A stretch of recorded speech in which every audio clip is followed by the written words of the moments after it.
This is Surrey County Cricket Club. Born in a tavern in 1845. The symbol of Kennington, we've seen London grow around us. Cricket's original champions, as Charles Alcock brought his vision to life and we cemented a reputation as a place of firsts. International football, FA Cup finals, international rugby, test matches, as well as where English pride came to die, before a great rivalry was born from its ashes. We share our feathers with royalty and pass on the honour of the brown cap through generations. We've seen England's best spend their careers with us. Well, that's Jack Hobbs. Head and shoulders, yes, over all other living batsmen. And the game's best finish under our gasometer. We've won 7 in a row thanks to Surridge, May, Barrington, Locke, Laker and the Bedser twins. In fact, we're well known for our famous siblings, but there's always been one family who've stood out. We saw the West Indies grip a nation on our doorstep, and a pioneer set records galore in the women's game. The end of the century brought a fresh take on Ik Dien, as Holyoake and his England teammates transformed us on the pitch. The changing of the oval skyline brought the greatest of finales. There it is. England have regained the Ashes. And an era of final test triumphs. Alistair Cook has done it. A century in his last. Well played. On our way to our own red ball century. We're one half of the game's oldest rivalry and its only London derby. Can you clear the pavilion? Local players are always the lifeblood of our side. But the world's best are attracted to us too. We've come through tragedies.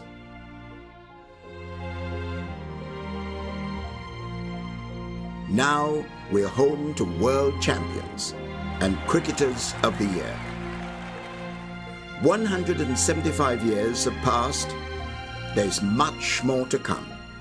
This is Surrey County Cricket Club, heart of London, pride of the county, the grandest stage in world cricket.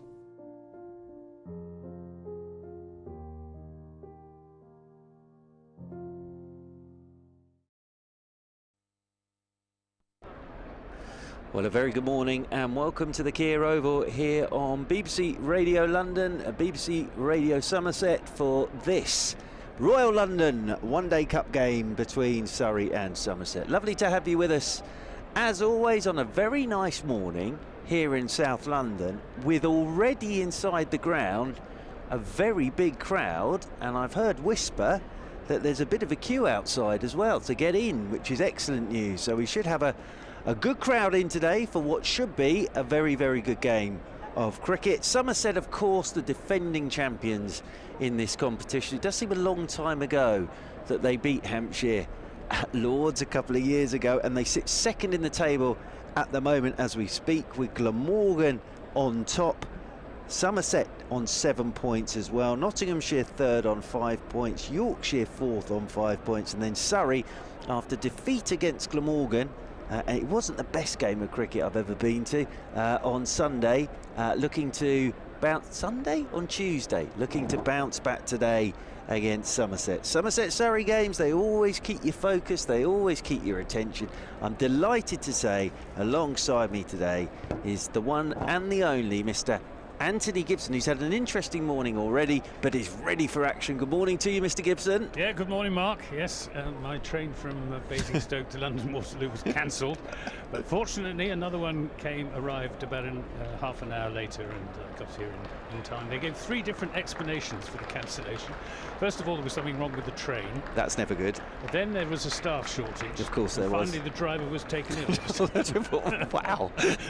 Anyway, here we are, and a very fine scene it is here at Lord's, with, as Mark was saying, a good crowd and a feast of cricket, we hope, in store. The weather is certainly set fair for 3/4 of the day. It's a little bit dodgy later on this afternoon, judging by the weather forecast. The news of the toss is that Somerset have won it, and that Somerset have elected to bat. And Josh Davey is captaining Somerset in this match, and I think he will be the 5th captain Somerset have had in this season so far, because Ben Green, poor chap, has been pinged, so he's in self-isolation. Oh dear. Well, the other bit of news from a Surrey point of view is that Jamie Smith captained Surrey, which I'm very excited about, the young man in charge, because Hashim Amla not fit. So one change for Surrey from that side that lost to Glamorgan by 5 wickets. Hashim Amla not available, so Ben Geddes comes in, and Jamie Smith captains as well, which is excellent. So Jamie Smith captains, keeps, and I'll probably bat 4, I would have thought. So not bad for 21. 21, yeah, not bad at all. So it's exciting, really. But the pitch looks a good one, and as I say, Surrey Somerset games, they're always really, really good games, and it's a really good crowd in already. And from what we're hearing, there's going to be a lot in today, which is fantastic news. What sort of total number?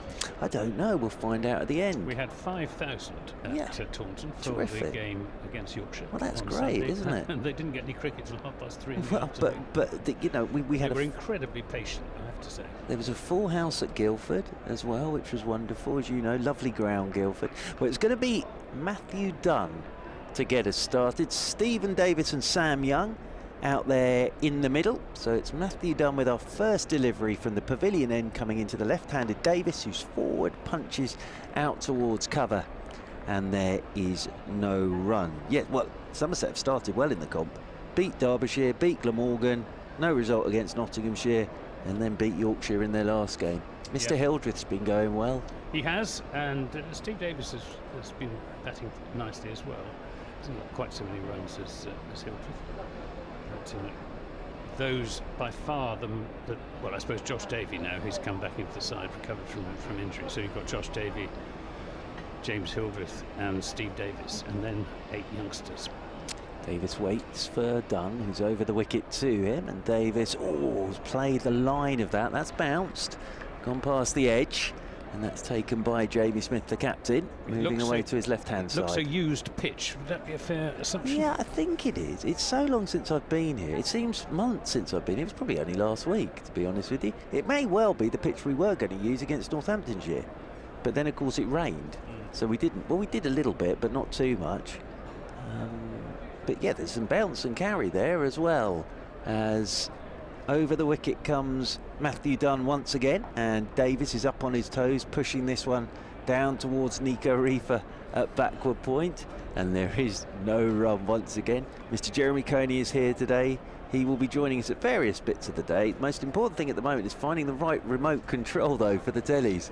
It's all a bit chaotic here today, because well, obviously there's an awful lot of cricket going on in various formats at the moment.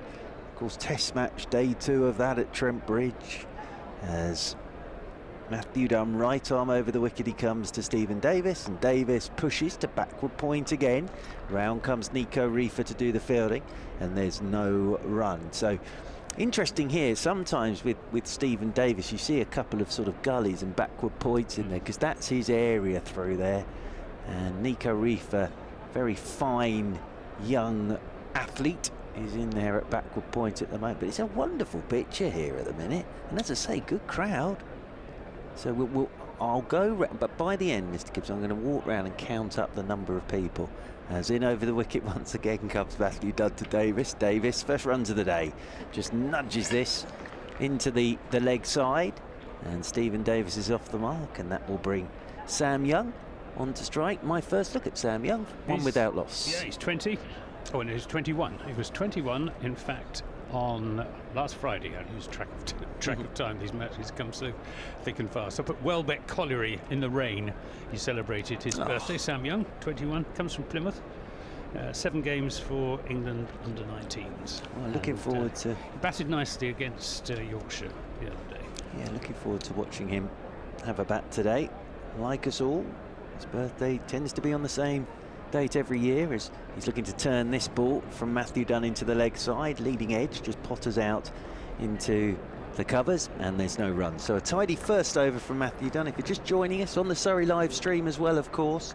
Somerset winning the toss, deciding to bat first on a nice day here in London. Good crowd, and we've had 1 over, and Somerset are 1 without loss. Yeah, interesting that Josh David chose to bat first. The pattern has been to win the toss and field, especially with rain around, and there is a little bit of rain forecast for later on this afternoon, so Somerset banking on putting a big total on the board and then applying scoreboard pressure. Ricky Clark, the evergreen Ricky Clark, is going to bowl from this Vauxhall end to Stephen Davis. He's there and bowls a full length delivery, which is driven square of the wicket, but only as far as Nico Reefer at backward point.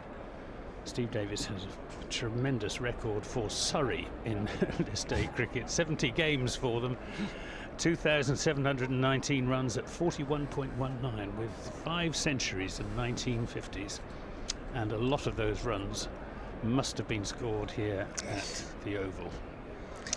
Wonderful player, yeah. Stephen Davis. Here's Ricky Clark.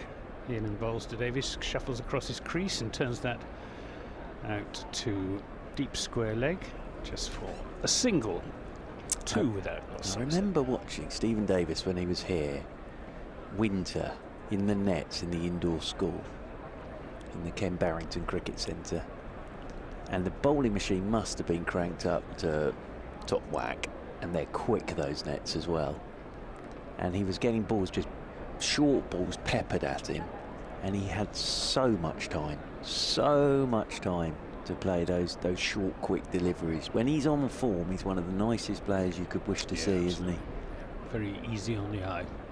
Here's Clark then to Sam Young. He's in and bowls, and Young studiously forward in defence, bat angled down.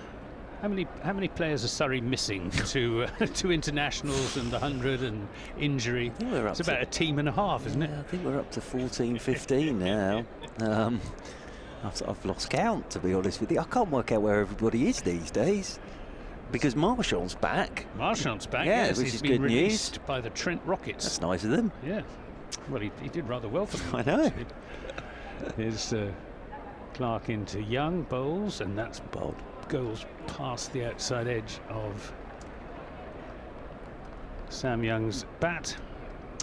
Sam Young made 25 on Sunday against the young Yorkshire side. I think in the final analysis in that game against Yorkshire, Somerset's young players were a little bit better than Yorkshire's young players, because they were both 2 very youthful sides with average age in the low 20s. It's the same here with this Surrey side. If you take this gentleman out the equation. Here's Clark to Young, who again gets a full length ball, which he is content just to defend into the offside. Ricky Clark, I think, has announced his retirement. He has, yeah, at the end of this season, and his testimonial year this year has been terrific cricketer over the years. But yeah, batted well at Cardiff. He came in at 5, which he probably hasn't done for a long time in one-day cricket. Got 35, played very, very well indeed. Straight-backed, upright approach in bowls to Young, who strokes that away into the offside. Nice-looking shots fielded by Moriarty in the covers, and no runs, so Sam Young still not off the mark. 2 without loss, Somerset in the second over, both of the runs to Stephen Davis. What would par be? Oh, that's a good question. On this ground, with the boundary on the Archbishop Tennyson School side of the ground, in quite a long way. It's early to say what this pitch is like, obviously, but from what we've seen in those first 2 overs, not a huge amount of pace to it, but there's good bounce and carry. If that's the case, I'd say 300 is par. As over the wicket comes Matthew Dunn from the pavilion end. This is punched by Stephen Davis beautifully through the covers, and that's why 300 will be par, because that was just back of a length, and Stephen Davis has touched that, and that has whistled away through the covers for 4. So Davis moves on to 6, and Somerset move on to 6 without loss. And Yeah, I'll say three. After that shot, Anthony Gibson, I'm going to say 300 because he did no more than touch that, Stephen Davis, and it absolutely whistled through the covers for 4 runs as Matthew Dunn is in over the wicket again to Davis. Davis turns this one into the leg, so they'll take a single out there towards deep mid-wicket. There's Conor McCurr, who's been in great form with the ball for Surrey in this competition so far. Davis onto 7, Somerset onto 7. Yes, because it's a longer boundary for the right-handed young out towards Archbishop Tennyson's School side of the ground. And towards the gasometer for the right-handed young, it's a shorter leg side boundary. So longer offside boundary for the right-hander with the bowler coming in from the pavilion end. Matthew Dunn in once more over the wicket to Young, who's had a fiddle outside his off stump. That's a bit wide to be going after, and that's taken by Jamie Smith, moving away to his right-hand side. But look, I'm adoring this competition this season because of all these young men playing. So I'm just looking at the Surrey side now, and you've Ben Geddes, Ryan Patel, Jamie Smith, Nico Reefer, Nick Kimber, Dan Moriarty, Conor McCurr, Sam Young, James Rue, Eddie Byram's not that old, Lewis Goldsworthy, Ben Green not playing in this one, but you know, there's some really good young cricketers on shows. Looking to cut here is Sam Young out there towards extra cover, and there's no run. And whatever happens in the game, all these games so far in this competition have had a really good narrative to them. There's always a story coming out of the game because there are all these young men playing. So absolutely fantastic, with a few of the experienced pros thrown in, your Hildreths and your Clarks and Stoneman's in there as well. But no, I've loved every second of this comp this season. As over the wicket comes Matthew Dunn once again to Young, and Young's forward playing this one out towards mid-off, and there's Stoneman doing the fielding once again, and there's no run. Yes, it's been fascinating. Somerset have owed the father of the house, as it were, James Hildreth, quite a lot with his century against Derbyshire, and match-winning innings against Yorkshire the other day. He's. But I should think, well, I'm sure you have chatted to him, I should think he's enjoying this as well. Yep. As Matthew Dunn is over the wicket once again. Oh, Young drives outside edge, gone. Nice bit of bowling from Matthew Dunn, caught behind. Big drive outside his off stump, thick edge, and Young goes without scoring. Surrey have their first. Matthew Dunn was delighted with that, but just looking to go on the up through the covers. Sam Young, big outside edge, and taken by the captain Jamie Smith. And Somerset in the third over, 7 for 1. Yeah, pressure told then on Sam Young, not getting off the mark, getting impatient, going for a big shot to a ball that wasn't there for it, trying to drive him on the up through the offside, and well, not a happy debut for Sam Young at the Oval. Yeah, but good bit of experience bowling that from Matthew Dunn as well, I'd say, in that he knew that Young wanted to find a run, get himself off the mark and just put it a little bit wider, and Young went after it. He'll score lots of runs here, I'm sure. James Rue is making his way out to the middle. He's even younger. Excellent. 17. Wow. He played for the you saw him? Yes. Up at Durham, playing Absolutely. for the County Select 11 against the Indians. Well, what a great 3 days of cricket that was as well. I adored that, really did. But yeah, well, here he is, James Rue. Good luck to him. Nice day for it. Nice day to have a bat.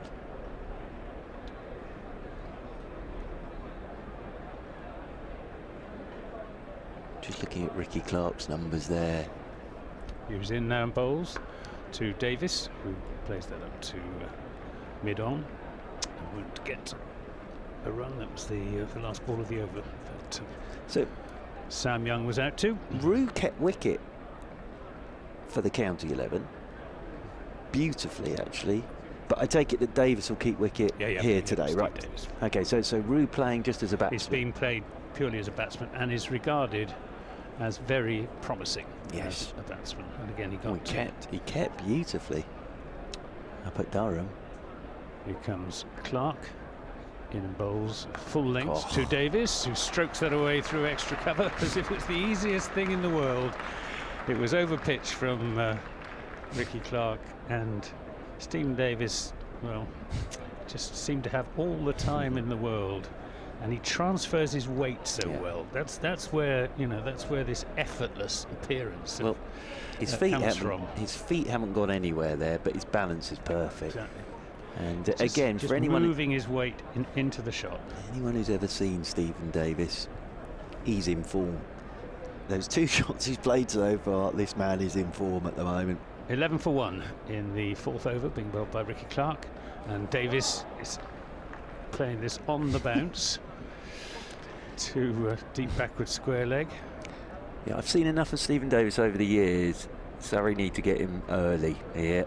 He looks in terrific form. He really does. He is in terrific form, but he's prone to fits of absent-mindedness. If I can put that. Talented people normally he'll be batting are, like a god, and then just seem to lose concentration and put a catch up to deep square leg or in the covers, as it was against Yorkshire. Here's James Rue on strike, another left-hander to Ricky Clark. Lets that one go through outside the off stump. Who are our umpires today? Oh, let me just have a quick look. Oh, I've got my scorecard here. They are Graham Lloyd and Mike Burns. So I think Mr. Lloyd is at this end, the Vauxhall end, and Mr. Burns is away at square leg. I think so. Mike Burns has got quite a distinctive pair of sneakers, almost, that they're training shoes with a white flash on them. Is Clark into Rue, comes back and across his stumps, lets that go through to wicketkeeper and captain of Surrey, Jamie Smith, at the age of 21. He must be one of the youngest captains that Surrey have ever had. So be up there, definitely. They might have had a younger amateur in the days when the captain always had to be an amateur. It's a good point, that, actually. Yeah. Well, I'm delighted because I wanted him to captain in this competition anyway. Well, Somerset have had the captains so far this season: Tom Abel, Lewis Gregory, Craig Overton, James Hildreth, Ben Green, and now Josh Davies. 6. So that's 6 captains. It's like that. I bet that's a record. It's like that 1988 Test series against the West Indies, where England had 4 captains, didn't they? It's Clark to Rue in and bowls, and Rue gets his nose right over the pitch of that one, plays it out into the offside, won't get a run. End of the 4th over. 12 for 1 is the score, and all 12 of those runs to Stephen Davis. Well, James Rue, he made 2, I think, up at Durham, but shaped up very well against that Indian bowling attack. And as I say, he kept wicket superbly well. So looking forward to watching him bat today. But as I say, with Stephen Davis there, Stephen Davis has the gloves, and Rue plays solely as a batsman. It's Matthew Dunn with our 5th over from the pavilion end. Nice hubbub around the ground as Dunn is in to Davis. Davis punches away out towards cover point. Now, interestingly, they have cut that area now.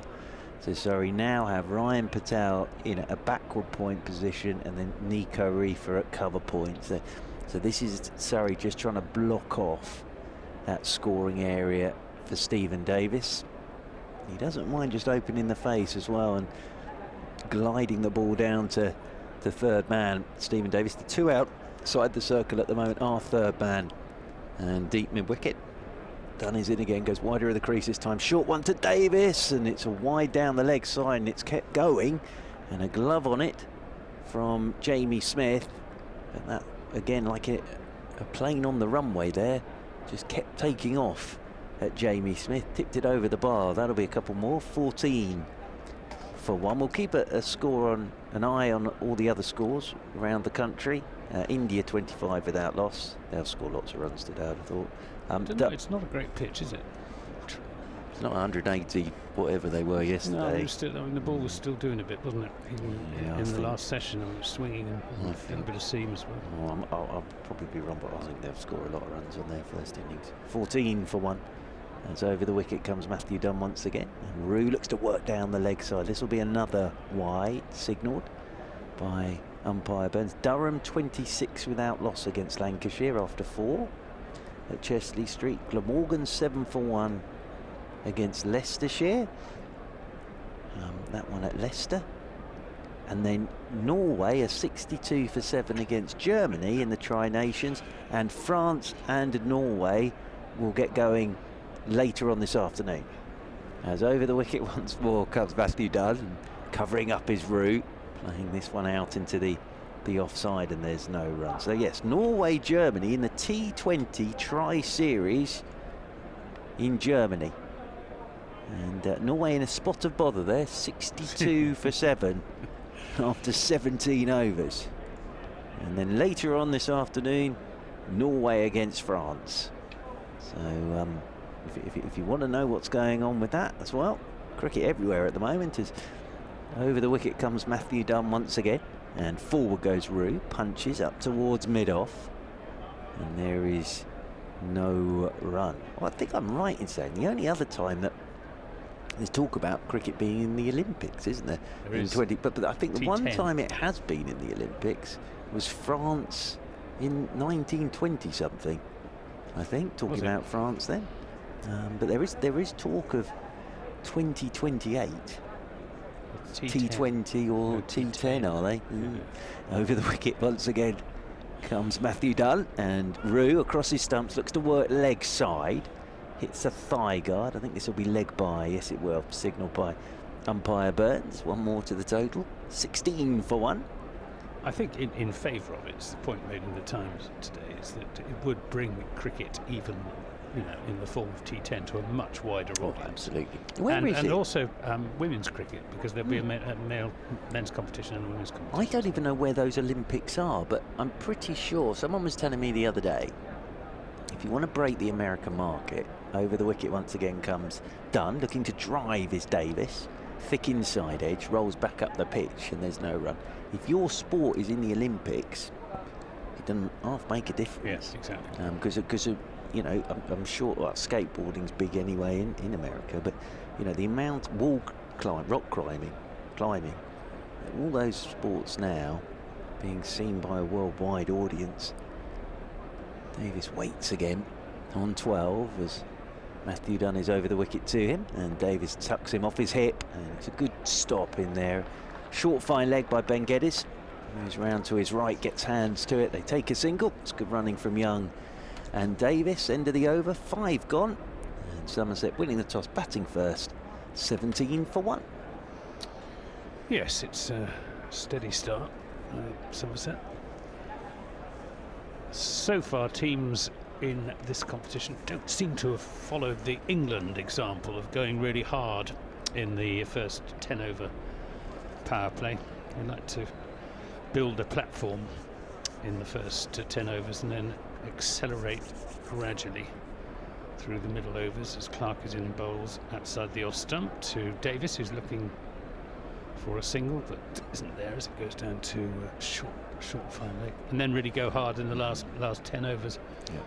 Although there are opportunities in the middle overs, because only 4 men are allowed outside the fielding circuit. It was interesting that the game against Yorkshire down at Taunton was shortened to 20 overs.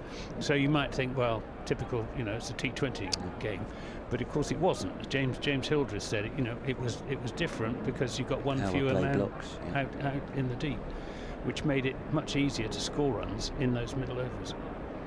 Here's Clark in bowls, and Davis strokes that away through the outside, through the offside. Wonderful shot. He didn't get his feet across to that, but he seemed almost to be waiting for it before stroking it away between cover point and extra cover. Well, I can go home now because I'm very happy. I've seen the Davis punch off the back foot and then 2 Davis drives, and actually to be fair, there's not many better sights in cricket really, and he's just lent on that. It was up-ish, but it whistled past Conor McCurr at cover, and as we were saying, when he's in this sort of mood, he seems to have so much time. He's waiting now as Clark is in bowls, full of length and played up to Ben Geddes at mid-off, and there won't be a run. 21 for 1. We're in the 6th over. Somerset won the toss here this morning in the person of Josh Davey, who is captaining in place of Ben Green, who is in self-isolation, having come into contact with someone who has subsequently tested positive for coronavirus. Ben Green himself hasn't tested positive, but he's been pinged, which would be a great disappointment to him and indeed to his teammates, because he's captained very well in the 4 games Somerset have had so far. Here's Clark to Davis in bowls. Davis goes for a pull shot and gets it away over the top of long leg for 6 runs. The pickup shot from Stephen Davis, again almost effortless, just using the pace on the ball and sending it soaring on its way down to the new stand at the MAR Galladari stand at the top end of the Peter May stand. That's right, and 2 new tiers on there. Good number in the bottom tier, in the middle tier, and then of course 1 oval square with the roof terrace and all that good stuff. But people enjoying themselves sat in the sun down there today, I think. 27 for 1 as Clark is in and bowls to Davis, who strokes that into the offside, but this time won't get it past Colin McCurr, who's fielding at extra cover. So for the benefit of Somerset listeners in particular, what will the Surrey attack consist of today? I mean, we've got Matt Dunn and Ricky Clark, who will be first change. Well, it's an interesting one. Nick Kimber, who made his debut against Northampton, but the game was rained off, so bowled 3 overs against Glamorgan. Conor McCurr, of course, and then your spin will come from Dan Moriarty. Here's Clark to Davis. Goes for a pull shot to a ball outside the off stump, misses it. Didn't bounce as much as some. I think just he and Ricky Clark just exchanging pleasantries, and I'm sure they are pleasantries as well, old teammates, of course. End of the over, the 6th over of the innings, 27 for 1. Yeah, and then, well, we saw Tim David bowling a bit of off-spin at Cardiff, so whether we see a bit of that. Ryan Patel could bowl some medium pace, but you're sort of your main bowlers here from a Surrey point of view are these 2, Dunn and Clark, and then McCurr, Kimber and Moriarty. Moriarty with his left arm spin, of course. It's going to be Matthew Dunn to bowl his 4th over, the 7th of this Somerset innings. Rue still looking for his first run, as over the wicket comes Matthew Dunn and Rue. Those are the first runs off the bat from anyone other than Stephen Davis, and it's very well fielded down below us by Ben Geddes, because Rue's taken that off his hip, pulled it away down towards fine leg, and Geddes has sprinted round, got a hand on it inside the rope, knocked it back, but Geddes off the mark in nice fashion. He moves on to 2. Rue off the mark, apologies, in nice fashion. He's on to 2. Somerset move on to 29 for 1, because extras was going very nicely on 4 alongside Stephen Davis. Well, those on are 23. The first runs that have been scored off any bat other than Stephen Davis's. Over the wicket once again comes Matthew Dunn, and this one Rue lets go outside his off stump. But yeah, blue skies, sun today, lots of people in. The ground looks an absolute picture today, it really does. Nice atmosphere, and a good game of cricket. This will be a good game of cricket. Whatever happens, it'll be a good game of cricket with these 2. But they're on the live stream, Surrey live stream. You can see the crowd there, all dotted around the ground. Absolute picture postcard that at the moment. Pavilion's pretty packed as well, away in the distance, as Matthew Dunn is over the wicket, and forward goes Rue, plays this one up towards mid-on, and there's no run. And the other thing for people to listen out for, and in yourself as well, Mr. Anthony Gibson, is the voice of the gods today on the PA, Mr. Johnny Barron. Oh, right. Yes, which is why, actually, I have to admit, when the teams walked out and he announced the batsman, I had to turn the effects mic down. Yes, he was booming around the ground. But yes, Johnny Barron is up there at the moment, telling everybody what's going on out there in the middle. Got a good crowd today. As in over the wicket once again comes Dunn, short one, and Rue. Ooh, now that was onto him a bit quicker than he thought. He went to pull that, and it hit toe end of his bat, and I think that was onto him a little quicker than he expected. And rolls away into the leg side. He's not tall as young James Roux. I think maybe an inch or two taller than Lewis Goldsworthy, but 5'8", 5'9", something like that. He and James Hildreth came for interview after the Yorkshire game, and James Hildreth introduced James Roux as my son. Yes, well, I was going to say, over the wicket once again is Matthew Dunn. This is punched by Roux through the covers and away for 4. Lovely shot from Roux. That's as good as Stephen Davis. Reefer moved to his left, but it was past him. But again, no great fuss to that shot at all. He's just trusting the pitch and just off that back foot punched. Lovely looking shot that from Roux. His first boundary. Looks a good one this pitch. 33 for 1. And Roux moves on to 6. We could, everybody, have a high scorer on our hands today, I think, which will be fun. As Matthew Dunn runs towards us, comes over the wicket once again. Oh, Roux outside edge. What a ball that is from Matthew Dunn. Very well caught by Ryan Patel at second slips. Turned him round completely. That is a cracking delivery from Matthew Dunn. He has his second wicket. Roux goes for 6. Ryan Patel with the catch at second slip, but he's turned him completely around. Good catch from Ryan Patel. I wonder if that's come off the back of his bat, actually, seeing it again. 33 for 2 then, Somerset, and we're in the 7th over. Yeah. Undone by the extra bounce, James Roux, and also I think he was looking to turn that ball into the onside. His bat wasn't in the ideal position, and it was under a leading edge, or as Mark Church was saying, actually off the back of the bat. So shame, because the previous shot, the shot from the previous ball, was an absolute delight. But well, from the sublime to the fatal. Oh, here we go. Here we go. Here's 2 youngsters together then, Hildreth and Davis. So out comes James Hildreth. Well, Somerset have been relying quite heavily on these two in this competition. Hildreth has 184 runs and Stephen Davis has 112. Lewis Goldsworthy has 119, but none of the others. Ben Green's got 94, but they have been. Hildreth averaging 92 in the 4 games that he's played. And of course, he's had a terrific season here at the Oval, winning the match in the Vitality Blast with 72 not out, and then a century. An absolutely vital century for Somerset's County Championship hopes.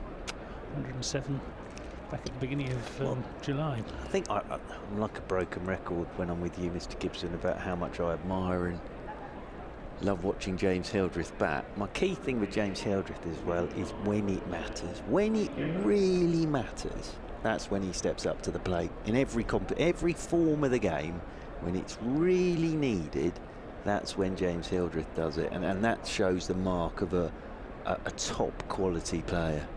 I should think if you go through sort of Somerset games that have been absolutely critical or crucial in any competition, Hildreth would have top scored in most of them, I would have thought. He's a wonderful player. Now Nick Kimber into the attack, made his debut, well, as I say, in the game against Northamptonshire here, but it was rained off, so his first bowl was at Glamorgan. A little expensive, but he's got some pace to him. He's in bowling to Davis, who works that away through the offside. There'll just be a single as Matt Dunn comes around to do the fielding down at third man. So 34 for 2. He's got a terrific record against Surrey, has James Hildreth, in this form of the game. 17 List A games, as they're called, against Surrey. 557 runs at 55.7 with a best of 93. Well, he's just a very, very fine player. It's going to be interesting to see how he plays. He T20 tends to try and throw the kitchen sink at everything. I should imagine he'll be a little bit more restrained here today as Kimber is in and bowls and goes for familiar off drive, comes off the inside edge down into his pad. I did chuckle to myself at Guildford, where in this competition, young man's game, lovely to see these 2 youngsters as as Trigo and Amler walked out to toss up. It was great actually to see those 2 out there together. Pete Trigo up at Welbeck Colliery. It's Kimber in and bowls to Hildreth down the leg side, and that will be signalled as a wide 35 for 2. He's becoming a very good golfer, is Peter Trigger. Well, he almost qualified for the Open. Yeah, I saw that. Amazing, isn't it? Well, yeah, because of course Craig Keithvetter as well. There was talk of him going pro as well, wasn't there, for a while? There was indeed. Yeah. But the gap between the very good and the professionals is, you know, hard to bridge. Kimber to Hildreth, who strokes that through the offside. It'll just be a single, though, as it's fielded at third man. Who's that down there, Mark? Down there is Tim David. Tim David. Down there, third man. Yeah, so Tim David, Australian, but plays international cricket for Singapore. Played in the Big Bash. Was playing club cricket in Holland. Surrey got him in for the last couple of T20 games, and he stayed for this Royal London One Day Cup as well. Kimber going around the wicket to the left-handed Davis. He's in bowls. Davis works that down to third man just for a single. I think he was looking to hit that a little bit finer. Yeah. Got a little bit too much bat on it. He's got to be careful because he's in such good form. He's almost driven that straight to third man, Stephen Davis. Kimber, watching him at Glamorgan, it's a slingy action. Naturally, he's bringing this ball back to the right-hander. He's got a wicked Yorker. If he gets it right, it's a wicked Yorker. There's a bit of the Sean Tates about him, actually. Yeah. He's in bowls to Hildreth, who defends. His run-up has a hint of Tom Curran about it as well, leaning forward with the elbows coming out. Yeah, very good spot. Very good spot. He actually he bowled a no ball at Cardiff, and then with the free hit delivery, bowled the perfect Yorker, which hit the middle stump, and they ran a bye, which I thought was a bit harsh on Jamie Smith. But yeah, he's definitely, that Yorker is dangerous if he gets it right, Nick Kimber. Here he comes, rocking to and fro. He's in a bowls to Hildreth, who plays that up to Moriarty at mid-off and won't get a run. So Hildreth is having a look, and I think that's very sensible. He's not going hell for leather right from the outset.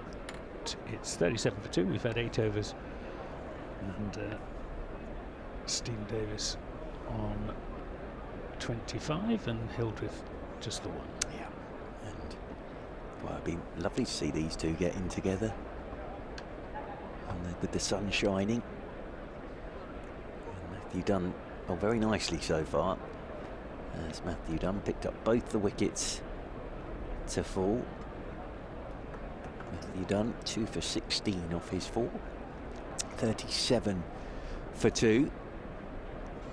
Start of the 9th over. Dunn is into Davis, and Davis flicks this off his hip. Almost finding Geddes on the edge of the circle at fine leg. It was just one bounce to his left. But again, the thing there is, Stephen Davis is middling most things, and that, just a little flick off his hip, he's almost just flicked it straight to Ben Geddes. That's what I mean about the occasional absent-minded, careless shot, really. That was a careless shot. You know, it just a little bit more concentration, and he'd have made sure that that went straight down. There is something though rather lovely about those sort of mercurial geniuses who find it so easy that at times they do just lose concentration or are thinking about something else. Gower was a good one for that, wasn't he? As over the wicket comes Matthew Dunn to James Hildreth, and Hildreth is pushing this one straight back up the pitch in this direction, because there's those geniuses like Lara and Tendulkar who put the two together and you get the complete product, but there are others that still have that lovely tendency of sort of for half an hour, 45 minutes, an hour, concentrate, look brilliant, and then just for a second or two completely lose thinking about something else entirely, because they find it so easy. As Matthew Dunn is over the wicket to Hildreth, and Hildreth pulls off the front foot out towards Tim David, and we'll get a single out there to deep backwards square, and Hildreth moves on to 2 and Somerset move on to 39 for 2. But in every sport that there are those natural geniuses where it just comes so easy to them, and there's just something about them as well. And they're normally, well, because they find it so easy, they're very attractive players to watch, aren't they? But if you can combine that with that mentality as well. Over the wicket comes Dunn to Davis, and Davis clever. Gets across his stumps, Stephen Davis, and just works this off his hip for 4 all along the carpet. A clever bit of batting that from Stephen Davis, because we were just saying previously, took it off his hip towards Geddes at short fine. That one got even further across and got it finer. Lovely bit of batting, moves on to 30. He learnt from his mistake, didn't he? And that was a much more decisive leg side shot. Very good bit of batting that from Stephen Davis. He moves on to 30. Somerset moving on to 43 for 2. Bit of a breeze across the ground today. A few darker clouds have arrived now as Matthew Dunn is into Davis, and Davis works this one again off his hip out towards Conor McCurr. He's been the form bowler for Surrey in this competition so far, Conor McCurr. And one more to Stephen Davis. He moves on to 31. 44 for 2. So were you sort of left at the station this morning when your train? No, we were all.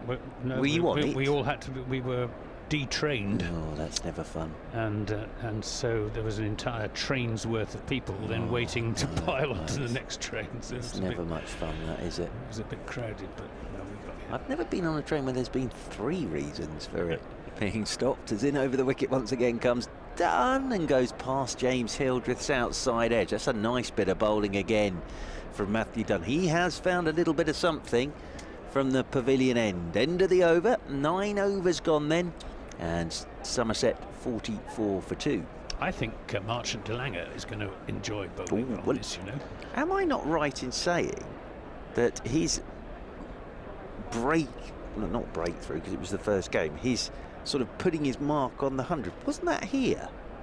Was that here? Might have been. Might have been. But no. He's got 8 wickets in 59 balls for the Trent. Has he? It's good, that. It is. I have to convert it into overs. So it's 8.3 overs, 8 for 82. It's not too bad, is it? Not bad, is it? Tidy. We're at 10 runs average. I'm glad he's here, because it gives you the excuse to use your brilliant. I'm not even going to say it. No, we'll say it when he bowls. Here's Kimber. Nick Kimber in the bowls to Stephen Davis, who plays that wide of the diving backward point. Gets it down to third man for a single. 45 for 2. Davis on to 32. From just 27 deliveries, and he doesn't appear to have been hurrying at all, does he? No, he's got all the time in the world. He could go and make a cup of tea if he wanted to in between some of these shots. How's the autobiography? West Countryman still? West Countryman is good. Selling excellent, steadily. Quite right too. Very good. It's Kimber to Hildreth, and that was the attempted Yorker, and well played by James Hildreth, who dug it out into the onside. That's the thing I've noticed with Kimber, is with that action, it's naturally slinging it in towards the feet of the right-hander, and if you can get it right, it's a pretty tough delivery, that, and it was very well played by James Hildreth early in the innings. Yeah, Nick Kimber, 20 years old, born in Lincoln, teammate of various of the Somerset youngsters in England under-19s. This is driven by Hildreth, not timed, and they will pick up a single, though, as it's not fielded cleanly in the covers. Well, that's the other lovely thing about this is, you know, as you just said, there's a lot of England under-19s now going head-to-head, which is great, actually, to be fair. Oh, look at Jack. Is that? Yeah, that's the great Jack Brooks on the live stream, looking like he's a top model on the catwalk there with his sunnies on as well. Here's Kimber in a bowls to Davis, who will pick up 4, in fact. Again, that looked as if it was just a gentle push into the offside for a single into the gap between cover and extra cover, but nothing that backward point cover point could do about that, and it raced away. Well, he's got 36 of 50 now for Stephen Davis, and that's 5 4s and 1 6. But that again, he could have gone and had a cup of tea there. read the paper and come back and played the shot. He's got that much time. Nothing wrong with the ball from Kimber at all. It's just a lovely, lovely cricket shot from Stephen Davis. 50 on the board for Somerset, 50 for 2 in the 10th. And this time Davis cuts that.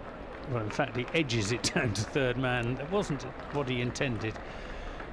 It was a back cut, really, without moving his feet, and he got a thick edge down through where the slips would have been, had there been any slips, which there aren't. Yeah, a little short and a little wide from Nick Kimber coming round the wicket to Davis, and Davis, not exactly where he intended, but got bat on it, whistled off down to the boundary rope. He's on to 40 here, Stephen Davis. He's sort of boundary and over at the moment for Stephen Davis. So if he carries on like this, he'll get 200. I'd enjoy that if he did. Surrey got big aspirations in this competition. Yeah, absolutely. They started really well first couple of games. With Kimber to Davis, full of length, whipped away through the onside, but it's fielded. Oh, it's not fielded. Down there by Tim David at deep backward square leg. He got round to the ball, took his eye off it, I think, and it's dribbled over the boundary rope for 4 runs. So 3 boundaries in that Nick Kimber over, which means that at the end of the 10th, the end of the 10 power play overs, Somerset reasonably well placed at 58 for 2. They'd rather not have lost the 2 wickets, but 58 runs on. Yeah, Tim David there, it's a pretty he'll feel he should have fielded that, obviously, but it's quite a tight boundary down there, and that flew off the bat of Stephen Davis. Yeah, Surrey first couple of performances were excellent. Went to Scarborough, dominated that game, and then the great 30 over game at Guildford, which was huge fun at Guildford. They got 300. Yes, Ryan Patel got 131. Yeah.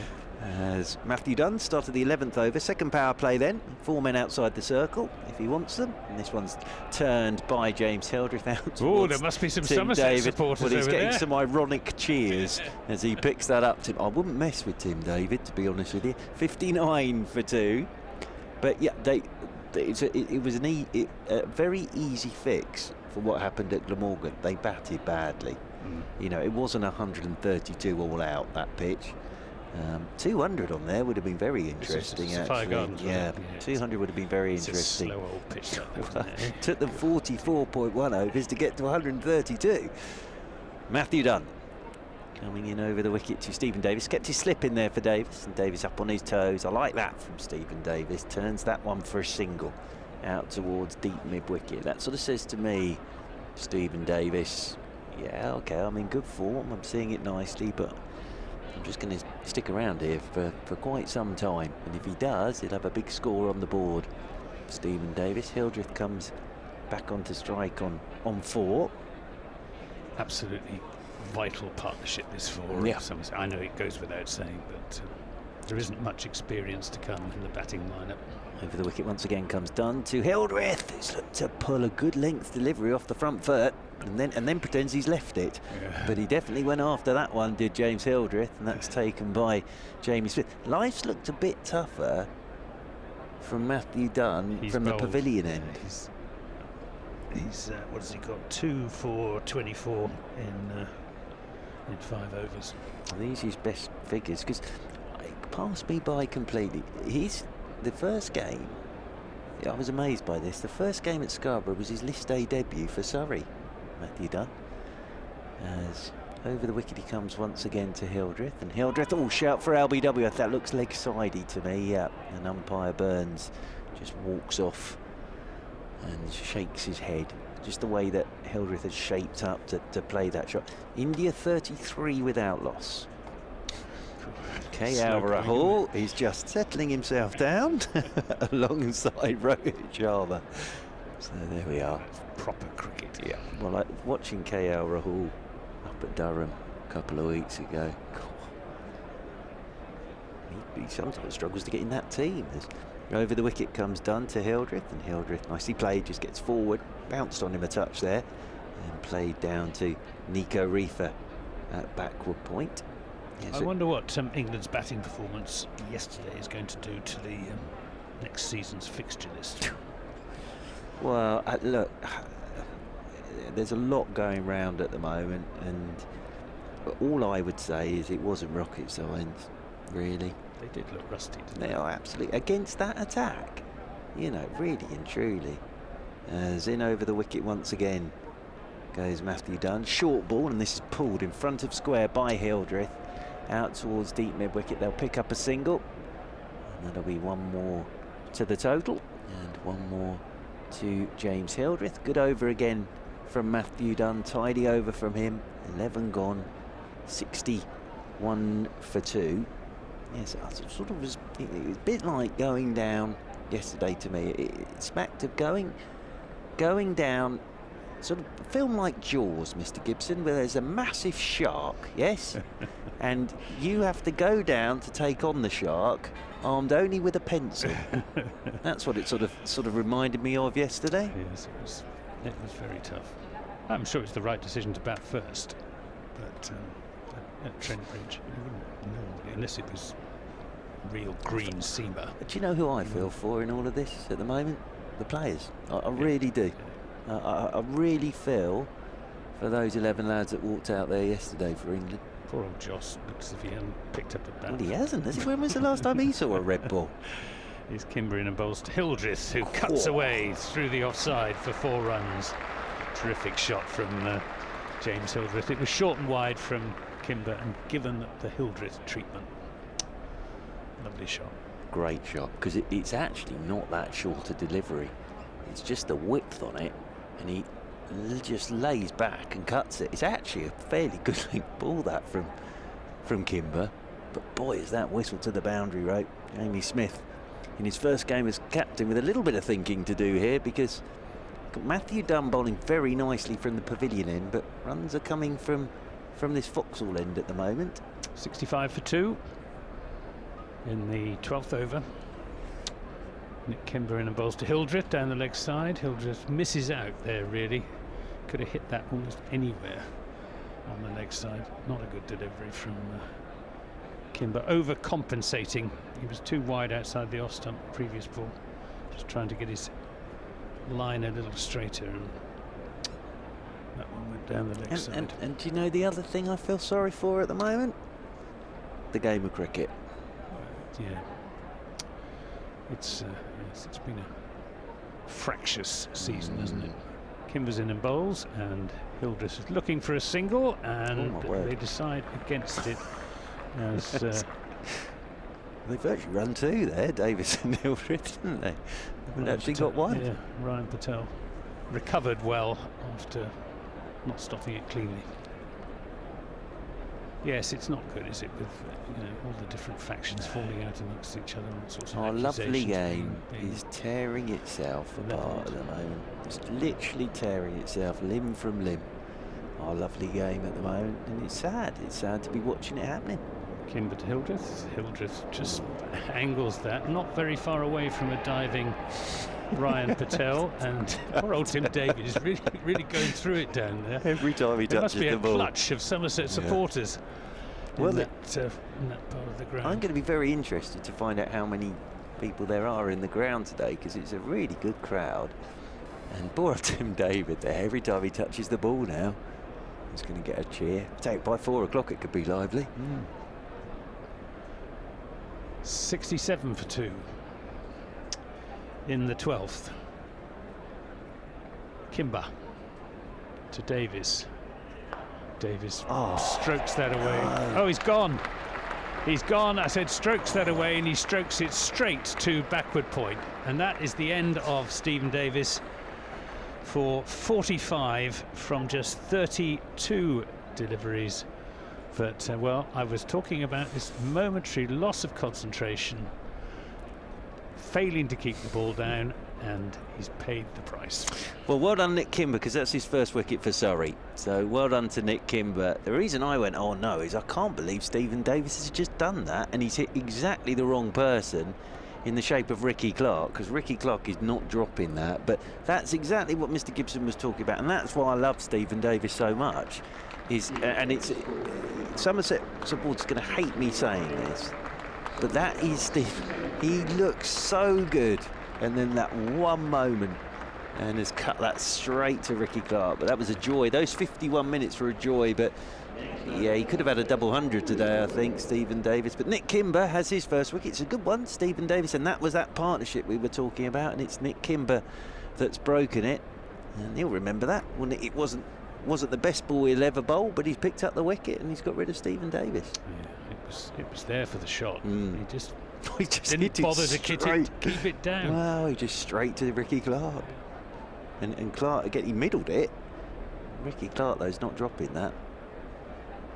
Anyway. Lewis Goldsworthy is the new batsman who is not a natural. Well, he's a natural stroke maker. He's not a natural hitter.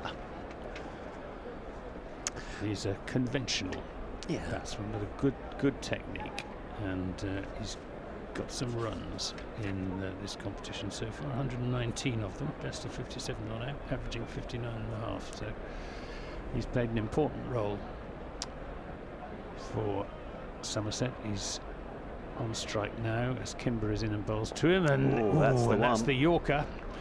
That's the Yorker, and he gets it through and can't have missed the off stump by very much. That's the one. First up from Kimber.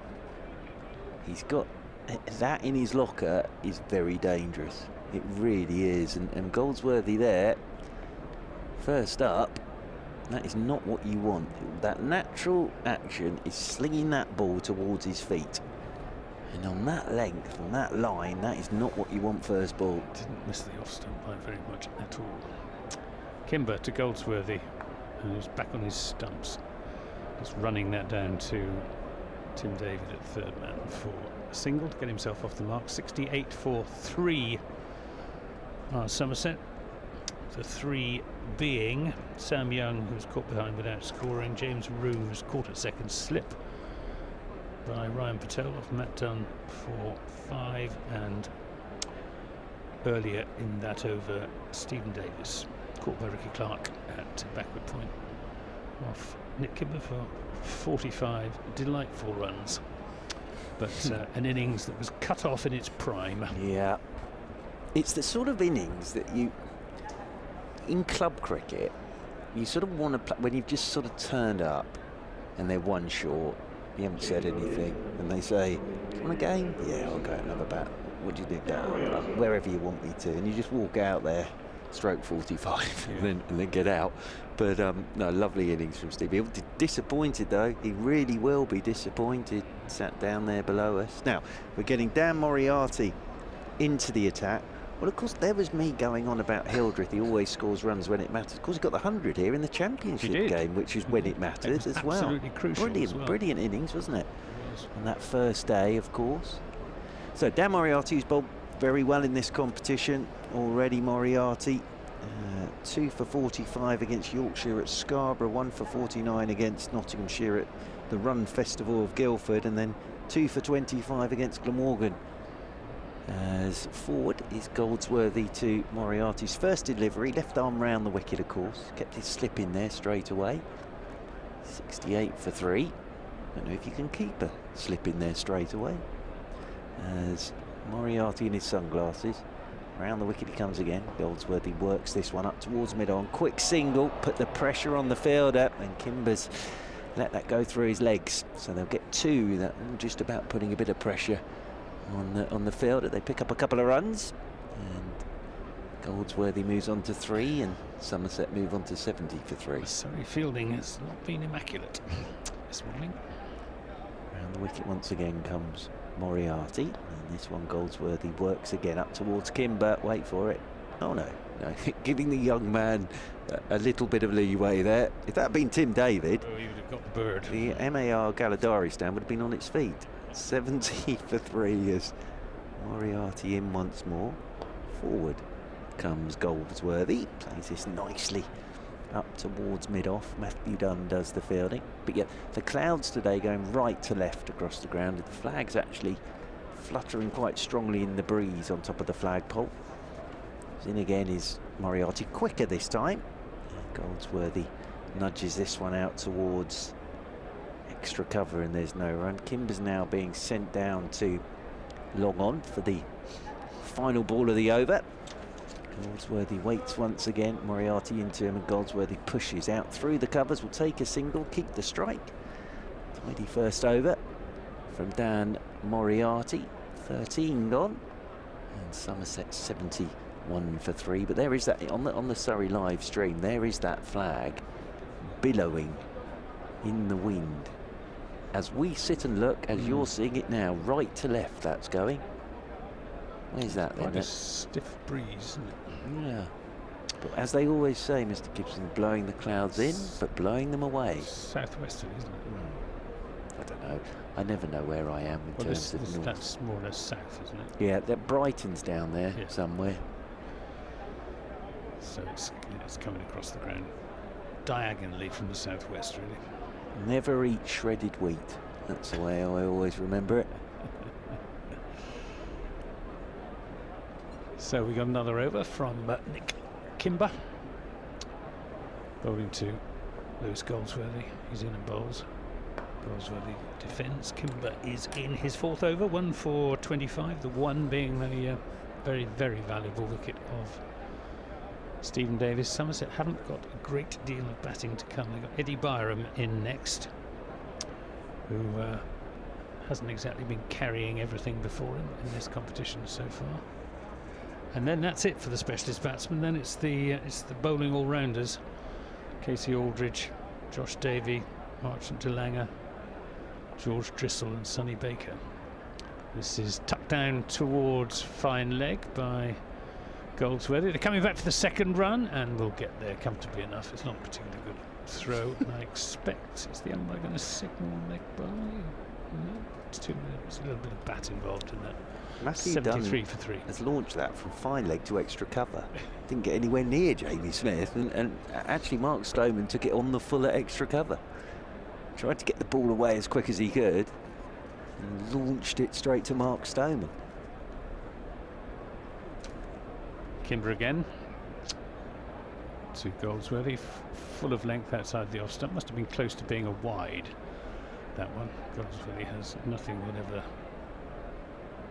to do with it. Robert must have sailed just about over the blue line that the umpires use to guide them. Yeah, what I like about Nick Kimber, and as I say, this is only his second game, there's always something happening. He's lively. He may go for a few, but he seems one of these that might also pick up a couple quickly.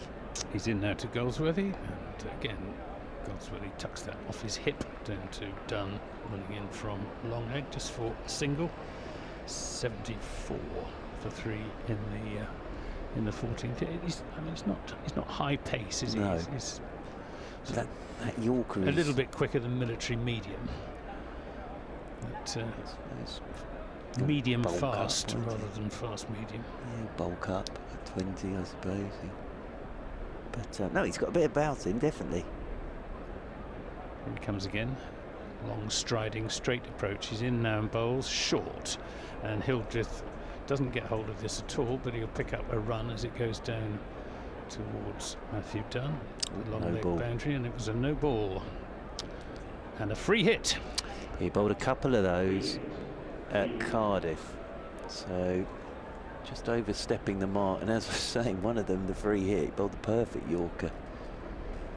Well, I wouldn't be surprised if this isn't another. Yeah, absolutely. Well, Jamie Smith will be on his toes because, as I say, it went down as a bye. At the base of the middle stump, rolled to mid-wicket, they took a single and went down as a bye. Jamie Smith just allowed to move the field as the batsman crossed. So we've got 4 men out and 5 saving 1 as Kimber is in and bowls, and Goldsworthy done it again. Goes outside the leg stump, and I think he thought he got 4 for that, Lewis Goldsworthy, but there's Tim David down there. Bowled him. I'm pretty sure that hit the stumps. He's done it again. No, he's bowled the perfect Yorker again. He's backed away to drive. It's hit the stumps, flown down, and that will go down as byes again at Jamie Smith, I think. I thought he got an outside edge. Bowled him. It's a great ball. If you watch it again, it's miles outside the leg stump, in fact. Yeah. I think he's driven it straight onto his stumps, but there we are. Free hit anyway. Here's Kimber to Hildreth, who strokes that away through the offside for 4 runs. Beautiful shot. Over pitch from Kimber. And Hildreth played that with a real flourish. Lovely shot. Moves on to 15, 82 for 3. Yeah, that is a gorgeous swing of a cricket bat from James Hildreth. And whistled away to the boundary. Yeah, I think possibly what happened there, I thought he'd yorked him, but I wonder whether... I think it was I think he edged it onto his straight stumps. onto his stumps, yeah. But again, it's exactly the same, because I thought poor old Jamie Smith was going to get done again for a bye there, but it went up as a single, but yeah, he's cut it straight down onto his stump. So, well, Nick Kimber with his free hit balls sort of normally takes a wicket, but they don't count. Dan Moriarty from the pavilion end, 15th Useful over. lesson that for Lewis Goldsworthy. You know, if you're going to go outside the leg stump like that, and the bowler follows you, don't try and run it down to the third man, because you could easily run it into your stumps. Or if you are, do it off the free hit. Yeah. That's very sensible. So Goldsworthy on strike here to Dan Moriarty. As Moriarty left arm around the wicket to him. Goldsworthy tucks this one out towards deep mid-wicket. They'll pick up a single. Goldsworthy moves on to 9. Somerset moving on to 83 for 3. Hildreth comes back onto strike on 15. Ricky Clark's asking Moriarty, do you still want me in here for James Hildreth? Moriarty is saying, do I want my mid-on back to long-on for Hildreth? Ricky Clark's saying, yes, you do. So off goes Ryan Patel. They're going to get long-off and long-on in here for Hildreth. For Dan Moriarty. As Moriarty is round the wicket, short ball cut by Hildreth. And Reefer doing the fielding. In there at backward point, and there's no run. I can see the Peter May boys up there to our left with their flag up in their normal position in the Peter May stand appropriately. As Moriarty's in again. Oh, now Hildreth's tried to play this from the crease. Got a little inside edge onto his front pad. Quicker one from Moriarty. I think for James Hildreth, very good job he got a bit of bat on that. Otherwise he could have had a problem. India 46 without loss. As Hildreth waits again. Sun comes out. As Moriarty is in once more. Forward goes Hildreth. Moriarty dives to his left, gets a hand to it. And then get a single down to long on. One more to the total. Hildreth on to 16. Somerset moving on to 84 for 3. But there is a lovely hubbub around the ground today. As I say, it's an excellent crowd in. It really is. Well, it's a very popular form of the game. Yes. 50 over cricket. Well, England are the world champions, if nobody had noticed. As waiting once more is Goldsworthy on 9. As round the wicket once more comes Moriarty. Goldsworthy's forward, pushing this one back up the pitch, and there's no run. So a very interesting article by the great Mr. Will Macpherson yesterday, London Evening Standard, saying that Surrey and Middlesex both interested in Chris Jordan. He's out of contract at the end of this year, I think, with Sussex. As quicker one, and this one's played off the back foot by Goldsworthy back at the pitch, and there's no run. And actually, I was thinking about this last night, and Will mentioned it. Obviously, Jade Dernbach is leaving Surrey at the end of this season. Ricky Clark is retiring. So Surrey are on the lookout for a T20 captain. And somebody like Chris Jordan would be perfect for that role. But no, interesting that, because of course this is where Mr. Jordan started it all, really, and left here in 2013 to go to Sussex. So yeah, it was an interesting article that. 15 overs have gone.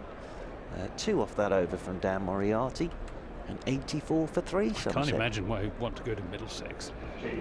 Well, I suppose it's what they're offering him as well, perhaps. Oh, it's being slightly... No, well, yeah, but I think they're obviously making their changes now, aren't they, under Stuart Law? But somebody choosing between Somerset and Gloucestershire. They've not had a great season, have they? Oh, dear. Middlesex? No. Yeah, dearie me. Right, we have a bowling change with Conor McCurr, 23 years old, born in South Africa. He's bowling to Hildreth, who'll pick up a single out into the onside where Nico Reefer. does the fielding. 85 for 3. That's the first ball of the 16th over. 3 men out being Young, Rue and Steve Davis. He's got 8 wickets in the competition so far, Conor McCurr, so he's been good so far in this competition.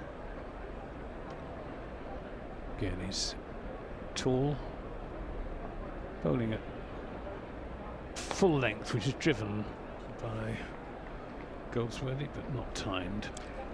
Well, a couple of years ago, had a bit of a loan spell at Derbyshire in Championship. Had a couple of 2020 games for Derbyshire this year.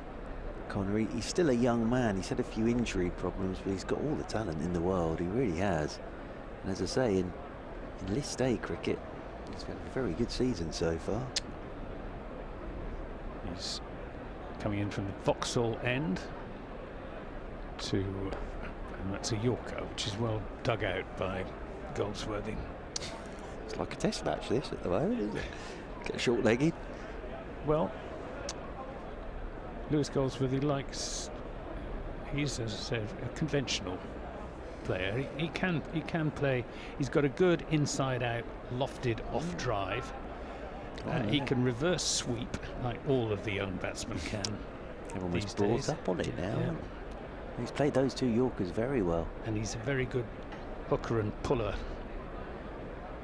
This is driven back down the ground, and they will pinch a single as Reefer had to, that was all he could do to stop it, going down to his left to stop it, and that gave the batsman time to complete the single. 86 for 3. Goldsworthy on to 10. I'm getting taken out tonight. Oh, are you? Where are you Mr. going? Gibson. Well, you'll love this. Here's McCurr in bowls, and this is whipped away by Hildreth, but it'll just be a single as Matt Dunn is down there to do the fielding. 87 for 3. Our PA announcer today is taking me to see one of his new groups he's got under his books. All right. They're in a well-known Italian restaurant. Very nice. Very nice. Hopefully some free dough balls. and then some 60s music. There's McCurr in bowls. This is driven and Fielded. well fielded in at short extra cover by Ryan Patel down to his right. I like that from Conor McCurr as well. He's just marched over and thanked Ryan Patel for that bit of fielding, because that would have gone for 4. But that's a great stop from Ryan Patel away to his right, and Conor McCurr immediately marched over and gave him a low 5, I think they call it. End of the over, 16 gone, 87 for 3. So yes, this evening I will be sat in a well-known pizza restaurant listening to some 60s music with Johnny Barron. Mr. Gibson, it's what dreams are made of. And is this is a 60s tribute band? I think so. No, well, I hope so. Otherwise, it could be a very long evening. Yeah. It could be a very long evening. As Dan Moriarty from the pavilion end comes in round the wicket to Hildreth. Shout for LBW. Got him pushing forward. It's that quicker one that just goes on with the arm. And I wonder if there was a little bit of bat in that from James Hildreth. Nice bit of bowling from Dan Moriarty. Yeah. Just wonder if there was a little bit of bat in this from Hildreth. As Moriarty's in again, and forward goes Hildreth. Nudges down to short, fine leg. Quick singles taken. It's good running from Goldsworthy. Hildreth moves on to 19. Somerset move on to 88 for 3. Watching, I don't think there was any bat. I think it was just going down. Going down. Nice bit of bowling though from Dan Moriarty. Interested here with the sort of Jamie Smith at the moment as captain.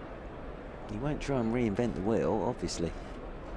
As in round the wicket once again goes Moriarty to Goldsworthy. Tucks it away into the leg side. Pick up 1, they'll pick up 2.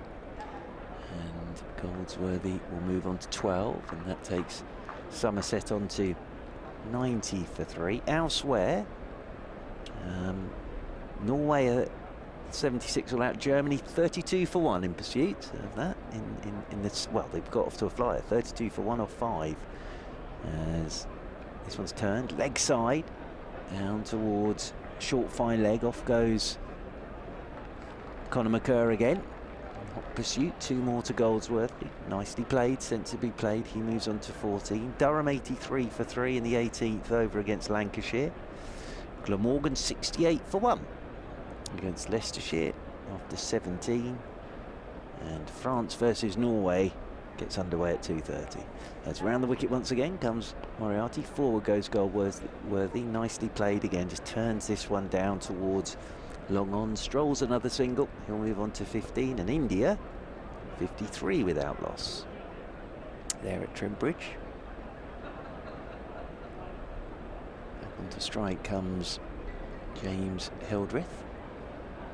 Moriarty round the wicket to him, and Hildreth cuts down towards Nico Riefer, who moves to his right to do the fielding, and there is no run. End of the over, 17 gone then of this Somerset innings, and then 93 for 3. Goldsworthy has 15 and Hildreth's on 19. Yeah, just looking at the Leicestershire side, because of course they've had their disciplinary problems. I saw that, yes. Racking up points and suspended sentences and goodness knows what else. And I think is it Ben Mike's got Ben 2 Mike games. isn't playing today, and which is interesting. So Leicestershire are playing Somerset. We're playing them at Taunton on Tuesday. Well, sorry, we're there on Saturday. Here we got Conor McCurr, 93 for 3, he's in and bowls, and this is worked down to the fine leg boundary for 4 runs. Nicely played by Lewis Goldsworthy. Was there for the shot, just waited for it, turned his wrists on it, picks up 4 comfortable runs. 97 for 3. Izzy West, the great Izzy Westbury's in here, and I'm not going to try and do this through sign language. Hot water next door is in the silver urn thing. There you are. There you are. See. Here's McCurr to Goldsworthy. Goldsworthy drives into the offside, but it's nicely fielded by, you call him Rishi Patel. No. Ryan Patel. It is Ryan Patel out there, definitely. Well, he played that extraordinary innings at Guildford. As I was saying to a couple of days ago. Sort of walked out there, 2 not out after 8 balls after a rain break, and transformed himself into Chris Gale. Here's McCurr in bowls. Oh, and that's a leading edge. That just goes along the ground out to Ricky Clark at backward point. Goldsworthy on 19, both these batsmen on to 19. Goldsworthy 19 from 26, Hildreth 19 from 27. Yeah, just got that one to bounce a touch more, didn't he, Conor McCurr, from back of a length. Yeah, he's tall man. He is. 6'2", 6'3", something like that. All of that, actually. He's in bowls, and Goldsworthy strokes that away through the offside, and it will be cut off just inside the deep extra cover boundary by Nick Kimber, and they come back for 2 runs. Yeah, nice shot, nice bit of work from Kimber. Coming round to his right hand side. It was a nice shot, wasn't it? Yeah, just lent on it. Just lent on it, yeah. He's a very mature 20-year-old, is Lewis Goldsworthy. And he's looking for a single here into the offside, but not there, as Patel is swiftly onto it from extra cover. Comes from Camborne in Cornwall, Lewis Goldsworthy. Quite a few of these young Somerset players come from, well, most of them from Devon, in fact. The likes of Sonny Baker and Sam Young. It's McCurr in past the umpire and bowls, and this again is helped on its way down towards long leg, and there's a good diving, tumbling stop down there by Matthew Dunn. Saves his side 2 runs, and that's the 100 on the board for Somerset. 101 for 3, 23 to Lewis Goldsworthy, 19 to James Hildreth, and 18 overs have been bowled. Yeah, and well, they've been attractive, 101 runs so far. Good number of boundaries in here so far, so it's been an entertaining first 18 overs. Yeah, they haven't been taking undue risks, have they? I mean, most of the runs have been scored with proper shots. Yeah, it looks a good pitch, doesn't it? Get value for your shots. Still, I think Somerset's quick bowlers are a bit quicker than the Surrey quick bowlers. Archant de Lange, Sonny Baker's quick, and Casey Aldridge. Be interesting to see how they go. Well, the brains trust there for Somerset. To our right on the live stream. Yeah, there's Andy Hurry. Mr. Brooks has taken off his sunglasses now. Very nice pair of sunglasses he's got. He injured himself stepping onto a board outside the boundary ropes down at Taunton, which is very bad luck because he had a lot of injury problems last season with his Achilles, which was never quite right, and then he thought he'd got over that during the winter. I don't know whether he had a recurrence of it. Disappointing for him because he's in the last year of his 3-year contract with Somerset. One of the great men of cricket, Mr. Brooks. Yeah, really is. Ricky Clark's coming back into the attack to bowl the 19th over. So Ricky Clark into the attack from that pavilion end. The 19th over opened up from the Vauxhall end of Ricky Clark. Well, 3 overs from this Vauxhall end. Now into the attack from the pavilion end. It's just got a bit dark and gloomy here now. It was a lovely morning, wasn't it? Blue sky, and now we've got lots of cloud cover. As Ricky Clark is in over the wicket to Hildreth, gets him first ball. What a bowling change that is from Jamie Smith. Cool. Jamie Smith has gone back to Ricky Clark, and Ricky Clark's first delivery, he's nicked off James Hildreth. So Surrey will be delighted with that. Hildreth has gone for 19 and 101 for 4, and wow, Jamie Smith. As I say, what a bowling change that is from Jamie Smith. Well, without being unduly fatalistic, I fear that bowling change might well have decided this game of cricket. I trust that Eddie Byram and Lewis Goldsworthy and co will do their very best to prove me wrong, but the feeling was that a lot rested on James Hildreth's shoulders. He likes playing here at the Oval. He's got a tremendous record here at the Oval. He built a platform for himself and was well placed to push on, but a good ball from Ricky Clark and a rather indeterminate prod from Hildreth outside the off stump, as if he was almost caught in two minds. Yeah, and it's interesting, isn't it?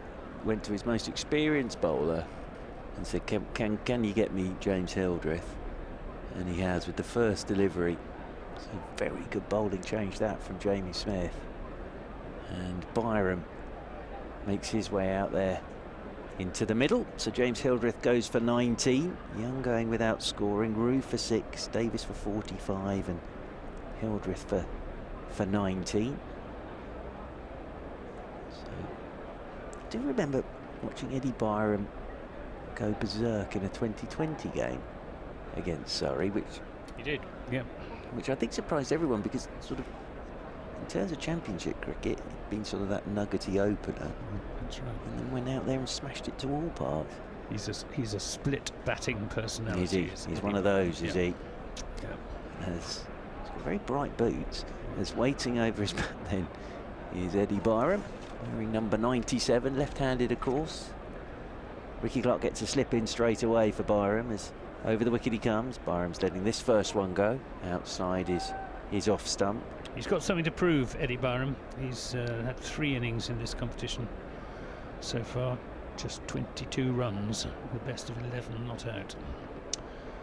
So he's just averaging 11. He's keeping George Bartlett out of the side at the moment, or a combination of Eddie Byram and James Rue keeping George Bartlett out of the side. Well, he needs an innings, I think. 31.4 overs to bat here, Eddie Byram. As Ricky Clark's into him and Byram's off the mark, just turning this one off his pads into the leg side, picks up a single. One more to the total, 102 for 4 now. Somerset. Goldsworthy comes back onto strike on 23. Ellis there is producing the live stream. pictures there on the live stream.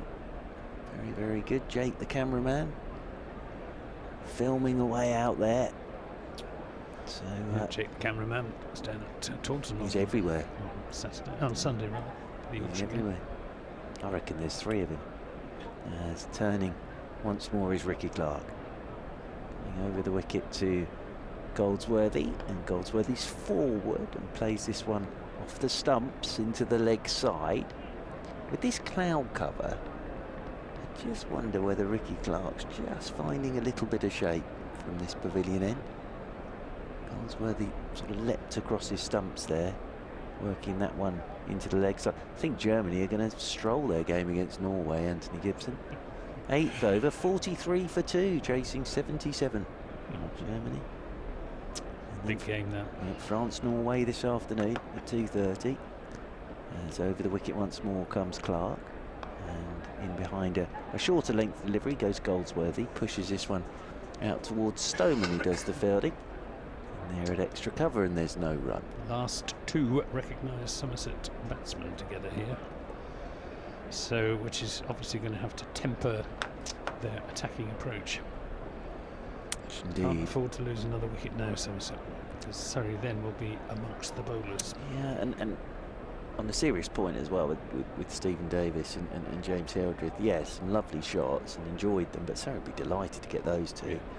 As in over the wicket again comes Clark, and Goldsworthy covers up, plays this one back up the pitch, and there's no run. He nearly got his man there. Well, he does. He's getting him across the stumps, isn't he? And he's just trying to. He's got that horrible one that just nips back late. But yeah, if you'd offered Surrey, Davis and Hildreth for a combined total of 64, they would have said thank you ever so much. 102 for 4, 19 overs gone, and a good one from Ricky Clark. Just the single and the big wicket of James Hildreth for 19. Yeah, he's shuffling across his stumps, is Lewis Goldsworthy, and rather playing around his front pad, and that really accounted for the Ricky Clark hands on. That's on greying head. Some strands of silver. Silver fox is Ricky Clark these days. And now Moriarty switching ends, so this is interesting as well now, because he's going to have the longer boundary through the offside for the left-hander. So they're having to think about all of this, Surrey and Jamie Smith. Got to slip in for Moriarty. Sorry, no, pick up one more wicket. They're through the Somerset mainline batsman. Moriarty then from the Vauxhall end to the orange booted Eddie Byram, who turns that into a gap on the onside and will pick up a single. It's Kimber Fields. Question for you from Dan, and always look on the bright side of life. That number of captains this season, yeah, record must be up there, must be, I would have thought. There was a season back in late 40s, early 50s. This is whipped away into the onside by Lewis Goldsworthy for another single, 103 for 4. When Somerset had 3 club captains, county captains in the season. Obviously, they only played the first-class game in those days. But I can't remember as many as 5 captains in the course of a season. Oh, and this takes him on the pad and gone, and that's the end of Eddie Byram. An indeterminate prod again, I'm afraid. Maybe caught in 2 minds, and he's gone LBW to Moriarty just for 2, and that's the 5th wicket at 103, and Somerset making a mess of this, I'm afraid. 104 rather, 104 for 5. As, came forward, and again playing the ball with the pad rather than the bat. Yeah, and again, from a sort of captaincy point of view, Jamie Smith has thought about this, switch Moriarty, and I said left-hander, bigger boundary out towards the covers, and he's picked up a wicket straight away. So very good again from Jamie Smith. And yeah, Somerset have a bit of a problem at the moment. 104 for 5. Someone's got to stick around with Goldsworthy. Well, the skipper is walking out. Excellent. Josh Davey at 7, the captain. Well, he got he got big runs. He got his highest first-class score against Leicestershire in the county championship on a very flat pitch. It has to be said. And I asked him afterwards if he felt that he'd rather underperformed as a batsman over the years, and he said he had, and that he was going to concentrate rather harder than has been his wont. Yes, he made 75 not out against Leicestershire. He's on strike now as Moriarty bowling his slow left arm. And he's dropped. He's dropped at slip by Ricky Clark, of all people. Wow, there's it. Well, it was a tough one, because I just wondered whether it got a flick off Jamie Smith as well. But it's a big shot first up from the captain. It really is. No, it's gone straight. There is a collector's item. I think he was a little bit unsighted by Jamie Smith moving across. Moriarty's in and bowls to Davey. Plays that into the onside. A little bit of nerves, I think, there from Josh Davey. Yeah, just getting a bit carried away by the occasion, walking out for the first time as captain of Somerset. Moriarty bowls, and this time he won't get a run as it's fielded at mid-wicket. So end of, is that a wicket maiden? Yes, indeed. Wicket maiden, 104 for 5. 20 overs have gone, so Somerset still have 30 overs to bat. He could have been on a hat-trick. I think Ricky Clark's as surprised as anybody there, genuinely. I think went quite quickly. It did, but he is so good in there. It's an absolute collector's item, that, from Ricky Clark. Well bowled down Moriarty, but Josh Davey could be looking back on his 100 tonight, so as captain, as Ricky Clark to bowl the 21st over, coming into Goldsworthy, plays this one up towards mid-off, and there's no run. So yeah, I think at the moment this is a case of Somerset will have to take a bit of time here, because they're losing wickets at regular intervals at the moment. Goldsworthy's played very nicely for these 24, but you might just find there aren't too many runs for the next few overs, just to calm all of this down, because that's suddenly gone from 101 for 3 to 104 for 5, including that big wicket of James Hildreth for Somerset. As Ricky Clark, over the wicket he comes, and Goldsworthy turns this leg side and will get a run this time, just past a tumbling Ryan Patel. So Goldsworthy moves on to 25, and that brings the captain Josh Davey onto strike. I think Goldsworthy should just carry on the way he's absolutely been going. He hasn't been taking any risks. No. He's just been playing every ball on its merits. What he's done really well is finding gaps in the field. Absolutely, yeah. No, he should keep going exactly like he is at the moment. Still a long way to go here. 29.4 overs remaining. Run rate's 5 and over. You don't want to get bogged down. You want to keep the scoreboard ticking over. Otherwise, the bowlers will get into a groove. Over the wicket comes Ricky Clark once again to Davey. Davies forward, playing this one back up the pitch. Yeah, I think sort of what I meant by that was I don't think you'll see the ball whistling to the boundary too often. But I think they may have to take a bit of time here where they do just knock it around Davey and because they're going at 5 and over at the moment. So, you know, with the way that Davies started, that's why they're going at 5 and over. Josh Davey does like hitting it down the ground, and Jamie Smith maybe knows that. It's got mid off and mid on up inside the ring to encourage him to do precisely that. Ricky Clark is over the wicket to Davey, and Davey just opens the face, guiding this one down towards third man. There's Conor McCurr to do the fielding, and also when Davey gets on strike to Moriarty again, if that is the case, with the ball going away from him. 106 for 5. India are 71 without loss. Anthony Gibson. India. Well, KL Rahul is 37 not out, and Rohit Sharma 28 not out. Yes.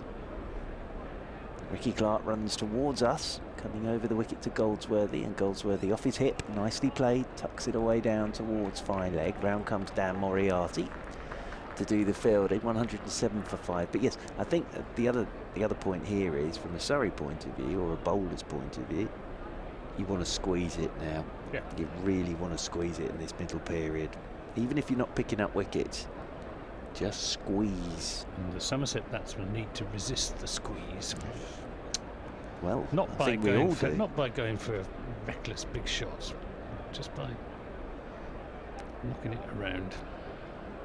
Ricky Clark is over the wicket once again, and Josh Davies forward, playing this one out into the offside. Up comes Mark Stoneman to do the fielding. This is okay for some. That over's fine from a Somerset point of view. A couple of runs off it, and Davey has one. Goldsworthy has 26, and 21 overs gone, 29 remaining, and Somerset 107 for 5. Lewis Goldsworthy is turning himself into a very valuable member of this Somerset side in all three forms of the game. He's done well in the county championship, and he picked up wickets and scored some useful runs in the Vitality Blast, and his record in this competition is second to none. This is played down to long on for a single. Conor McCurr down below us doing the fielding.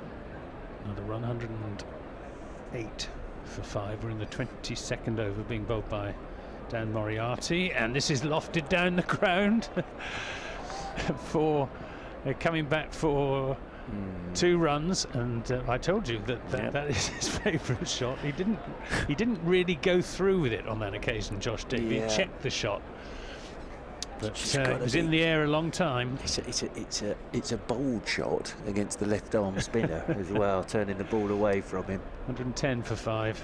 Moriarty's in and bowls, and he's looking for a cut shot. Here is Josh Davey. Can't get it past Nico Reefer at backward point. Moriarty going round the wicket, in and bowls, and Davies down the pitch and almost holes out at short mid wicket. He gets away with it. But well, he's looking anything but secure at the moment is Josh Davey. Mark Stoneman almost getting across to take the catch with his left hand. Single is taken. Goldsworthy studiously forward in defence.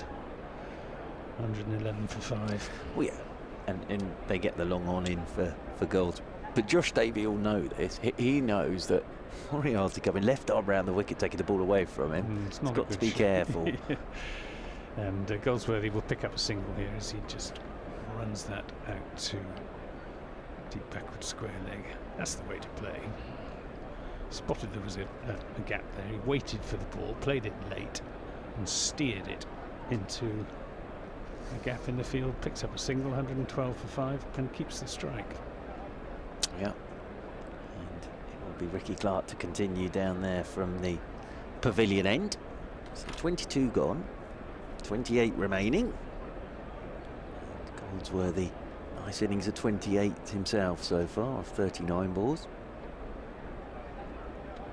Ricky Clark from the pavilion end, coming over the wicket to Lewis Goldsworthy, driving, will take a single out towards the sweeper, out there on the cover boundary rope.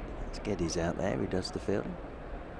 More to the total, 113 for 5 now, Somerset. Back onto strike comes Josh Davey on 4. I don't think this is a very good score on this pitch. Not at the moment. I'm not sure this is a bit like Surrey at Cardiff on Sunday, where that wasn't a 132 all-out pitch. This isn't a 113 for 5 wicket at the moment, as Ricky Clark is over the wicket to Josh Davey. Drive straight in there to short extra cover, and there's no run. I'd still say par on here is about 300. It's a good pitch, this. short boundary on one side as well. Absolutely. So I think Surrey are ahead of the game at the moment. Still a long way to go though. And 13 for 5, Somerset. Josh Davey out there at number 7, the captain. Ricky Clark turns in front of the Mickey Stewart members pavilion. Comes striding in once again over the wicket to Davey, and Davey opens the face and nudges this one down to Nico Riefer. In there at backward point, and there's no run. This is exactly what we thought might happen here. Quiet patch. Surrey won't mind this at all. And that's even not taking wickets, that's where this squeeze comes in now. Somerset, you're in that sort of slightly precarious position about what to do from here really at the moment if you're the batting side. From the fielders and bowling point of view, it's pretty straightforward. Bang it on a line of length and make sure you're tight on the ones really. As Ricky Clark is over the wicket once again to Davey, and Davies turning off the stumps up towards mid-on. Tim David comes up to do the fielding, and there is no run. I think the problem with Josh Davies, he's got two approaches. It's block or bash, and at the moment he's refraining, trying to restrain himself from playing his favourite shots down the ground. But he doesn't quite have the expertise to knock it around to pick up the singles. Over the wicket once again is Ricky Clark to Davey. Davey opens the face, nicely played. Down to the left of Nico Riefer, who dives and does well in there at backward point, gets the throw away, but Davey picks up a single. Well, he did exactly there what I said he couldn't do, so well done, Josh Davey. Yeah, I'm pretty sure in his mind he wanted to lay back and hammer that through cover point, but very nicely played. Just opened the face, dabbed it away for a single. As Goldsworthy played very solidly so far. As Goldsworthy, as he waits now for Ricky Clark, who's into him, and the right-handed Goldsworthy covers up. That's that one that just comes back. Ricky Clark is trying to knock his front pad off here. Often say that with Ricky Clark. That's all he's trying to do here, is to the right-hander. He's trying to knock Goldsworthy's front pad, or get the ball into the middle of that front pad of Goldsworthy. But tidy over again from Ricky Clark. 23 gone now, so in the last 1, 2, 3, 4, 5, 6 overs, just the 13 runs for Somerset. He's taking the off-stump guard, is Lewis Goldsworthy, which has become so fashionable, and it's that's encouraging Ricky Clark to try and knock his front pad off. Well, there's because that. The last ball of that over, he was coming right across his stumps and playing around his front pad. I mean, he succeeded in doing it, middled it, but again, Ricky Clark, hands on head. Here's Moriarty to Davey, who plays that pleasantly up to Tim David at mid-off. Might have been a single there, but decide against it. Nico Riefer's doing some warm-up exercises. Moriarty to Davey, who defends to Riefer. Dot balls coming thick and fast at the moment. Somerset have lost too many wickets to attempt anything too adventurous at this stage in proceedings. Moriarty's in and bowls a reverse sweep up in the air, and that is the end of the Somerset skipper. Oh dear, not the shot of a responsible captain. He just couldn't resist it. Josh Davey went for the reverse sweep, took a mixture of top edge and pad, I think, and the simplest of catches. So that's 114 for 6, and Somerset in all sorts of strife.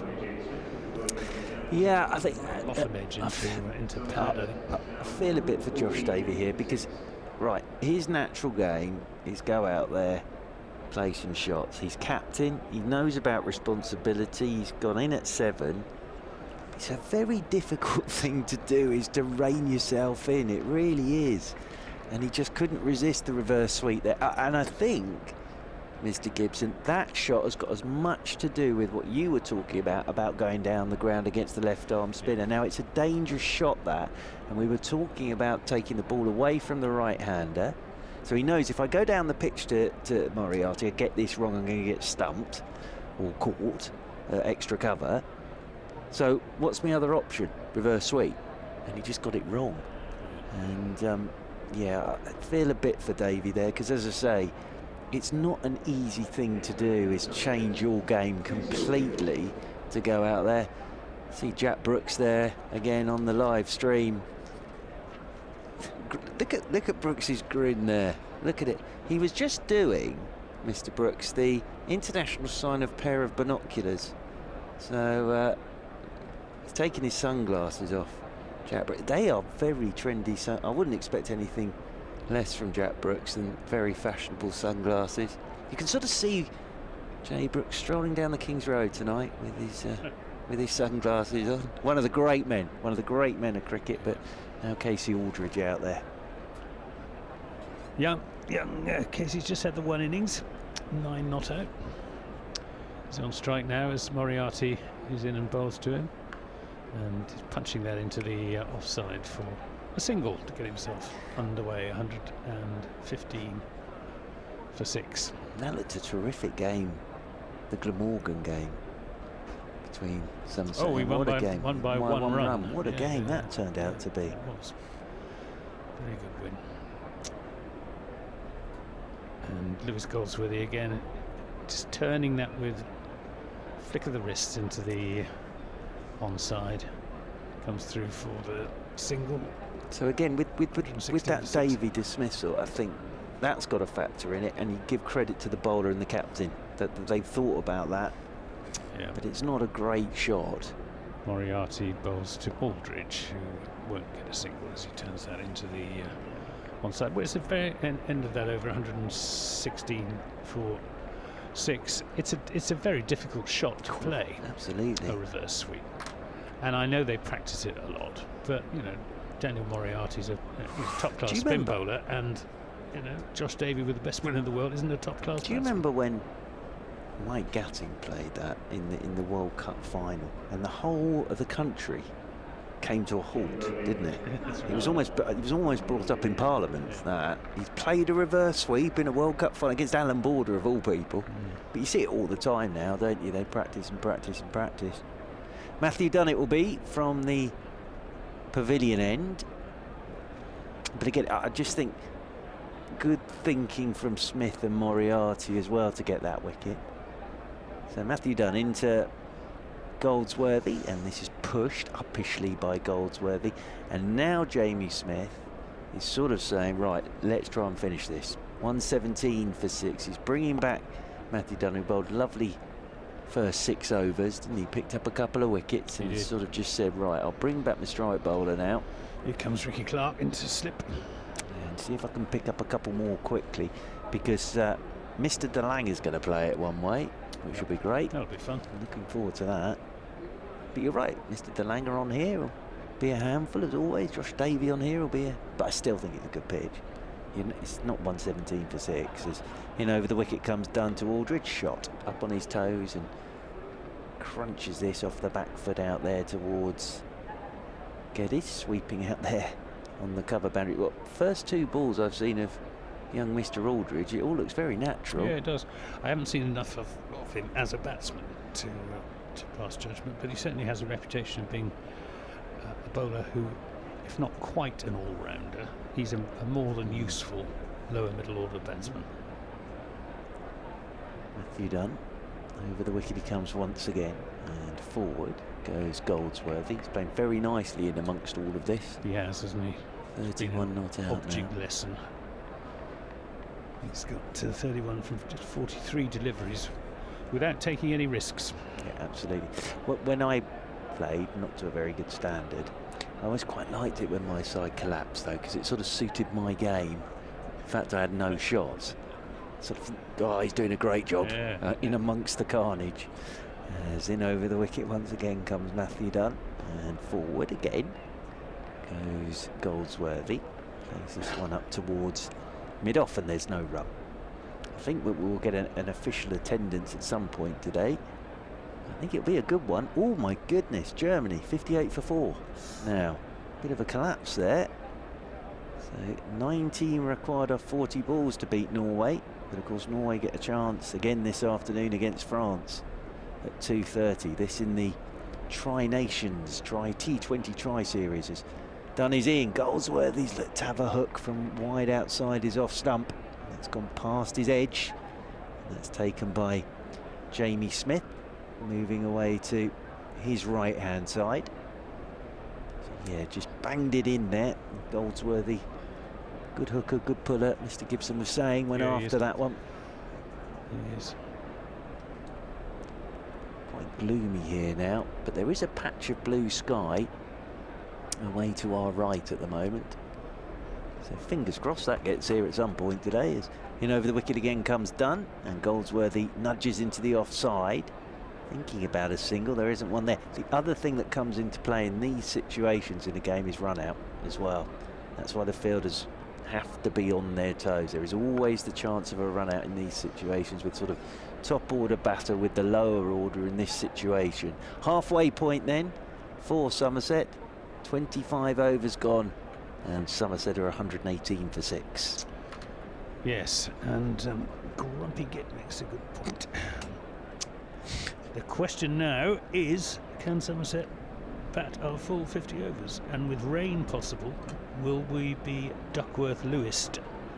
Come on, lads, hang in there. Well, I was a little bit surprised at Josh Davey choosing to bat, because there is some rain forecast for later on. Not necessarily heavy rain, but if there are interruptions, then all Surrey will have to do when they go out to bat is make sure that they stay ahead of Duckworth-Lewis. Yeah, got to have 10 overs, haven't we? Yeah, you've got to have 10. Form. I wouldn't have thought there's too much danger of that not happening. Here's McCurr in bowls to Aldridge, who plays that defensively into the offside.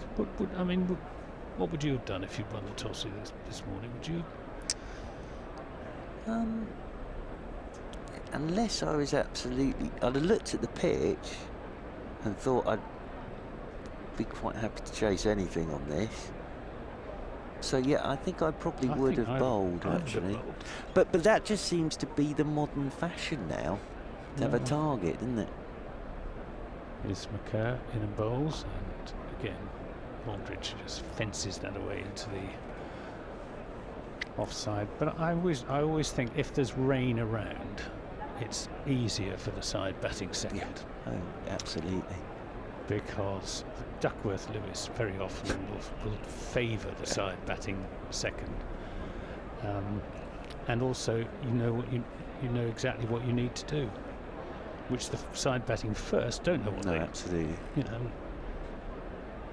There's McCurr in bowls, and this is Edge down to third man, and it will go for 4 runs. Tim David can't do anything about that. I'm not sure it was entirely intentional, but if it was well played. 4 runs to Casey Aldridge. It may as well be that, you know, you look at the batting lineup and you think, right, well, where is our strength? Where is our real strength? And it might be that Somerset think defending is their strength with their bowlers. It could be that as well. On a big ground like this, it could be that we can defend a total with our bowlers. But yeah, 122 for 6. We've still got a bit of a way to go to get something on the board to defend. McCurr into Aldridge, who whips that away nicely down to fine leg, and Matthew Dunn makes a good stop down there. They come back for 2 runs. He's more than useful down on the long leg boundary. Is Matt Dunn? Great athleticism there. 124 for 6. But fingers crossed we don't get any rain at all, and you know we get the full game in. But I just wonder as well, sort of looking at, as you've said, sort of Davis and Hildreth the key here. But then you look at the bowling, there's a bit more experience in the bowling, isn't there? McCurr in bowls, full length and edged down to David, this time just for the single, as he's fairly fine at third man. Another run, 125 5 for 6. So yeah, I just wonder whether that might have had something to do with it as well. You know, if we can get something on the board with our bowlers, we can defend. But at the moment, still a bit like Surrey on Sunday, still a bit of a way to go to get a total on the board to defend. Here's McCurran bowls, and Lewis Goldsworthy defends. End of that over, the 26th of the innings, 125 for 6 with Goldsworthy on 31, Aldridge on 9. Yeah, we've had 24 runs in the last 9 overs with 3 wickets. So that sort of tells the tale of what's been going on in the last period of play, really. It's going to be Matthew Dunn from the pavilion end. I think defending is going to be quite difficult on this pitch with the short boundary on this Yeah, side. I'm just trying to think of the reasoning behind it. As in comes Dunn to Aldridge, nicely played, gets up on his toes, tall lad. I mean, if you were at Sophia Gardens, it would, you know, fair enough to bat first and defend, you know, bring on the spinners, and it becomes very difficult to get the ball away on a very slow track. But this isn't particularly slow. As you say, Mr. DeLanger might have a field day. Yeah, he might. But it's definitely not a 1-2-5 for 6. Surrey have been very good with the ball today, I think. As Matthew Dunn comes in over the wicket once again to Aldridge, who's had a nibble. And that goes past his edge. Nicely bowled again by Matthew Dunn. Taken by Jamie Smith, who's had a pretty good game so far as skipper, Jamie Smith. It's not just about sort of saying to somebody, "Oh, come and have a bowl." It's about working out when to. And he's brought Ricky Clark into the attack, picked up Hildreth straight away. Moriarty, that plan worked with Davey. Now we're sort of saying to Matthew Dunn, have a couple here and see if you can pick me up another one, as Matthew Dunn is in again to Aldridge. Aldridge is forward and playing this off a good length up towards Tim David, stood up there at mid-on. You can see 4 gentlemen who are doing a bit of work on the roof terrace, one oval square at the moment, sat on chairs watching in their sort of fluorescent jackets. Lunchtime though. Having your lunch break, isn't it? Yeah, lunch break. Lunch break. From that, it got great view from up there. There it's wonderful view from up there. In comes Dunn again. Aldridge is pushing this one out towards backward point, and there's no. It almost looks like a team photo up there, or a school photo. Here we go. Well done, Jake. There they are. They're having their lunch, watching the cricket from up there. It looks a little bit like a school photo, that, doesn't it? In their fluorescent jackets, watching away, having their lunch. Great view, though. If you like your cricket, it's a cracking view from up there on top of one oval square. Dunn strides in once again, right arm over the wicket to Aldridge. Aldridge again has a nibble. It's just too quick for him, that. And it just goes past his edge. He's just trying. He's trying to get into line and defend that, but it's just too quick. And a bit of bounce from Matthew Dunn and nothing wrong. A little bit of a away move. Yeah, it's seam, I fancy. And there's been a bit. I'll be interested to see. I would be surprised if you've got that choice, Davey DeLanger, both who, if the pavilion ends the end, that's where there's been a little bit of something today, really, from that pavilion end. As over the wicket once again comes Dunn, and this is punched by Aldridge off the back foot, straight out towards Ben Geddes. He does the fielding, sweeping out there on the cover boundary rope. End of the over, 27 gone, so just the single off the over. That'll be an interesting one though for Davey and DeLanger to sort of work out between themselves, because they're both, if there's a bit of bounce from that end, from the pavilion end, so that would suit DeLanger. But then Davey, if there's any sort of nibble, he's a master of that stuff. He is. You haven't seen Sonny Baker, have you? Not as yet. He's quick. Excellent. Well, then they've got to work out Mr. Baker as well. He won't open the bowling, I don't think. He'll be It'll be interesting to see who it is that opens the bowling. We've got Conor McCurr here, bowling to Aldridge. This is edged down to Tim David at third man, who's still getting a little bit of bird from his spectators for his earlier misdemeanour when he let a boundary through. You would think if we continue like this, and there's still a long way to go, but let's just say Somerset are below where they need to be, which is looking very likely at the moment.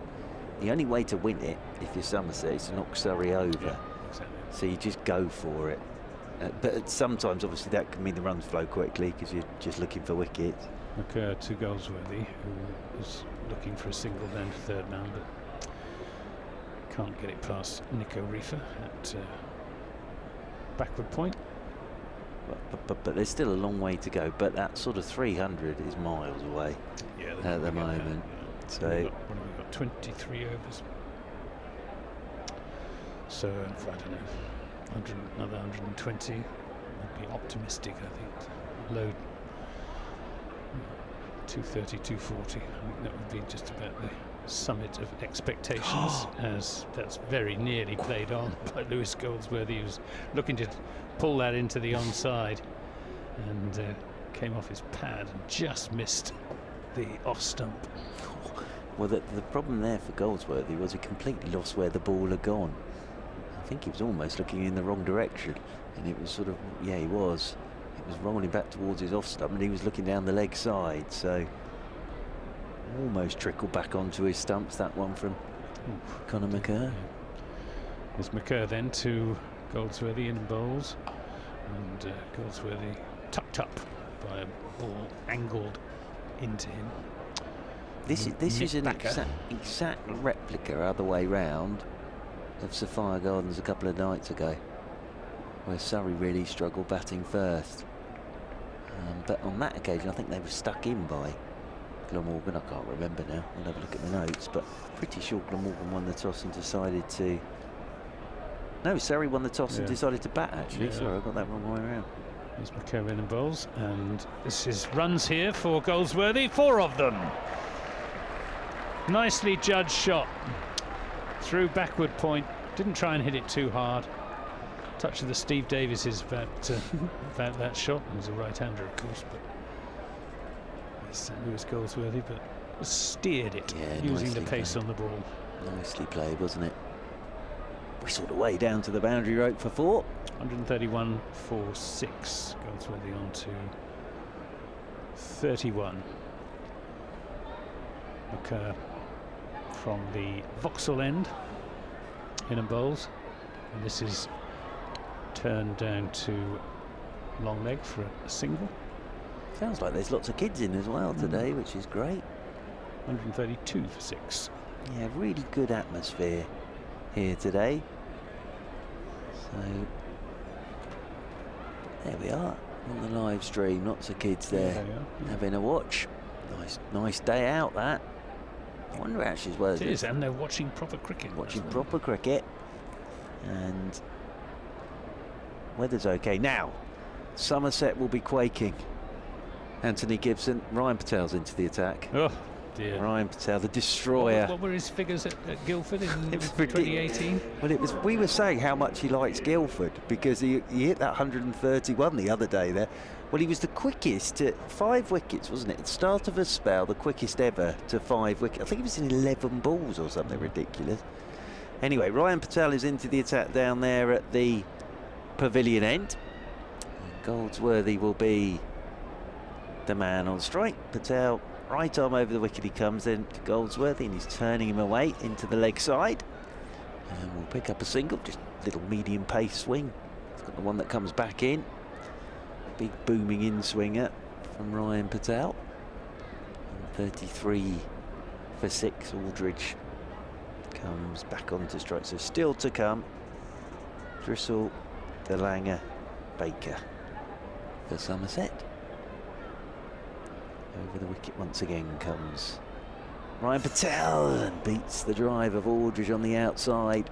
It's just the length as much as anything. Aldridge, big booming drive, it goes past his outside edge, taken by Jamie Smith. He shapes well, Casey Aldridge, doesn't he? But doesn't always make contact with The shots look good, even if he doesn't actually make contact with the ball. Looks a very sort of natural batter, though. Aldridge is in over the wicket again. Comes Patel to him, and Aldridge is forward. Plays this one back up the pitch. Seems to have plenty of time. Absolutely. Tall lad as well. He's about 6'5", tall and slender. Indeed. Wiry. He's quite quick as well. Well, you were talking about the reverse sweep being in fashion earlier. The mullet's back as well. I've had it on an official as always driving again to a wideish one. He's just tempting him here. He's Ryan Patel. He didn't get his foot across. He put his left foot down the line of middle stump.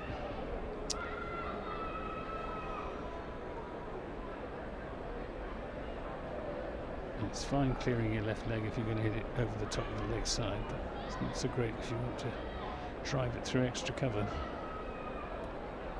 In over the wicket once again comes Patel. Oh, and now he's trying to run one off down towards the man is Aldridge.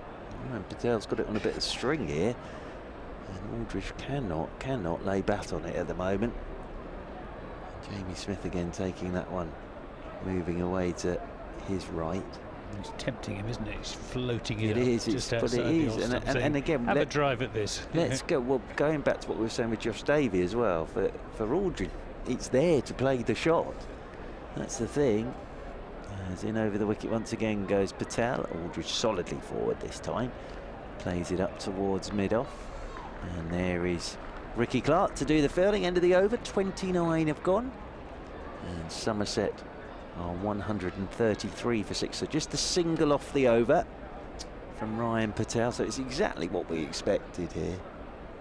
Well, it is Casey Aldridge's highest score in List A cricket, I can reveal, beating the 9 not out that he made against either Derbyshire or Glamorgan, or it wasn't Yorkshire.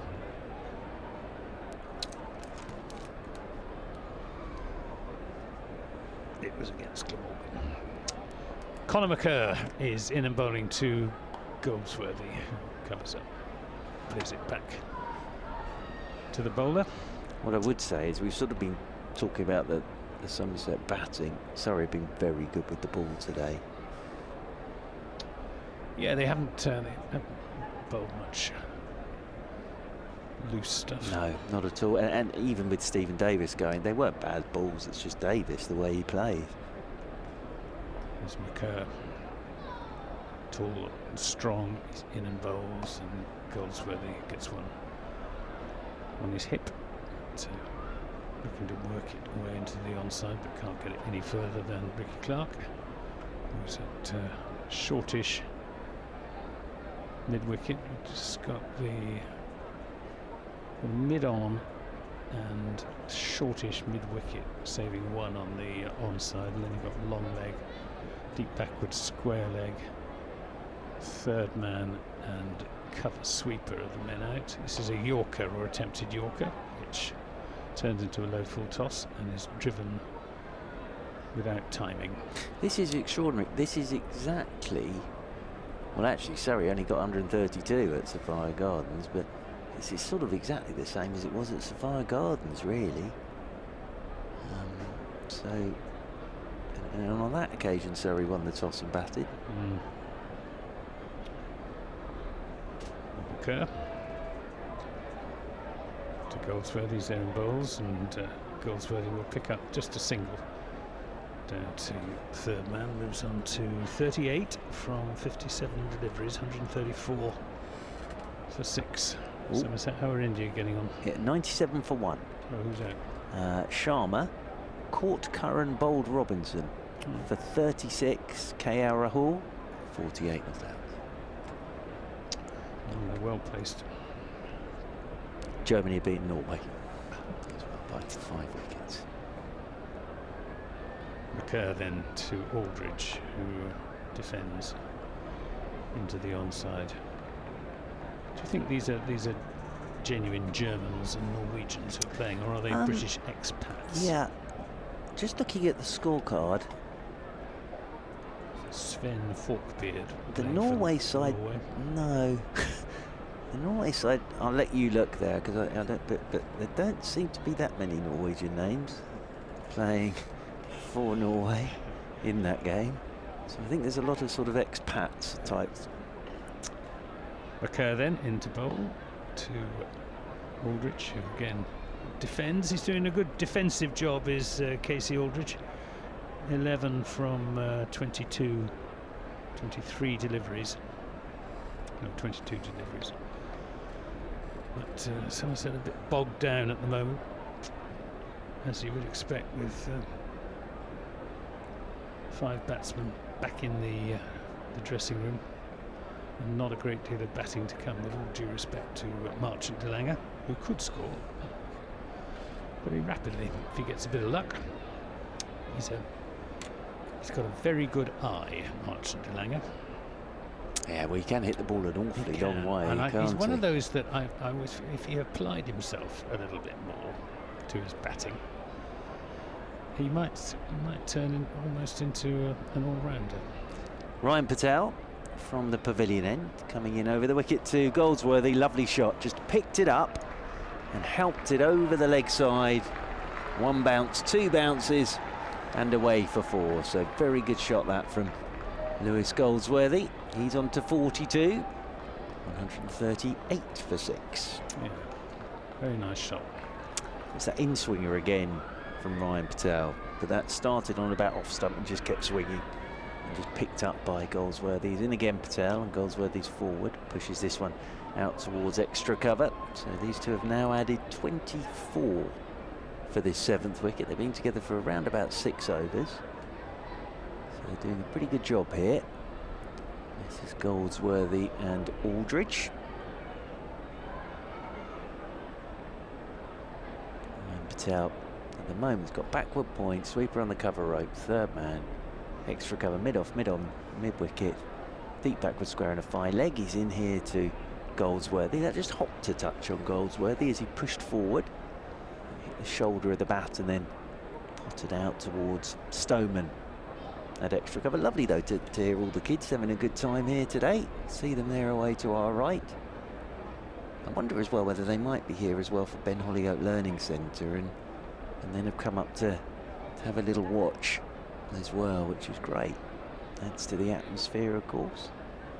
And as Mr. Gibson so rightly said, getting to watch a bit of proper cricket today. At 138 for 6 as in over the wicket comes Patel, and this is pushed by Goldsworthy off the back foot out there towards Stoneman again, who comes round to his left to do the fielding. And there's now, I see a group of gentlemen who've all turned up in their wide-brimmed cricketing hats away to our right. The old Richie Richardsons over there. So they're all, well, the sun's not really out at the moment, but they've got their wide-brimmed cricketing hats on. I always think those hats suit certain players, don't they? Graham Thorpe just looked perfect when he was batting in one of those. Graham Hick looked good in one of those. He's over the wicket again comes Patel, driven by Goldsworthy. Straight up the ground, Ricky Clark does the fielding, and there is no run. Hashim Amla. He does, but I'm still convinced that he's got one size too big. Because every time he turns to chase the ball, it blows off his head. Yes. And I've said it before, that I think the reason being that at the start of the season he had a sort of woolly hat on underneath it because it was so cold. But take the woolly hat off, and it blows off his head. Can only afford the one. Yeah, absolutely, absolutely. Well, the shop has run out of small ones. As they're just moving. Man out to deep mid-wicket. So they've got deep mid-wicket and a deep backward square for Goldsworthy as Patel is in, and Goldsworthy's forward trying to work on the leg side. Little leading edge, potters out towards extra cover. Tidy over again. That boundary, nice shot from Goldsworthy. 31 overs gone, 19 remaining. And Somerset 138 for 6. And a lot depending on Lewis Goldsworthy's young shoulders. He's got a very good head on those shoulders. He's not phased by any situation, just gets on with it. And he got to bowl the final over against Glamorgan. When Glamorgan needed 10, I think it was, or 11. And he bowled 3 full tosses straight up, which will hit down the ground for a single apiece. But he did his job. He stood up to the plate, as they say. Right, we've got to the plate. Nick Kimber coming back into the attack from this Vauxhall end as the sun tries to break through. He's in and bowls to Aldridge, who goes for one of those offside shots that he favours, and again fails to make contact with the ball. Kimber has bowled. He's been the least effective of the Surrey bowlers and the most expensive. 4 overs, 1 for 35, so going at nearly 9 runs an over. Stephen Davis rather took a fancy to him. Here he comes rocking in. He's there and bowls, and this is turned into a gap on the onside. It'll just be a single. Well, big wicket. Stephen Davis for 45 at that stage. Yeah, you can't apportion a huge amount of credit to the Not at all. But it was just it was a lackadaisical Stephen Davis. He picked up an awful lot of his wickets, didn't he? You got to. Sometimes there are bowlers that they bowl not a very good ball and it picks up a wicket. So, and actually, I'm pleased for him because the 2 Yorkers. I know they're his own fault, but his 3 hit ones. He's hit the stumps twice. He's in there bowling to Goldsworthy, and he's looking for the Yorker there, I fancy, but too wide of off stump. Goldsworthy just rehearses the digging out defensive shot. Well, I suppose they'll bowl him a couple of overs now and then bring him back at the end. Does he bowl at the death with his Yorkers? Yeah, I haven't got to that point with him yet in his career, so maybe it makes sense. He's in now to Goldsworthy, who won't pick up a single into the onside as Ricky Clark is quickly across to his right to do the field. 139 for 6. We are in the 32nd over. We've seen over the years anybody who can bowl those Yorkers at the death. The one that really springs to mind is Malinga, isn't it? Cool. Yeah, absolutely. From that angle, and I'm not saying that Kimber's actually Malinga, but it's a fairly slingy action, isn't it? There's Kimber to Goldsworthy down the leg side, and that'll be a wide 140 for 6. Somerset have lost. Sam Young without scoring. James Rue for 6, both of those to Matthew Dunn. James and Stephen Davis, the standout innings so far, 45 from 32 deliveries with 7 fours and a 6. He was caught at backward point by Ricky Clark off Kimber for 45. As the aforementioned Kimber is in and bowls wide outside the off stump and full of length. Again, that sort of wide of off stump Yorker.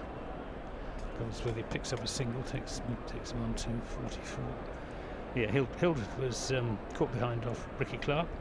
Clark being brought back by Jamie Smith, and the very first ball in his second spell found the outside edge of James Hildreth's bat. Then Eddie Byram was LBW to a straight one from Moriarty that he played all around for just 2.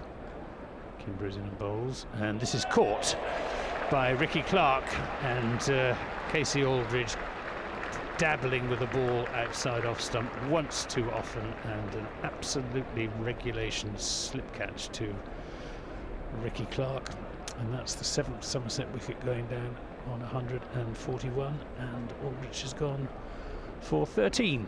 Yeah, good bit of bowling that from Nick Kimber.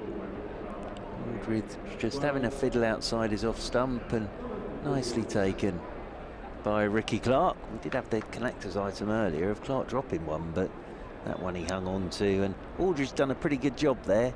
Stuck together 27 to put on there with Goldsworthy, but Goldsworthy at the moment is in danger of being left high and dry here. Who do you send out now? It's got to be Marchant. But it's not. It's George Drissel. So George Drissel makes The his numberless way. Drissel. Yes, indeed. And again, nice bit of bowling from Nick Kimber. He's got a bit about him. Definitely. And a couple of wickets. So George, as you can hear Johnny Barron announcing there, round the ground. Yeah. Getting the pronunciation correct as well. It's not Drizzle. He would have... Don't even tempt me. He'd have known that, Barron, up there. Or is it Drissel? He would have known that up there. Or Jose, even. You're naughty, Anthony Gibson. You're very naughty. So, yes, well bowled, Nick Kimber. Well bowled. Nick Kimber gets that wicket of Aldridge. And 32 overs have gone now. 141 for 7. Somerset in real danger of not batting through their 50 overs. So Drissel is down at the non-strikers end because that was the last ball of the over.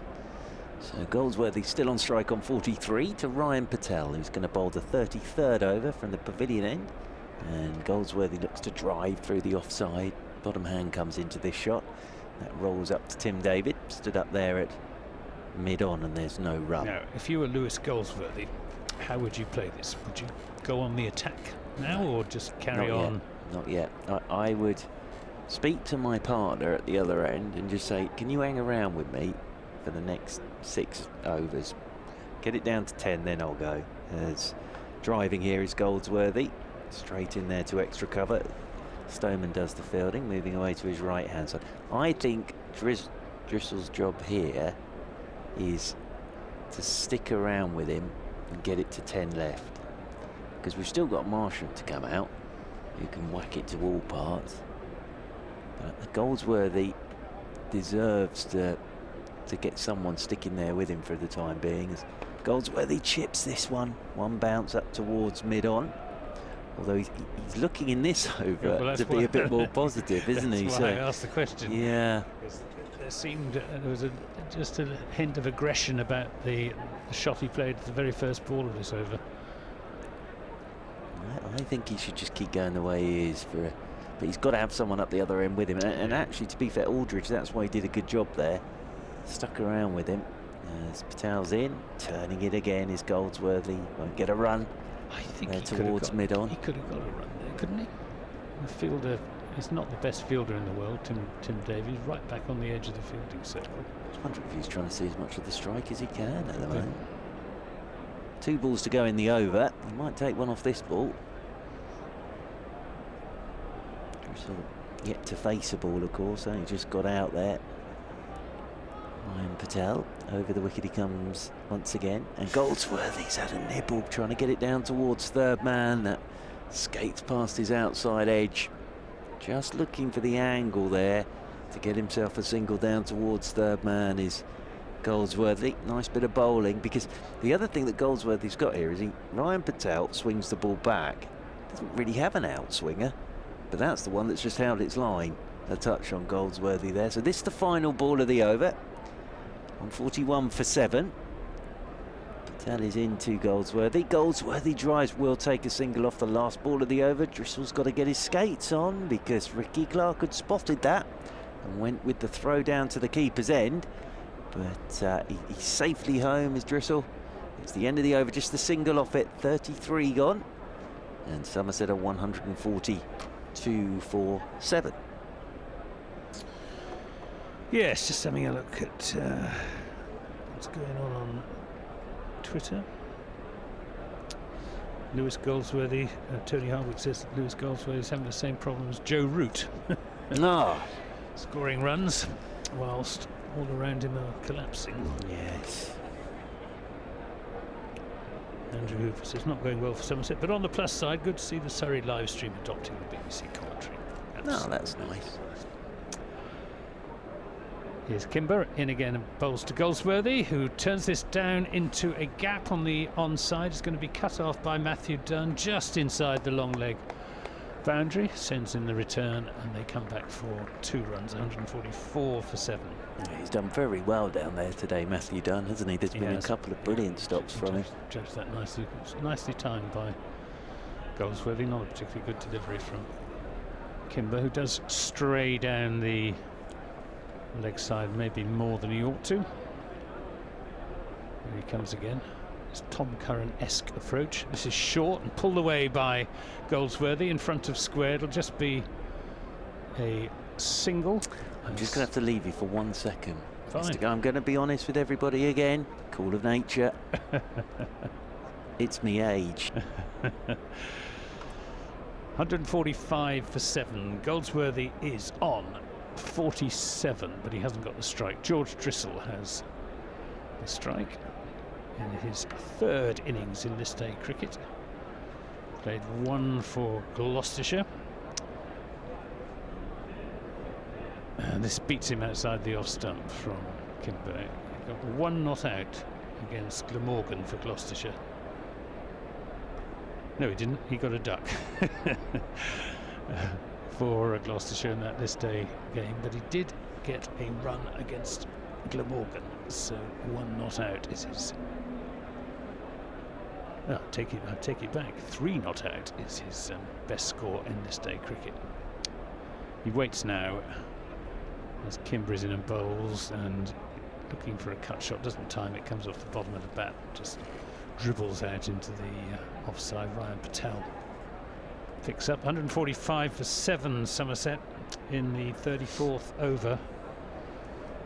The mainstays of their batting. Stephen Davis, who made a most fluent and delightful 45 before absent-mindedly cutting a ball straight to backward point as Drissel covers up, and Lewis Goldsworthy, who's still there, I'm happy to say, on 47, holding the innings together. He is. He's played very well for these 47. He's got a bit of a conundrum on his hands at the moment, though. I think, actually, talking about Delanga with the ball here, I think Delanga could have a part to play with the bat here. Absolutely. I was slightly surprised that Drissel came in ahead of him. Suggests that Drissel may be able to bat, but he can't do much with that from Kimber, although he does keep it down.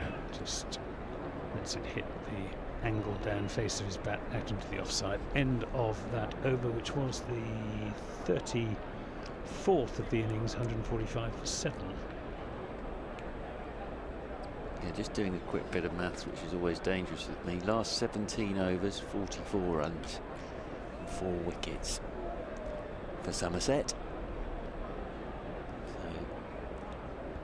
But absolutely, if Goldsworthy's, this is what I was saying about 10 overs to go. If Goldsworthy's still there, and then Delanga joins him, let's say, yeah, Goldsworthy will look to push on. Delanga's capable of causing some damage. He's just got to give him time. Yes. Doesn't normally need too much time exactly, to do some damage. But if he can. It's Ryan Patel from the pavilion end coming into Goldsworthy, and Goldsworthy this time does take that single up towards mid-on, and the throw comes in from David, so he takes the single. Home. And Goldsworthy moves on to 48, 146 for 7. He's an intelligent cricketer as well, Lewis Goldsworthy, because I think he realised he missed out on a single in the previous over, and as soon as he hit that, he set off for the single and got home quite comfortably. Drissel comes on to strike. 46 for 7. Over the wicket goes Ryan Patel to Drissel. Drissel, the right-hander, drives straight back up the pitch. Patel does the fielding off his own bowling. Whips it back to Jamie Smith. But I'm going to be fascinated to see Steve Kirby down there having a chat with Andy Hurry. I'm going to be absolutely fascinated to find out what this crowd is today. But in terms of numbers, I mean. Well, you're familiar with the Oval. What would your educated guess be? 6,000. As in over the wicket comes Ryan Patel. Forward goes the right-handed Drissel. Plays this one between 4 and 6, I'd say, today. But I'm doing that with scanning with my eyes at the moment. I'd say between 4 and 6. The pavilion's packed today. Lots of people down there in that bottom tier of the Peter May stand as well. As Ryan Patel comes in over the wicket once again, Drissell's down the pitch towards him and then just tucks the ball down into the leg side. They'll take a single. That'll move Drissell off the mark and move Somerset onto 147 for 7. Goldsworthy comes back onto strike on 48. Deserves a 50 here. Does Goldsworthy. George Drissell is an off spinner. Excellent. A type of cricket that Somerset didn't have until he. I think he must just be playing on a match-by-match basis at the moment because he's got no number. But Don Bess, of course, having gone to Yorkshire. Tall lad for an off spinner. As in over the wicket comes Patel and single here. Oh, they might look for two. Goldsworthy's nicked it down towards long on, but it's just the single. Matthew Dunn came flying up to do the fielding there. Goldsworthy on to 49, 148 for 7. He is a tall lad for an offie. Yeah, he's just over 6 foot actually. Must get a bit of bounce, I would have thought. Played a couple of games for Gloucestershire back in 2019. He's waiting once again. Drissell. It's funny, isn't it? Because you said that. And my first thought of tall off spinner was Richard Dawson. Waits again. Over his back does Drissell. Ryan Patel over the wicket to him. And Drissell's forward. Pushes this one out into the offside, and there is no run. End of the over. 35 gone. So 3 off that over from Ryan Patel. And Somerset just trying to get something on the board that they can defend. 148 for 7. Something workable is what they're looking for here now, with 15 overs to go. Well, I think they'll be doing well to get 200, wouldn't they? I think that's probably about the mark they've got in mind. It could be different if March and Delaney gets going, but there's no guarantee of that. Another over coming up from Nick Kimber. It's bowling to Lewis Goldsworthy, who's on 49. He's in and bowls to Goldsworthy, who goes to his 50, plays that through mid-wicket to the sweeper out on the boundary, goes through to a very well played, well judged and important 50 for his side from 78 deliveries, just the 2 fours, and it's exactly the innings that the circumstances required, with wickets falling all around him. He's been the backbone of this Somerset innings. Well battered, Lewis Goldsworthy. Kimber is into Drissell, who will pick up a single into the onside as well, and this time they will come back for the second run. They'll have to hurry as the throw comes in from Dunn. And Goldsworthy sprawls, but makes his ground. So he did the right thing. He tried to get himself between the stumps and the ball there. Did Goldsworthy, but that he's also hurt. He's landed on his scraped his wrist. He sort of diverted himself there with the dive. Did the right thing though.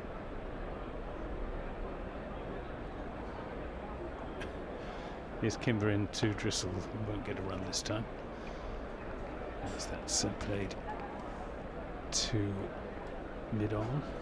Just a bit of news here about Jofra Archer, poor lad. Which is? Out for the rest of the year. Oh no.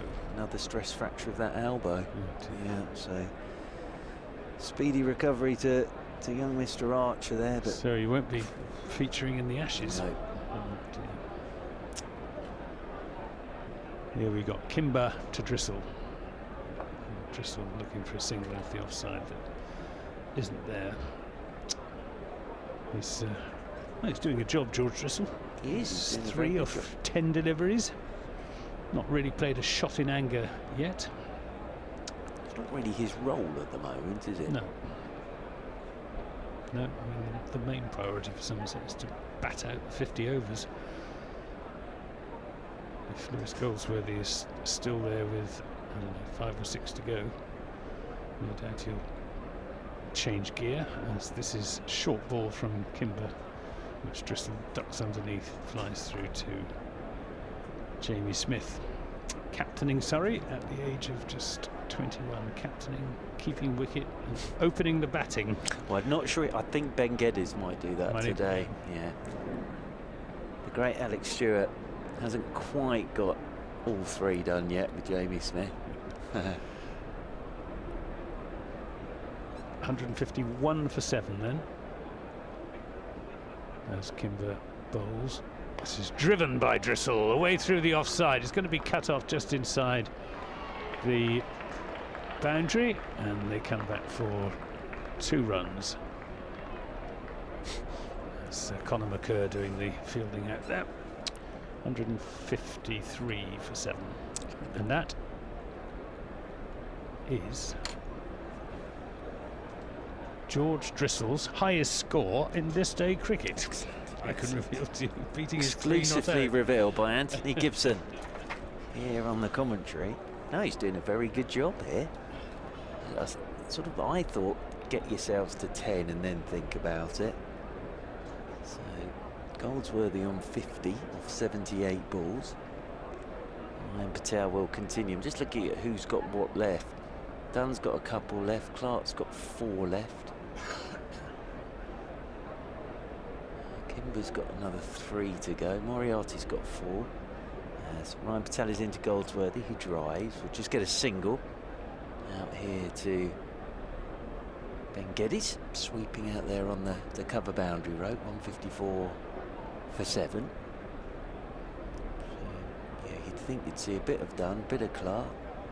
I should tell you what, Moriarty might not be a bad shout here either, especially when Delanger gets in. I'm not sure he'll be able to resist just prodding the ball back for a while. As over the wicket once again comes Patel, and Drissel's forward. Plays this one down towards backward point, and there's no run. And with us on the live stream, hello to everybody in Taunton, watching back in Somerset. Hope you're all well. 154 for 7. Somerset at the moment. Over the wicket once again comes Ryan Patel. Forward again, solidly goes Drissel. Playing this very sensibly at the moment. Yeah. You can get Somerset, if you can get up to 200, still in the game. Below par, but still in the game. Surrey at Savile Gardens, it was 132, and that is very difficult to defend.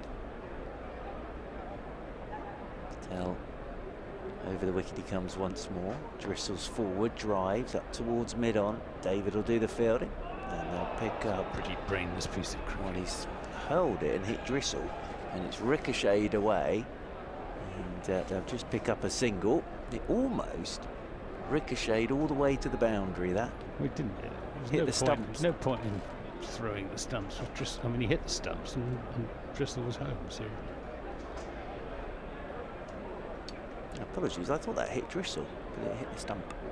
As over the wicket once again comes Patel, and Goldsworthy sensibly again rolls the wrists on this one, plays it down to Tim David, does the fielding there at long on, and more to the total. 156 for 7.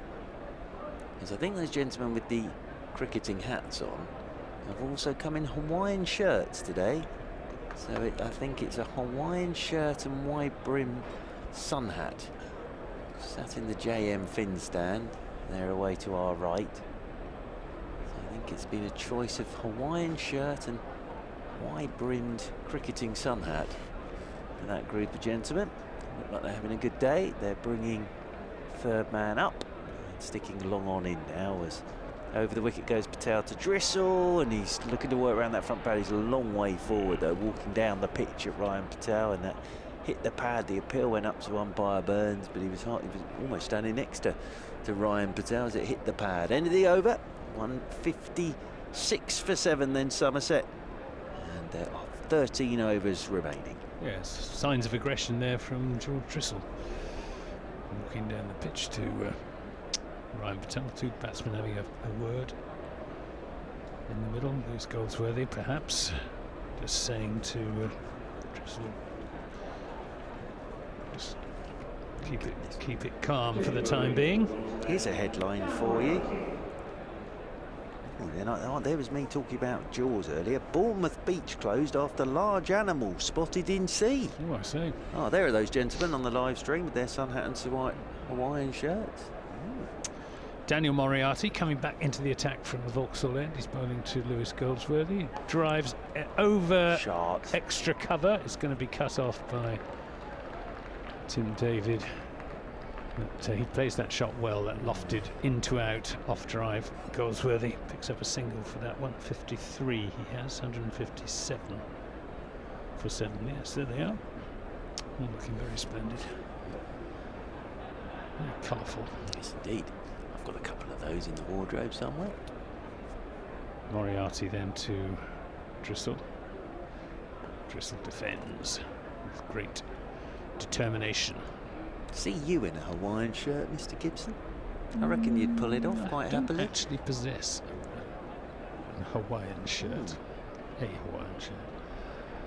Moriarty's in and bowls, and Drissel's back on his stumps, just running that down to short third man. Nico Reefer goes across to his left, but can't prevent the single. 158 for 7. Yeah, the great Tom Selleck as Magnum PI, of course. Indeed. Well, yes. Wore the Hawaiian shirt. Very well. I used to have the Magnum PI moustache. Yeah, I know you did. I don't forget.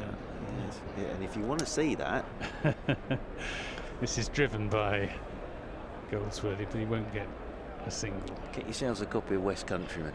There's a couple of absolute belters in there in the photo section. Very Mr. Gibson with his big tash. 1970s. Yeah, isn't very it? good. It's very back in fashion. Moriarty in and bowls, and this is worked into the onside by Lewis Goldsworthy, who I must say has been the epitome of calmness out there, hasn't he? Very He's much just so. gone about his business. There's no fuss, no bother, no frills. Picking up the ones and the twos, taking the odd boundary. No, he's been excellent today. Moriarty to Drissel, and Drissel comes forward and that squirts off an inside edge to short fine leg, and there isn't a run. 159 for 7. 38 overs have gone, 12 remain. 53 to Goldsworthy, 7 to Drissel. Yep, and Ricky Clark, I think, is coming back into the attack now.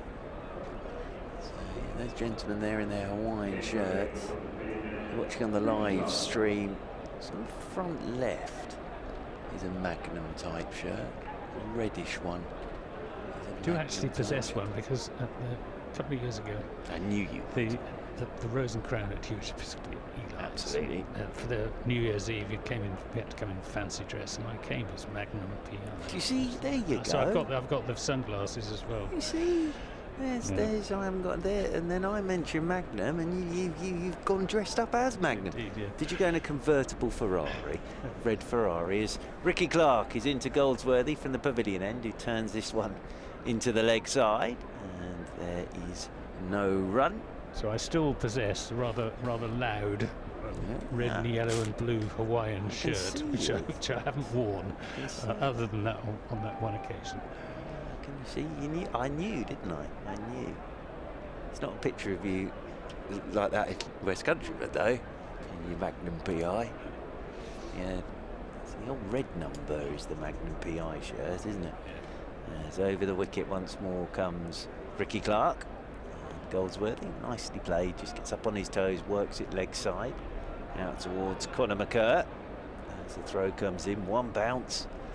Over the top of the stumps, 160 for 7. Drissel coming back on to strike on 7. Nice hubbub about the place today. Really is lovely. Thankfully the weather's playing fair with us as well at the moment, which was good. Interesting though if there is going to be a bit of rain later. That's the other thing here with the old Duckworth Lewis, is that's why you don't want to get bowled out for under your 50 overs. As Ricky Clark is in once again to Drissel, and Drissel's pushing this one down towards backward point. Obvious thing to say, but A, it gives if you get bowled out for under 50, if there is going to be rain about under your 50 overs, it gives the opposition longer to get to their total. And Duckworth Lewis comes into play, so whatever they're chasing, be a bit higher. tweet from Bob Walker. Just got in from swimming, switched on TMS only to find same old with England. So now listening to you two and being entertained. Rob in a wild and windy West Wales. Ooh, a windy West Wales is driving. Is Drissel out into the offside. No run there. As Stoneman comes round to do the filling. I drove back from Cardiff yesterday. It was quite blowy yesterday actually. Driving back from Cardiff. Beautiful in the morning. Yeah, no, nice in the morning, but then at lunchtime on sort of pottering up the M4 again. 60 for 7. Played golf yesterday. I bet you did. It was lovely. Yeah, absolutely nice day for glorious. us. Go round all right. We won. Over the wicket once again comes Clark. And Drissel, top edge, down towards third man. And it doesn't quite get to Kimber, who dived forward. And it just bounced in front of it. It was good effort to get there. But looking to pull top edge from Drissel all the way down to third man. And Kimber, great effort to get there, but it just bounced in front of him as he dived forward. And it's over the boundary rope and away for 4. 164 for 7. And he runs. Drissel moves on to 11. Would have been a tremendous catch. It would have been a brilliant catch. Clark is in once again to Drissel. Another short one. Drissel's pulling down towards fine leg. So Ricky Clark's decided to test him out with the short ball now. He picks up a single. End of the over. 38 gone. 165 for 7. 39 gone, apologies. 39 gone. So 11 left. 165 for 7. So we're heading towards the final power play now as well. Surrey can get 5 outside the circle. But will they put 5 outside the circle? Well, I don't know. I would have thought we'd get put through one more, and then you will see. Galsworthy just looking to be a little more attacking. Moriarty's going to bowl another over. 7 overs, 2 for 23. He's bowling to Drissel. Drissel is appeal for a stumped and gone. It was a wide down the leg side, but Drissel just lost his balance as he tried to play that away through the onside, dragged his back foot, and umpire Burns did not hesitate to raise the finger as Jamie Smith swept the bails off. So end of the innings for George Drissel, stumped by Smith. Bowled Moriarty for 12, 165 for 8 now Somerset. Yeah, great bit of work from Jamie Smith. He just raised his foot and just dragged it forward, lost his balance. It's a 4th wicket for Moriarty, so another good performance this from Moriarty. It might be not a bad time though for Mr. DeLanger to walk out there and have a bat now. I sort of said with 10 overs to go they're going to give it a go, and here he comes. Number 90. The big man. Oh, he's huge, isn't he? Absolutely enormous. He's got the old Tom Selleck moustache as well, hasn't he? He has. Actually, he would be a very passable impression. He would. If there was a Magnum PI evening, he would. Mr. DeLanger was available. Perfect, right? Yeah. He also, I think it was you that pointed this out originally, there's an uncanny resemblance to Lord Lucan. Well, that's where he is. Who'd have thought, eh? But no, that was a terrific bit of work for Jamie Smith. It was. Yeah, there you are. So he's out there in the middle now, DeLanger. His big do you think Moriarty and Smith had worked that out? Was that a ploy? It might well have been. There might have been a little signal there. Because what I liked about that as well, that Jamie Smith just waited just a fraction of a second, just to topple and then whipped off the bail. So it's a very good bit of work that. Yeah, could well have been a signal. Just sometimes it's worth it on the wide, isn't it, for a single? Well, it was quite wide. Yeah, I mean, it wasn't just down the leg side. That's what made me wonder about it. A good game with the gloves again, and he's captain in as well. Moriarty then to March and DeLanger. Back on his stumps and nearly gets bowled. There's a quicker one from Moriarty. Which he kindly indicates back to Goldsworthy. Yeah. I love it when they do that. As if Goldsworthy hadn't noticed. He's been out there for nearly 2 hours. Moriarty then to Langer. Oh, he's taken on the pad appeal for LBW. Not out. Just going down, I think. Just going down. Well, I think Marchand he's trying to bat responsibly out there. He's prodded at the first 2 deliveries. Moriarty is in and bowls to him, and this time he drives it fiercely, but there's a fielder out there, David, on the long off boundary. Nice shot, in fact, from De Lange. Perfectly conventional, forceful off drive. Just that first ball again, though. Thinking on the route. I love that when there's batter out there. He's been out there for 2 hours, but De Lange is saying, "Watch for the quicker one." Moriarty to Goldsworthy, who yet again with a turn of the wrists plays that to backward square leg. He knows exactly where the fielders are. Does Lewis Goldsworthy? He's been picking up risk-free runs because he knows that he needs to be there at the end, and he will take Somerset through to their full 50 overs if he possibly can. De Lange is back on his stumps, playing that into the offside. 168 for 8, Somerset. Moriarty's in and bowls, and De Lange belatedly decides that there's a single there, and Ryan Patel doesn't pick it up cleanly, and they come through comfortably enough for that single. 169 for 8. Nicking the strike now. Marchand De Lange on strike for the start of the 41st, but he could do some damage here, Marchand De Lange. Ricky Clark about to bowl his 8th over. This is the final power play, of course. It'll be interesting to see what the field is that Surrey set up for De Lange. They know where he wants to go. Ricky Clark knows what's coming. Will he keep mid on and mid off up? I would have thought so. He is at the moment. And I think he's sort of going to say, if you want to pop me in the pavilion, pop me in the pavilion. So this will be fun. Surprised we haven't got someone out at cow corner. Yep. Well, this will be they want interesting. to encourage him to. Deep mid-wicket, sweeper on the cover rope, third man fine leg. As over the wicket comes Clark, then to De Lange, bouncer. De Lange ducks underneath it.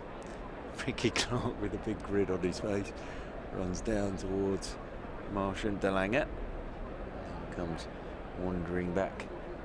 But more bouncers in the last 2 overs than I've seen him bowl for months. Ricky Clark. He's played 4 one-day internationals for South Africa, Marchand De Lange. He took 10 wickets in those 4 games. How many runs did he score? He's Not a huge number, over his bat once more. Ricky Clark is into him. De Lange's forward, playing this one out into the offside. And there's no run once again. I'll have a look actually. All joking aside, if he can get through these turnovers at some point, he will whack a few into the stands. No doubt whatsoever about that. He didn't bat. Never batted. Not in, but he didn't bat in an ODI at all, or in his 6 T20 internationals. Yeah. Over the wicket once again comes Ricky Clark to De Lange, who's turning this one down into the leg side. He'll pick up a single. He averages 15.62 in this day cricket. High score of 58 not out. Be handy today. 170 for 8. De Lange moves on to 3. And of course, he does have a first-class century to his name. All joking. He can bat. It's just in these situations, he also knows he wants to try and bat the 50 overs with Goldsworthy as well. Yep. That's the thing here. What's the field going to be? Here we go. For Goldsworthy, they are going to stick a man out towards sort of that cow corner.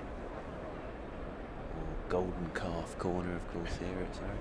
As over the wicket once more comes Ricky Clark to Goldsworthy. That's short, that's pulled. Is he going to split the 2? No.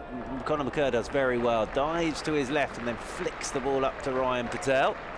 Out there at deep mid-wicket. Good bit of teamwork, that. Well, I'm not sure Ryan Patel was quite expecting the ball to be thrown to him, but just a single. One more to the total. 171 for 8. Martian DeLange. 2 balls to go in this Ricky Clark over. Jamie Smith just making sure everybody's exactly where they should be.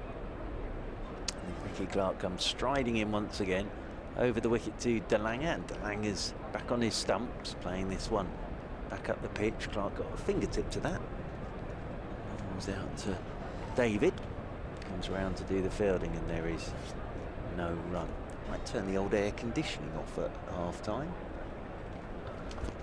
Getting a little bit chilly in this box for some reason. Is, yeah. As Clark with the final ball of the over, ready to come in over the wicket to DeLange, and DeLange, short one, pulls straight out to Ryan Patel, and 1 more to the total. Done it again, he's nicked the strike again. 172 for 8, 9 overs to go, 41 gone, 172 for 8. Yeah. 9 overs for Somerset to bat through, which I'm sure will be their ambition. Sio Glamorgan are getting on group leaders. 220 for 3 against Leicestershire. That game is being played at the Upton Steel County Ground in Leicester, so it's slow going. If that had been at Sophia Gardens, I wouldn't have been surprised at that scoreline, but it would be 44 overs for 222. Moriarty to bowl here to Martian DeLange, who's defending, and yes, he's got the man out at straight mid-wicket as Moriarty, but DeLange will be hitting against the spin if he's eyeing up that particular corner, which he does, and is bowled. And that is the end of Martian DeLange. He could restrain himself no longer, and he did indeed hit against the spin, and he paid the penalty, and that's 172 for 9. Well, it was the ball before, you could see, gave it a little bit of air, and DeLange very studiously sort of pushed it back, but you thought, give him another one of those, he's going to go for it, which is exactly what he did, and missed it.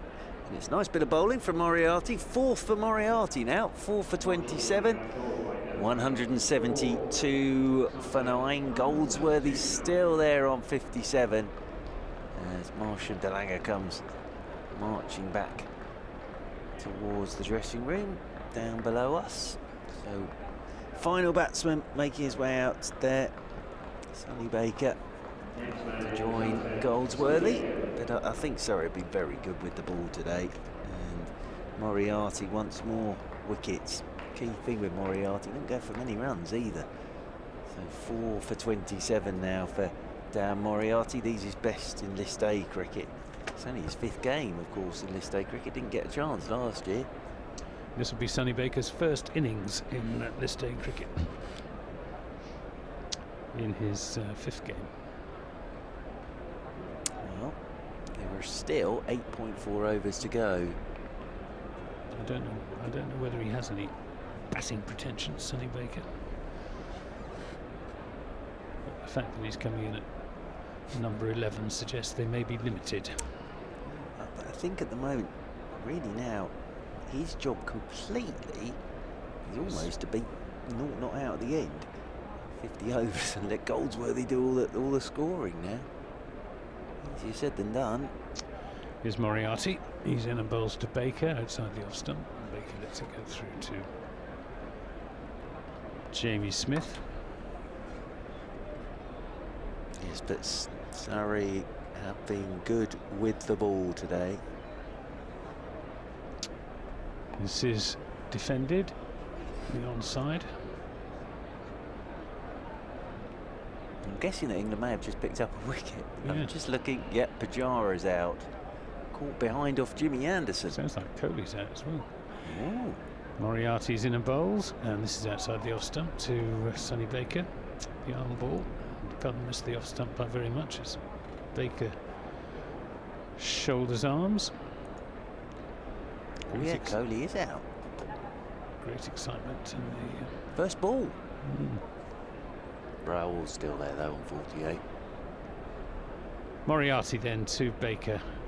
Baker lets that go through outside the off stump. Not very far outside the off stump. Like a sort of coat of varnish outside the off stump. But Sonny Baker survives. He's done his job so far. End of the 42nd over. It's 172 for 9, and it means that Lewis Goldsworthy on 57 will have the strike. Now, Lewis Goldsworthy will know a lot more about Sonny Baker's batting abilities than I do, and I think that knowledge will probably colour his approach here. And good applause down below us for Daniel Moriarty. Yep, very good spell this again from Moriarty. Does it in all forms of the game, Dan Moriarty. Always says though his main one's red ball. As Ricky Clark then comes over the wicket to Lewis Goldsworthy, who tucks this one into the leg side, will take a single. So that brings Baker on to strike. I think he was just trying to get that more towards mid-wicket and find two there. He was looking for the two, wasn't he? Yeah. But it gives Ricky Clark an opportunity here to have a little dip at Baker. 173 for 9. It's something. Somerset have got something on the board. Over the wicket comes Ricky Clark to Baker. Baker right-handed in behind this. Very solid looking defensive shot. Devon boy is Sonny Baker. Comes from Torbay. Came up like all of these young players, with the exception of George Driscoll. Came up through the Somerset Academy. Well, Ellis, of course, who's doing the live stream behind us, is a Devon boy as well, I think. Ellis is, yeah. Part of the world, yeah. Turning once more is Ricky Clark. Comes in over the wicket. And this one's turned by Baker. He's off the mark nicely out there towards deep backward square. Must say it was lovely to hear Vic again on CMS yesterday. He was in good form. 174 for 9. He's living in Exeter now. Is yep. Taught at Blundell's, of course. I went to school at Blundell's and taught there. Goldsworthy 58, not out. But he's not a Devonian. His father farmed in Somerset. Ah, there you are. Middle Chinook. In over the wicket once more comes Ricky Clark. This one's turned by Goldsworthy up towards mid-on. They'll pick up another single. Great name, that. Middle Chinook. It's East Chinook, West Chinook and Middle Chinook. Is there really? It's excellent.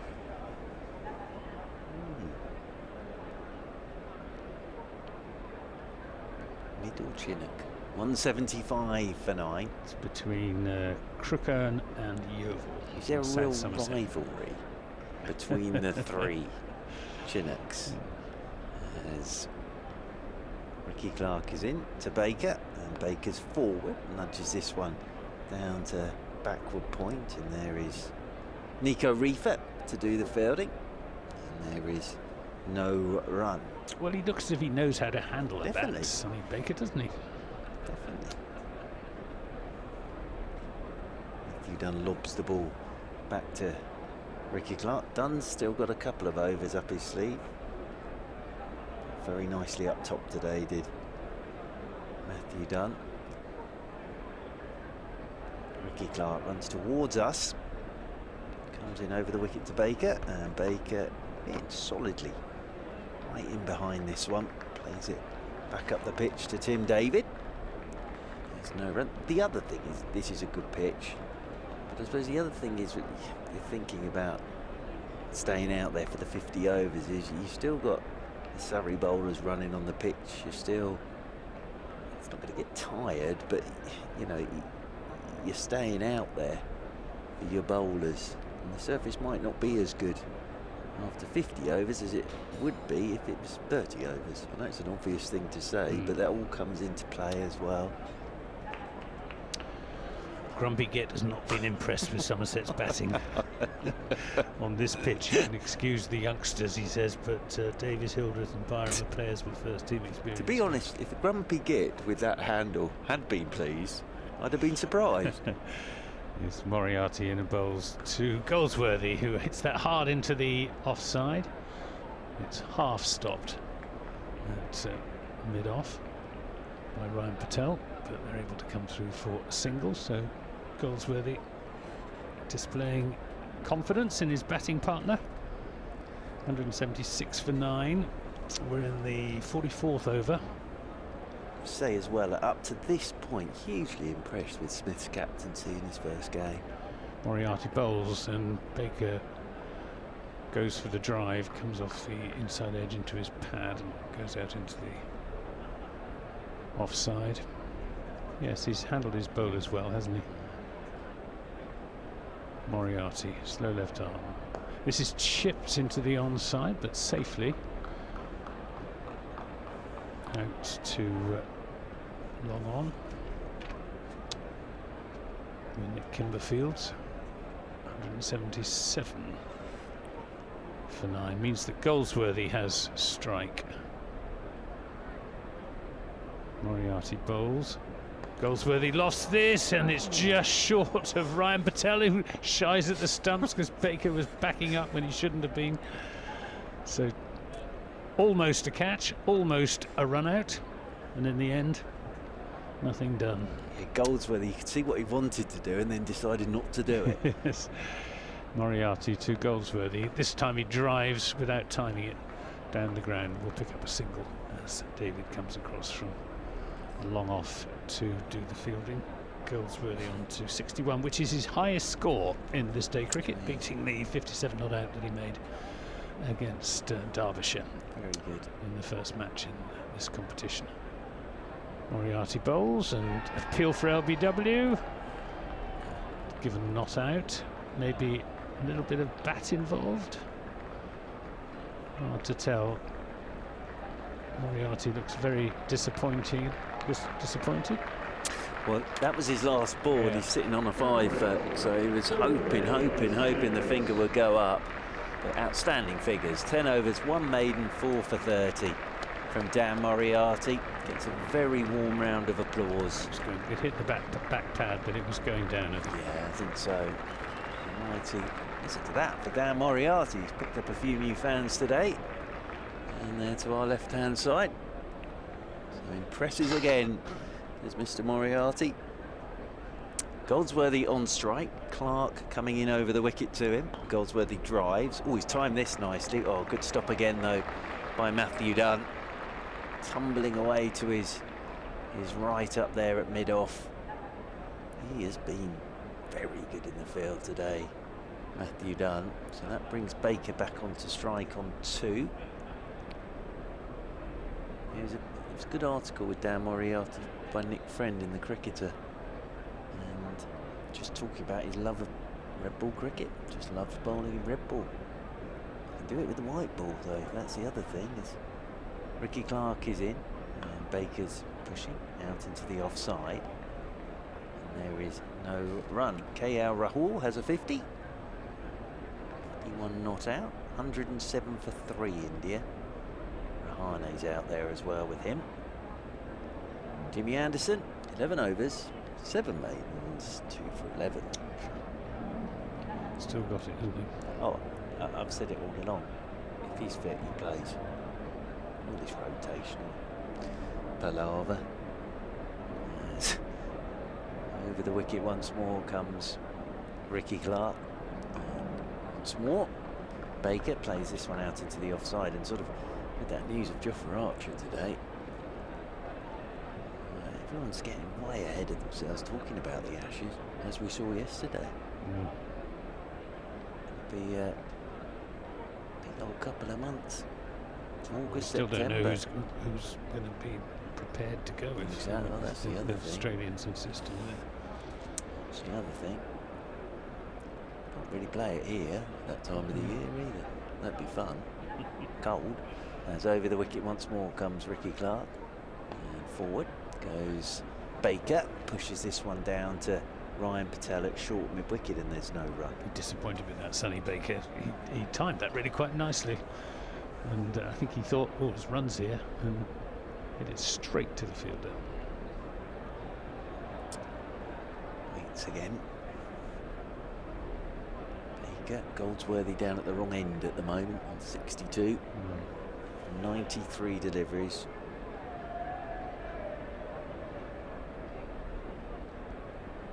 Over the wicket once again comes Ricky Clark.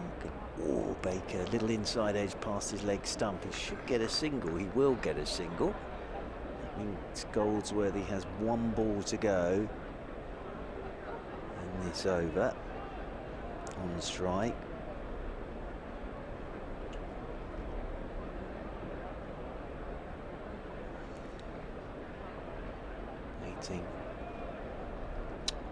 Once again, he's Goldsworthy. 62. Going to have to bowl out of their skins to. Yeah, they're going to have to. You feel they're going to have to. Well, they are going to have to bowl Surrey out. As Ricky Clark is in over the wicket to Goldsworthy. He's picked him up. Good shot. Lofted him up and over the top for 6. That's a really good shot from Goldsworthy. He's picked the last ball of the over. They've got mid on up, and he's just gone bottom hand and split over the top of mid on the deepish mid-wicket and into the MAR Galadari stand for 6. Great shot. Goldsworthy on to 68, 186 for 9. Yeah. It was in the slot from Ricky Clark, but beautifully picked up by Lewis Goldsworthy. And I think well, Ricky Clark's been bowling in the slot because in the slot is a good length. And he's been looking for wickets. On that occasion, Goldsworthy got the better of him. 6 very valuable runs for Somerset. 186 for 9. I think that was the last ball of Clark's spell as well, wasn't it? I think he's bowled his 10 now, Ricky Clark. So the final ball of his spell of 10, Goldsworthy popped him into the stand for 6, but he did pick up that massive wicket of James Hildreth. Ricky Clark, yeah, 10 overs, no maidens, 1 for 42 for Ricky Clark. Yeah, he bowled pretty well. Last time he'll have the opportunity to bowl against Somerset, unless these two sides find themselves up against each other in one or other of the playoffs. This is outside the off stump from Kimber. No shot from Baker. Surrey through to the Vitality Blast. No Knocked chance out there. On run rate. No chance there. No chance in the first well, division. I suppose these two sides could go through. Hey, from. Could they meet in the final, these two? I think so. Yeah. There you are. Something to look forward to. Yeah. This Kimber in and bowls to Baker, who drives that on the bounce to Ryan Patel. Well, the defending champions, of course, Somerset. Seems a long time ago, that, isn't it? It is a long time ago. May the 25th, 2019. I was there in the crowd. Yes, I was there in the crowd. Great day for Somerset cricket. James Hildreth scoring the winning run. It was all very, very romantic, wasn't it? It was. Here's Kimber in bowls, and Baker plays and misses. Good pace on that from Kimber. Some excitement in the crowd. I don't know what's up and what down that there. is all about. Jack Brooks walked down the steps. We're in the 46th over. Somerset 186 for 9. Have not made a very good fist of this on a pretty decent pitch here at the Oval. This is a full toss, which is driven up to Ricky Clark at mid-on, and he got too much on it on that occasion, did Sonny Baker. Reached Clark too quickly for them to be able to take a single. Baker on 3 not out. And the hero of the hour for Somerset, the man who's been holding this innings together, Lewis Goldsworthy on 68, his highest score in this day cricket. Kimber to Baker, who ducks underneath a wide. So 187 for 9. Somerset still got that 200 in their sights. Yeah, 200, that sort of, you always bang on about psychology, don't they? But psychologically, 200 sort of, for your bowlers, you're, well, actually, do you know what, 200? We bowl well here. Here's Kimber in and bowls, and this comes off a thick edge down to deep backward square leg. Ben Geddes does the fielding, sends in a not very good return on the half volley to Jamie Smith, who tidies it up very impressively. 188 for 9, Somerset. Unbeaten so far in this competition, having beaten Derbyshire, Glamorgan and Yorkshire. No result up at Welbeck Colliery. Surrey having won 2 games, lost 1. And 1 no result as Kimber bowls, and this is driven, and there will be a single to Lewis Goldsworthy. Moves on to 69. 189 for 9 at the end of the 46th over. 4 overs remain. Yeah, 4 overs left. Matthew Dunn will come and bowl the last 2 from the pavilion end, having a chat with his captain Jamie Smith.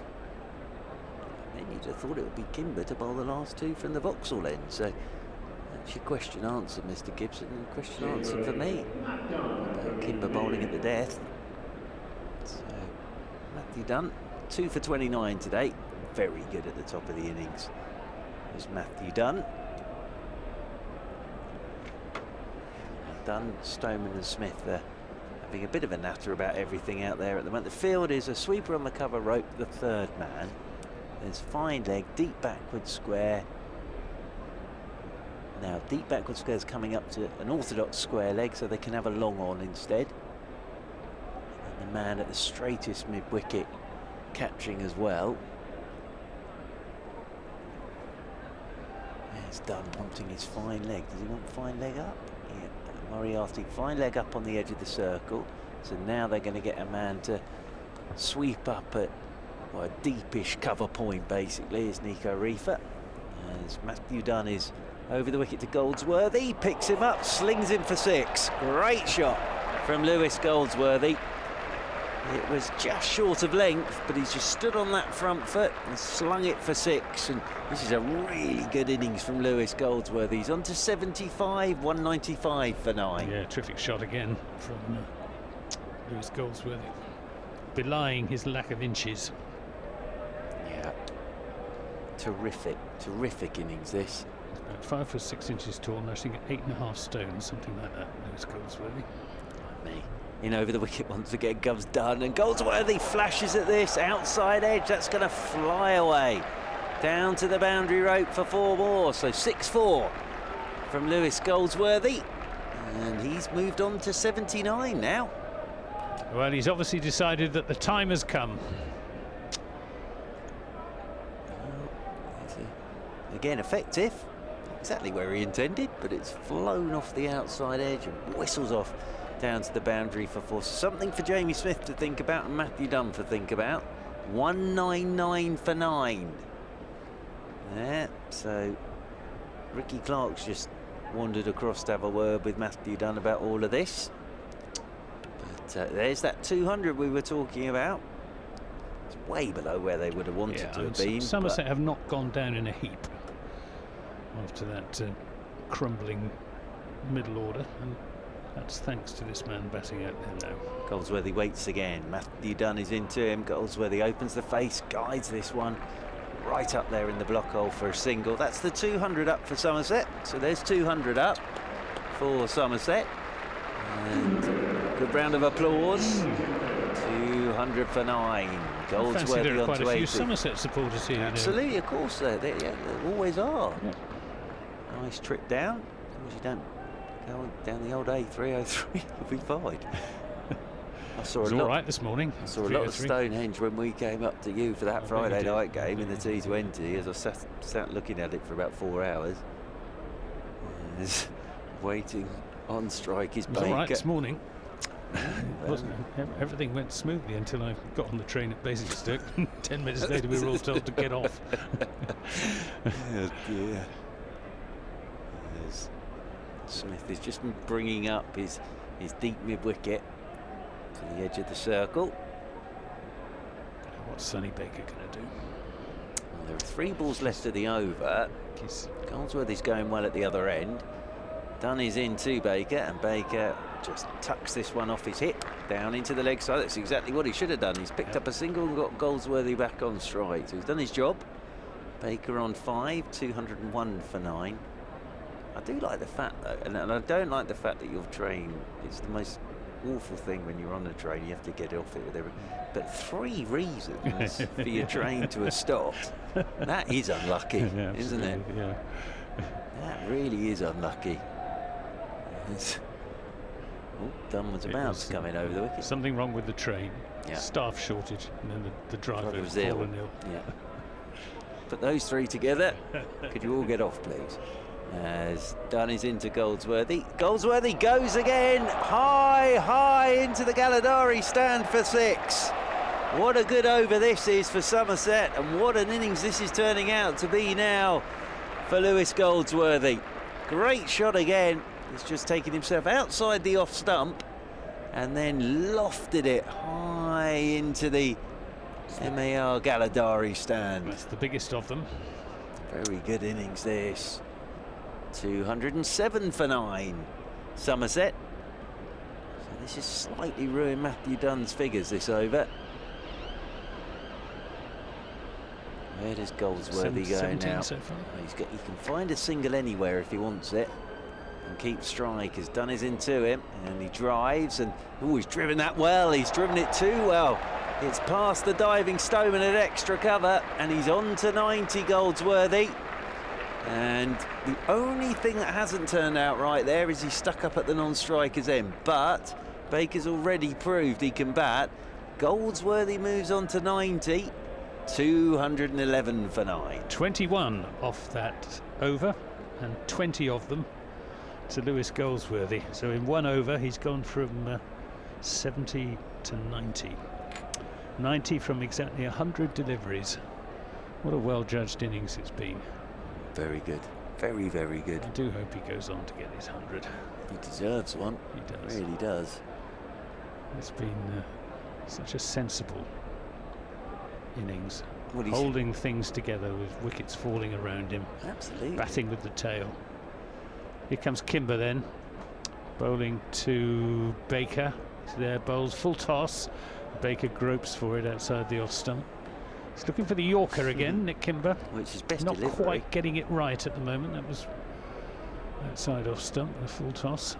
It's his most dangerous ball, isn't it? Just got a little nick on that. That might have run away down to third man, but he didn't. Sonny Baker is playing his part, though he's 5 from 22 deliveries. Hanging in there. Kimber bowls and takes him on the pad. It's picked up by Ryan Patel at short mid wicket. We're in the 48th over. 2 balls of that. So then we've got 4, 10, 16 balls remaining for Lewis Goldsworthy to score the 10 runs that he needs for his first List A century. Kimber is in and bowls another full toss. This time they're going through for the single. There's a shy at the stumps. If that had hit from Ricky Clark, then I think Sonny Baker would have gone, but it missed, and Baker gets home. 212 for 9. Wow, what a bit of fielding that is from Ricky Clark as well. In his 40th year, Ricky Clark one-handed to his right, and the throw wasn't far away. Brilliant bit of work that from Ricky Clark. Yeah, and I think if he hit, then Sonny Baker would have been struggling. Yeah, absolutely. Kimber then to Goldsworthy, who's on 90. Kimber bowls. Goldsworthy gets a short ball, which he works away out through wide mid-on for 4 runs. That was not his most elegant shot, Lewis Goldsworthy. He rather dragged it over the top of wide mid-on, but it's picked him up 4 runs, takes him on to 94, 216 for 9. I still don't think this is nearly enough for Somerset, but it's giving them something, giving their bowlers something to defend. If there is some rain as well, that was sort of a low slider to left field, wasn't it? Here's Kimber then to Goldsworthy on 94, and that's down the leg side, and will be a wide to 17 for 9. It's a hell of a knock this now from Goldsworthy. 94 from 101 deliveries, 6 fours, 3 sixes. Terrific innings. Yeah. In only his 5th this day game of cricket. Kimber then to Goldsworthy, who's on 94, and he ducks underneath the bouncer. Slightly surprised he didn't go for that, but it's a pull shot there, would be out to the longer of the 2 boundaries, and he's got a man out at deep straight mid-wicket and deep backward square leg, and it would be a big hit to clear one or other of them. Maybe he's keeping his powder dry for the final over. Here's Kimber to Goldsworthy on 94. He makes room for himself. That's up in the air. It's going to land. It's dropped. It's dropped out there by the fielder coming from backward point. Is that Nico Reefer? Yeah. Well, he did very well. And the fact that he split all 3 of them coming in. Reefer sort of went for it, but he went for it without any real conviction. And Goldsworthy picks up a... Did he pick up a single? Yeah, it must have been a single. Well, I think what Reefer would have had there was he would have known the huge figure of Conor McCurr was running in over his right shoulder. Then he had Stoneman out the corner of his eye as well. So Ryan Patel, Matthew Dunn's not going to bowl the last one from the pavilion end after his last over went for 21, but we've got Goldsworthy on strike on 95. Anthony Gibson will take over the commentary with the young Mr. Goldsworthy on 95. But yes, I think for Nico Reefer there, if anybody watched the Lions test on Saturday, you'd have felt like Stuart Hogg for a moment. Yes, not quite getting there. Partnership is worth 46 for this last wicket now as well, of which I fancy that's the biggest partnership in the innings, isn't it? Well, Baker's got 6 of them, but he's done his job, hasn't he? He has. He's hung around. So long consultation going on at the pavilion end of the ground between Ricky Clark and Ryan Patel, and Patel is communicating the outcome of that to his skipper. And we've got Nico Reefer coming up into the circle at 3rd man. We've got straight mid-wicket. So here comes Patel in bowls to Goldsworthy, who plays that square of the wicket on the offside just for a single. Moves on to 96. The only thing I would say is there's a bit of pressure now for Baker, isn't there? With Goldsworthy on 96. Yeah. No, he's played brilliantly here. He really has. And the other thing here is that whole thing of Surrey would have been sat there thinking we've done a really good job here. And they have done a really good job. But even now they'll go in and think, oh, that could have been better. Whereas Somerset, in a strange way, will go in full of beans, weren't they? Yeah. For their lunch.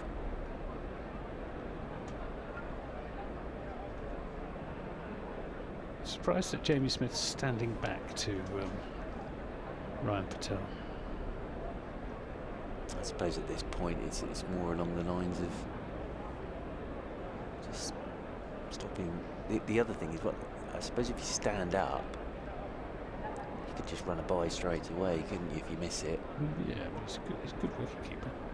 Anyway, here's Patel to Baker. He's in bowls, and Baker will pick up a single to backward point. Nicely played by Sonny Baker. Intelligent cricket. Not done making the stop. So Lewis Goldsworthy on 96. We're in the 49th over.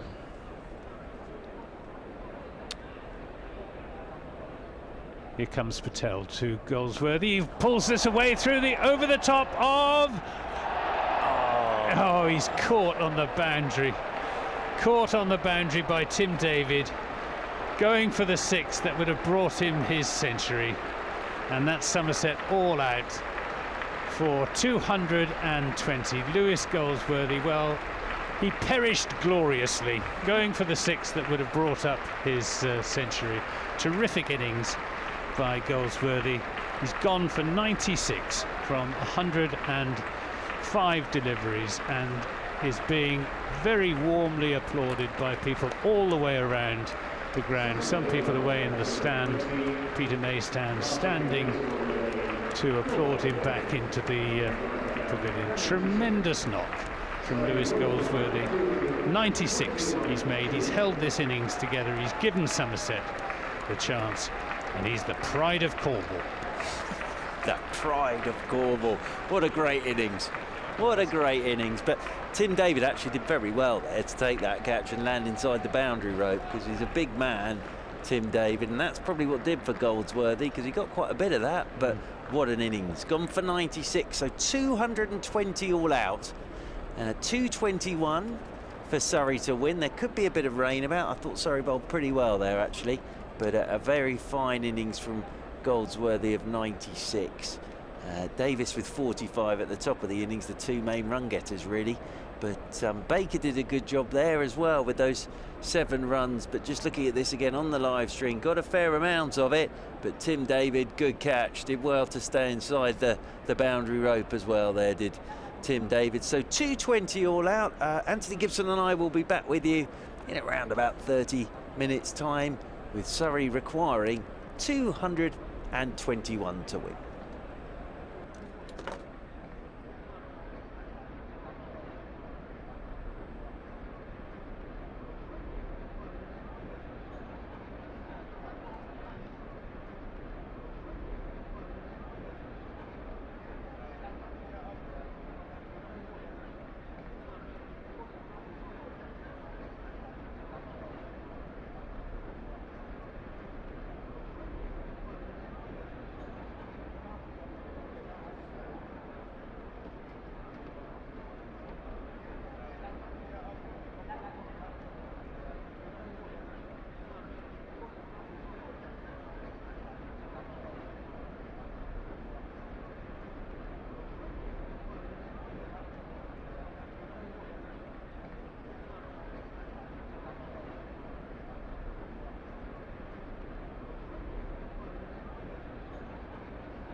Well, a very warm welcome back to the Kia Oval here on BBC Radio London, BBC Radio Somerset, and on the Surrey live stream, of course. Well, we've had a bit of rain around the place, so to let you know, during the interval, bit of rain, it means that we've lost 2 overs due to the rain. So Surrey have a revised Duckworth-Lewis total to chase, 217 off 48 overs after Somerset all out for 220 off 48.3. So Surrey have 217 to chase off 48 overs via Duckworth-Lewis, because we did have a bit of rain. Lewis, Goldsworthy and Dan Moriarty, the 2 outstanding candidates for the first half. Goldsworthy with a very, very good innings of 96 out of that 220, and Dan Moriarty with 4 for 30 with the ball. Anthony Gibson is alongside me, so it doesn't make much difference, does it? No, I think it's perfectly fair. I mean, if but for the rain, Surrey would have been chasing 221 in 50 overs. So it's made it a little bit more difficult for Surrey. On the other hand, Surrey will know exactly what they have to do. And judging by the cloudscape away to the southwest, that isn't the last that we're going to see of the rain.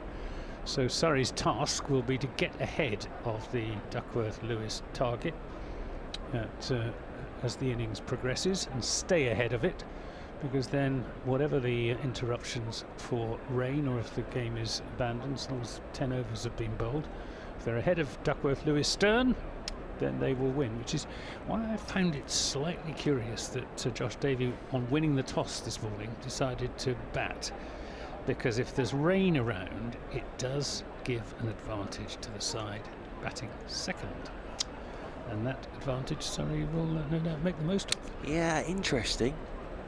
Whether we get any more rain as well will be key. There are some dark clouds away to our right hand. So, word for Lewis Goldsworthy there, Anthony. Outstanding, innings, I thought. Old head on young shoulders. He paced it so well. When the wickets were falling around him in the early part of his innings, he was content just to knock it around, and he knocked it around really very effectively as well. He was picking out the gaps in the field, running 1s and 2s. Boundaries were few and far between. And then in the last 5 overs, he really went to town and took, what was it, 20 runs off the Matt Dunn over.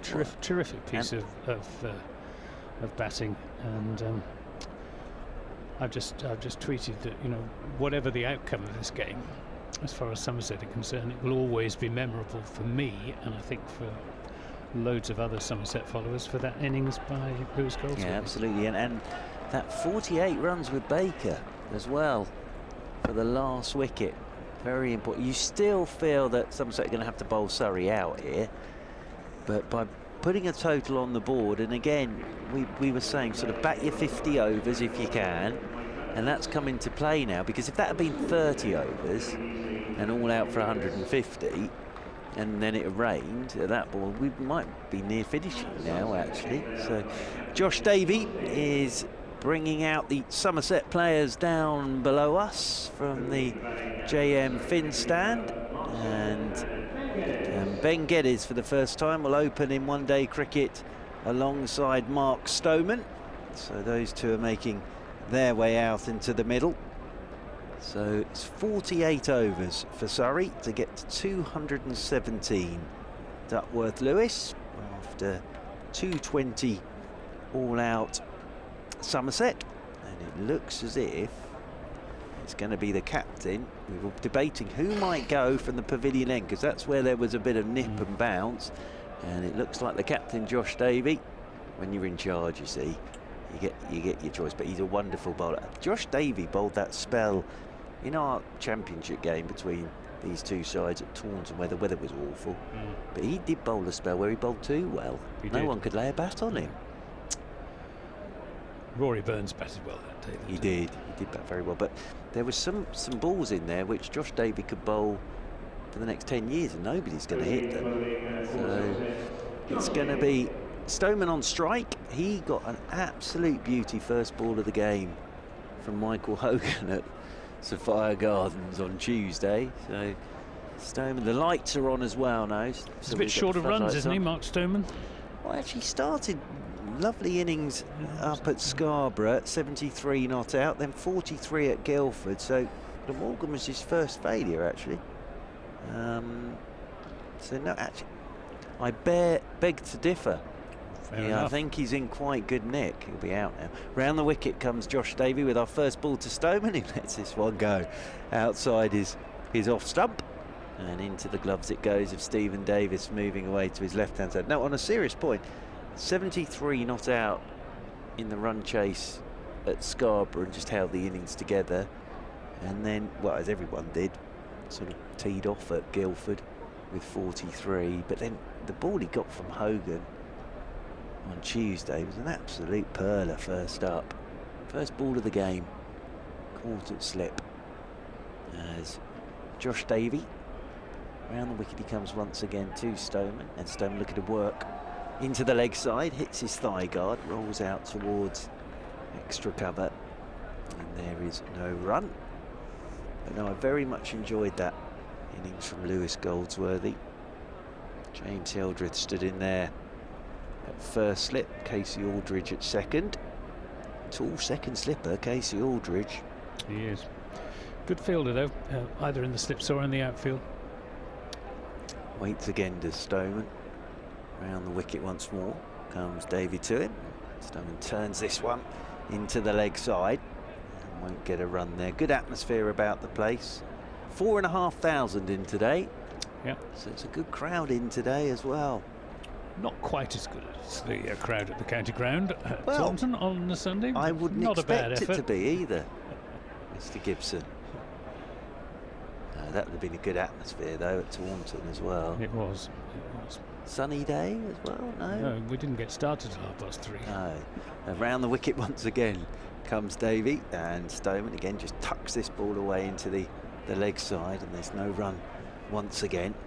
So if you're just rejoining us here on BBC Radio London and BBC Radio Somerset and the Surrey live stream, Surrey, their target's been changed to 217 of 48 overs via Duckworth Lewis due to a bit of rain in the interval, but the rain came at the right time during the break when the players weren't out there. They're out there now, and in round the wicket once again comes Josh Davey, and Stoneman drives, thickish edge, that's going to race off down towards third man for the first run for Stoneman, first run for Surrey, one without loss, and Ben Geddes comes on to strike for the first time. Ben Geddes has just had the one inning so far in this competition against Yorkshire at Scarborough when he was bowled second ball by Matt Pillans, who was bowling rockets from the Trafalgar Square end of the ground. So an opportunity here for Ben Geddes, right-hander, settles himself down over his bat as Josh Davey, the Somerset captain, comes over the wicket to the right-handed Geddes, and Geddes is forward and plays this one up towards mid-off, and there is no run. Raining at the Test match with India 125 for 4, 1 over gone back here in South London, and Surrey are 1 without loss. And it looks as if it's going to be Sonny Baker to bowl the second over. Marchant de Lange has the ball in his left hand at the moment, but he's going to defer to his much younger colleague. Sonny Baker, just 18 years old. But, he's getting a bit of advice from Marchant there. I'd be interested to know what to hear what you think of young Master Baker. Nothing against Mr. Hildreth and Mr. Clark, but you can't help getting older. It happens to us all. But if you took those two out, the average age here would be interesting, wouldn't it? Well, even with them, Stoneman, yeah. and Davis have got a few years. So Sonny Baker from the Vauxhall end. Going round the wicket, bowling to the left-handed Mark Stoneman. 2 slips. He's there and bowls, and this is on leg stump, turned into the onside, and Marchant de Lange will do the fielding from mid-on. Stoneman doubles his score, 2 without loss. Both of the runs to Mark Stoneman. Target 217 in 48 overs, which is required rate around about 4.5. It's a little bit gloomy here at the moment with the lights and just keeping our fingers crossed that that's it for the rain. Well, I'm not sure it will be. Short showers are forecast. I think we will get a result. I think we'll manage to get 10 overs in. Yeah, that's the key thing, isn't it? Here's Baker. He's in and bowls, and Geddes just quietly plays that into the offside. And Eddie Byram in his orange cricket shoes does the fielding. It's interesting, isn't it? You sort of, my first look at Sonny Baker, and you immediately think of other bowlers, don't you? When you see the action, two have jumped straight into my head. Dale Steyn and Tom Curran. There's a little bit of the Steyn definitely in there with the action and the approach. Yeah, he's definitely Dale Steyn. He's not heavily built for a quick bowler, is Sonny Baker. This is pulled into the onside by Geddes, and I think that will run away for 4 runs. The fielder, Sam Young, in hot pursuit, but vain pursuit. Big cheer goes out around the ground as that ball just beats the fielder to the rope for the first boundary of the Surrey innings, 6 without loss. Yeah, just to explain with the rain, we've got to get 10 overs of this Surrey run chase. Now, what they do have here, which confuses me even more, is they have Duckworth-Lewis pass score after every ball down there, but Surrey need to be at the end of this over on 4. So they're ahead. They're ahead. But it won't do them any good overs unless we get 10 overs in. Exactly. It's Baker, this sprinted approach is their bowls, and just takes Geddes on the pad. Yeah, I'm not comparing him yet to Dale Steyn, obviously, because he's very young, but there is a lot of Dale Steyn in the action and the approach, definitely. Good brisk walk back as well, doesn't waste any time. It's quite a long run up. It's almost exactly a 30, in fact it's 31 yards. Sonny Baker's run up, starts off walking, breaks into a gallop. He's there now and bowls, and this is down the leg side. Appeal for catch by Stephen Davis as the umpire signals a wide. Nice try, Steve. Yeah, just drifting onto sort of the thigh Well, guard. I think the what he's trying to suggest is that if we're appealing, it must have flicked something. Exactly. Absolutely. But yeah, umpire Lloyd's not falling for that one. I wasn't far away from his thigh pad. You're quite right. I think we're going to come off in a sec. Yeah, I think the umpires have just signalled to the ground staff. Here comes Sonny Baker then to Ben Geddes in bowls, and this is played into the offside on the bounce to Eddie Byram at extra cover. Difficult this for the players. The ground staff are assembling outside their dugout on the far side of the ground. It might be, actually, to be fair though, one of the ground staff is stood with that big mallet. So it might be that they just need the footholds knocked down a bit, but they are sending the ground staff round towards the big sheets as well. It's looking a bit ominous. Another shower on the way. Here's Baker into Geddes bowls, and Geddes plays that into the offside. There won't be a run. End of the second over. 7 without loss. 2 of those to Stoneman, 4 to Geddes, and the other one was a wide. Well, I hate to say this, we could be, if there is more rain, just sort of hanging around to see whether we can get 10 overs in here. And what would Surrey be chasing then in terms of Duckworth-Lewis? But we'll keep our fingers crossed, because the mallet is out there for the footholds, because a couple of times Sonny Baker had a little look at the footholds after delivering the ball. Josh Davey it is to bowl our 3rd over. And Mark Stoneman will be on strike. 2 slips in there, backward point. There's the cover. And wideish mid-off, mid-on, mid-wicket. Baker down at fine leg. And the 3rd man is Josh Davey. Round the wicket he comes then to Mark Stoneman, and Stoneman's forward solidly, pushing this one out into the offside. And there's the other thing that comes into play, and it always does in cricket, I know, is wickets here. from a Surrey perspective. Which will affect the Duckworth. Absolutely. So with rain looking like it could arrive at any moment, Stoneman and Geddes will be very aware of that. What they don't want to do is get out now and then we come off for rain, because if it is going to be waiting for 10 overs, then that Duckworth Lewis starts going up. Josh Davey, round the wicket he comes to the left-handed Stoneman. Stoneman's beaten on the outside, and if there is going to be a bit of movement, there is now under the lights and in these conditions. And nicely bowled by Josh Davey. Had a nice tweet from John Hayes, who says of young Lewis Goldsworthy, worth his weight in gold. Very good. That's good. That is good. Very good. Very good. That. Worth his weight in gold, Mr. Goldsworthy. Very good indeed. Well, I'm waiting until Marshall comes on, and then you can do your in round the wicket once again. Comes Davey, and just nipping back at Stoneman, looking to flick into the leg side. He's getting himself across his stumps. Half a shout for LBW. Little shake of the head from umpire Burns. 7 without loss on the Surrey live stream. There are the clouds. That's sort of the grey cloud is what we've got. We've sort of been enveloped now. Oh, and it's raining, and we're coming off. So we're off now. So we've had, it felt like it was about to 2.3 overs, and Surrey 7 without loss, and Stoneman 2, Geddes 4. But we haven't had enough overs yet to constitute a game, so we're going to have a delay again, and we have to keep our fingers crossed that this rain stops quickly and we can still get much of this game in. The cut-off time is interesting as well. 6:36 is the cut-off for when this innings should have ended at the start of 48 at 3:10, which would make you think we were going to need to be going by 5:15.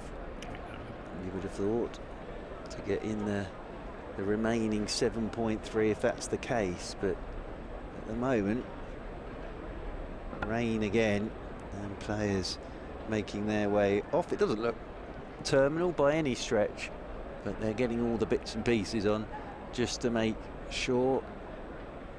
And Surrey, well, pretty steady start there. Nothing too spectacular. The rainfall radar doesn't look terribly encouraging. Well, at the moment, players have just got back into the dry. The only thing I would say is, and this is what you always say when there's a strong wind in weather, Mr. Gibson, don't you? It's blowing the clouds here quickly, but it will blow them away quickly as well. But it just depends how much rain is in those clouds. Here come the big sheets. So, yeah, unfortunately, we are off for rain. We'll, fingers crossed, be back with you sooner rather than later here on BBC Radio London, BBC Radio Somerset and the Surrey live stream. But with Surrey 7 without loss after 2.3 overs, and at this stage needing 217 off 48, but that's going to change now after Somerset got 220.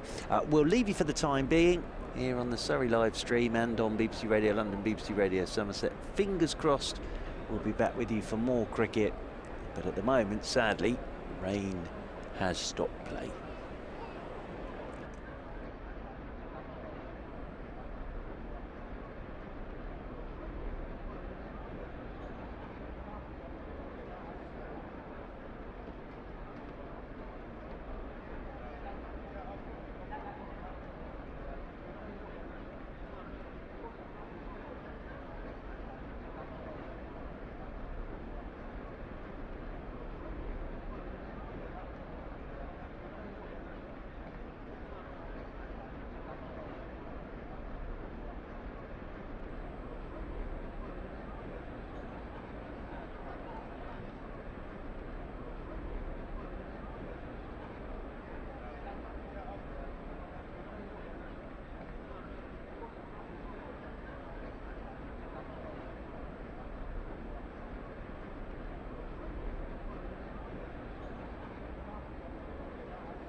Well, a very warm welcome back to the Kia Oval here on BBC Radio London, BBC Radio Somerset and the Surrey live stream. Well, good news. We are getting underway at 5 o'clock.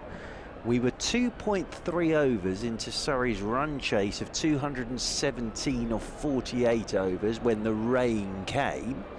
We're back out there at 5 o'clock. Surrey's revised DLS target, 147 from 25 overs. I asked the ridiculous question to Anthony Gibson to my right, what do you reckon the power play situation will be? And as he said, well, half of 50 is 25, so 5, 15 and 5. And I said, yes, that'll be about right. But there we are, Anthony. So 147 off 25 for Surrey. Yeah, it's a slightly bigger ask than the original 221 off 50. That was around about 4.5 runs and over. This is 6.2 runs and over, but it's a shorter run chase. But I'd be very surprised if we get all 25 overs in. The rainfall radar suggests that there is more rain on the way, and I think Surrey's target will be to get ahead of the DLS par score and stay there for at least the first 10 overs. If they get 10 overs in, there will be a result. If we don't get 10 overs in, then it will be a no result. And I suspect that Somerset will be looking hopefully at the sky. Well, and the darker the clouds, the happier they will be.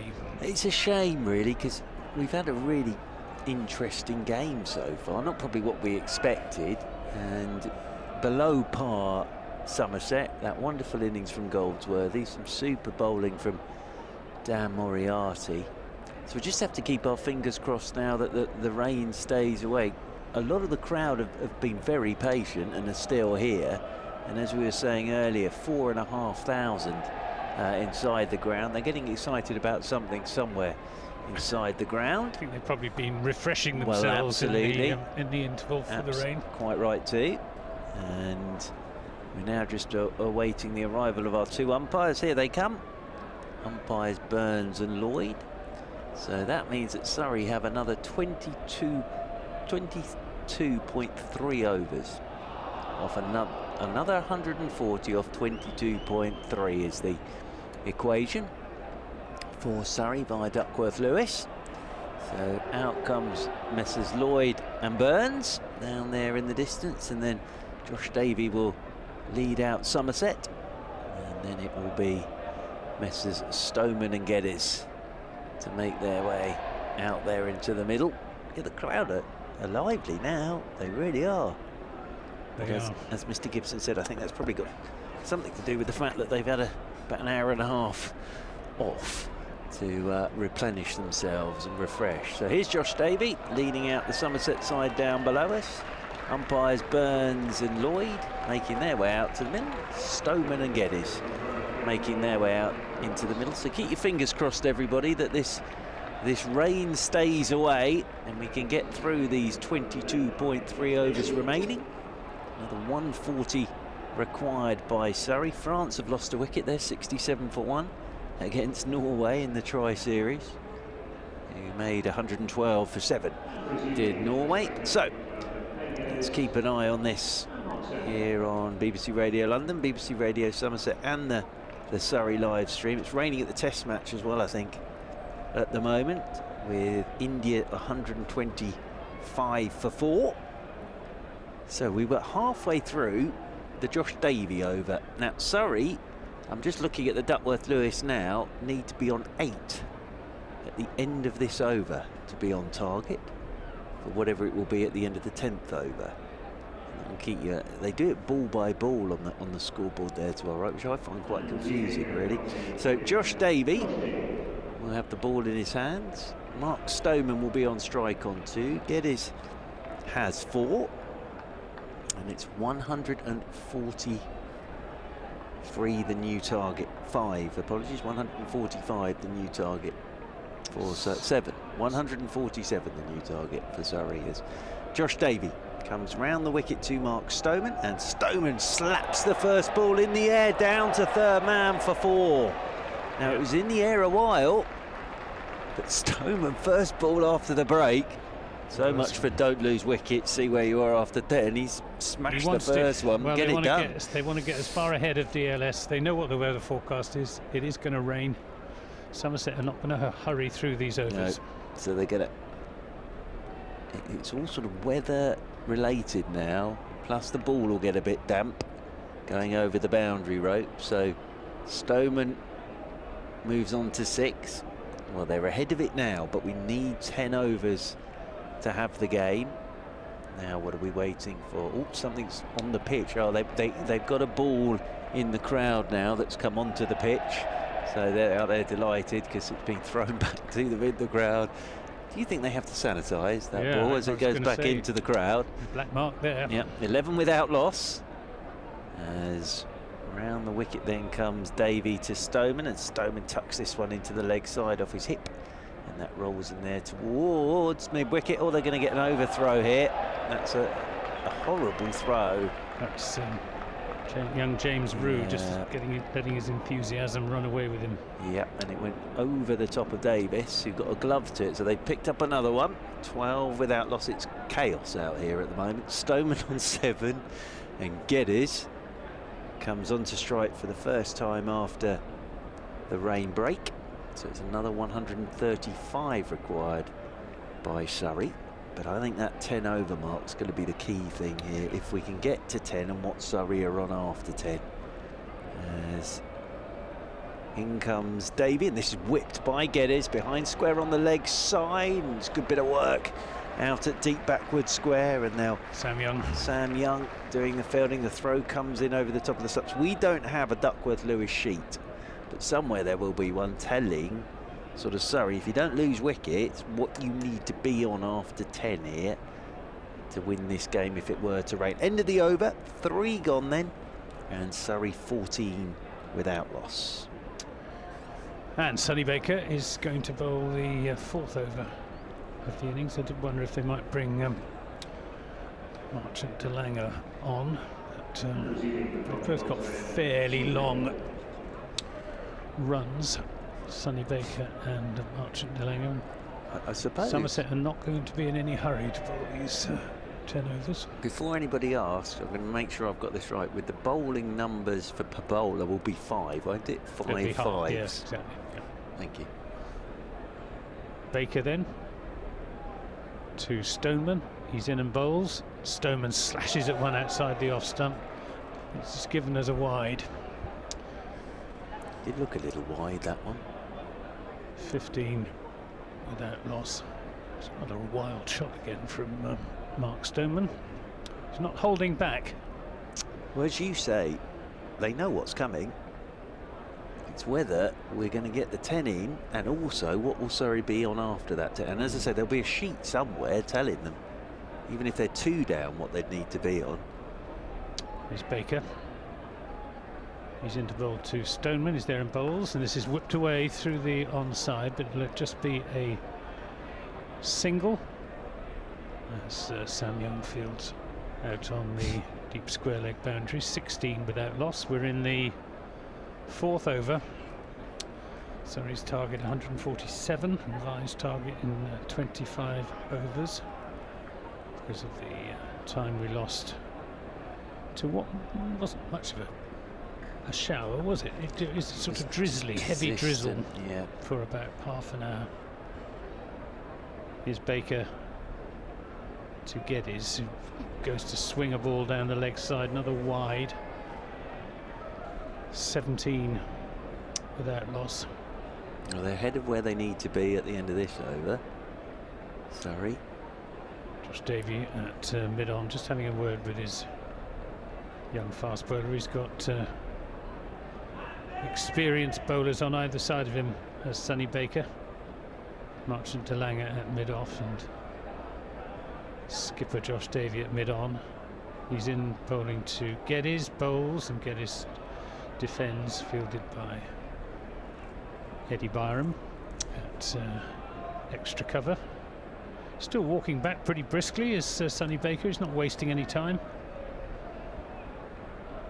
No doubt Somerset feel if they can pick up a couple of wickets, they can get Surrey behind the DLS.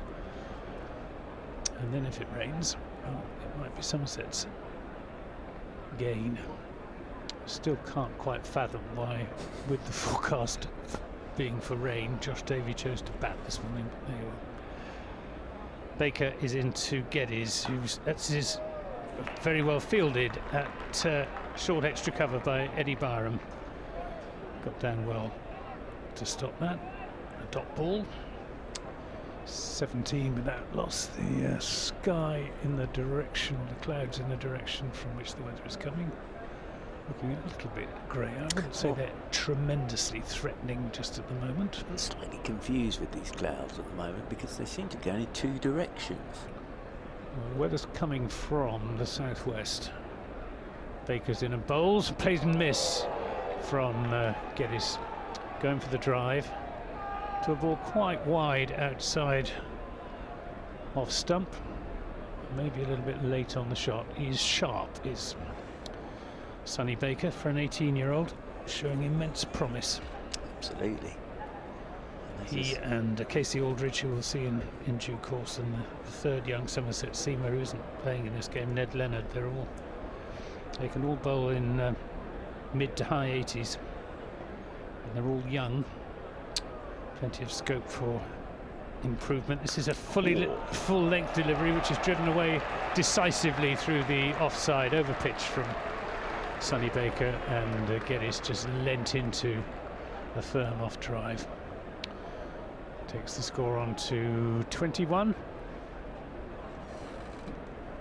and the DLS par at the moment is 12, so Surrey are ahead of where they need to be. It's not relevant, of course, in terms of the result of the game, unless and until 10 overs have been bowled. I shot that out, wasn't it? It was. Ben Geddes. So Baker, it's not been his best over so far, this one. He's in bowls to Geddes, who hammers that into the offside, and that's 4 more. That was shorter and wider and cut away just backward of square by Ben Geddes. Successive boundaries, 25 without loss after 4 overs. Surrey, and the longer this partnership goes on, the more anxiously Somerset fielders will be looking to the heavens. Well, I think the other thing this shows is what the pitch is like, because again, there are a couple of very nice shots from Geddes. You get value for your shots today, and Somerset were below where they needed to be. We know that. Lewis Goldsworthy apart, and Stephen Davis at the start of the innings. It was a poor batting performance from Somerset. So Josh Davey it will be to bowl the 5th over. Well, according to Duckworth Lewis par, they need to be on 17. Well, they're on 25 at the end of this one, as this is driven by Stoneman for 4. Little bit of width, and Mark Stoneman has bullied that over the boundary rope. He really has. That was a real stand and deliver shot from Mark Stoneman.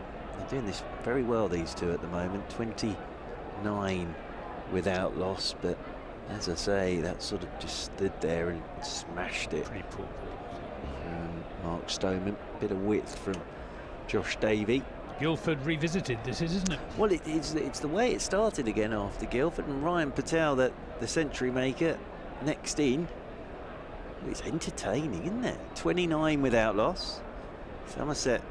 Too entertaining for comfort. Well, Somerset round the wicket once again then comes Josh Davey to Stoneman, short and pulled by Stoneman behind square on the leg side, chases on, and it's a good bit of work by Aldridge, sliding round there to his left, because it's still a little bit damp, I would have thought. It is, yeah. Got his body in the right position there. The danger was he'd slide over the rope with ball in hand, but got himself into a position where he could parry it infield without risking the rope. Yeah, he did very well there. 31 without loss, Surrey. In the 5th over. Round the wicket once again comes Josh Davey. Forward, goes Stoneman. It's a no ball from Davey. This will be a single, 2 more to the total. Makes 3 and a free hit. So free hit here for the right-handed Geddes. So we're through the first power play. at the end of this over. So this is the last over of the first power play. So only the 2 allowed outside the circle. They can change the field because they've crossed. So the third man goes in. So Geddes here has a free hit. 34 without loss. Davey coming over the wicket to Ben Geddes. Geddes backs away and slots it over mid-off. 1 bounce for 4. Good shot from Ben Geddes.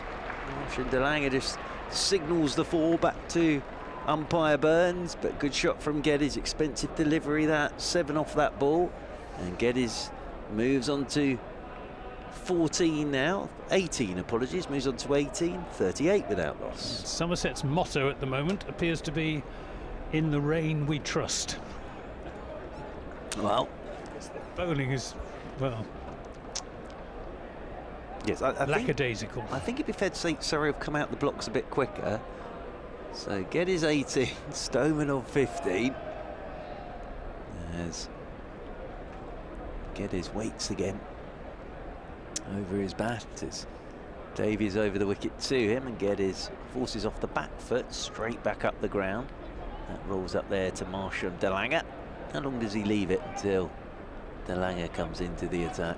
Trouble with Marshall de Lange is that the faster he bowls it, the faster it goes off the bat quite often. But then he could also pick up a couple of wickets very quickly. Out a couple of middle stumps with his Yorkers. I think he'd be a better bet than Sonny Baker. Sonny Baker inexperienced.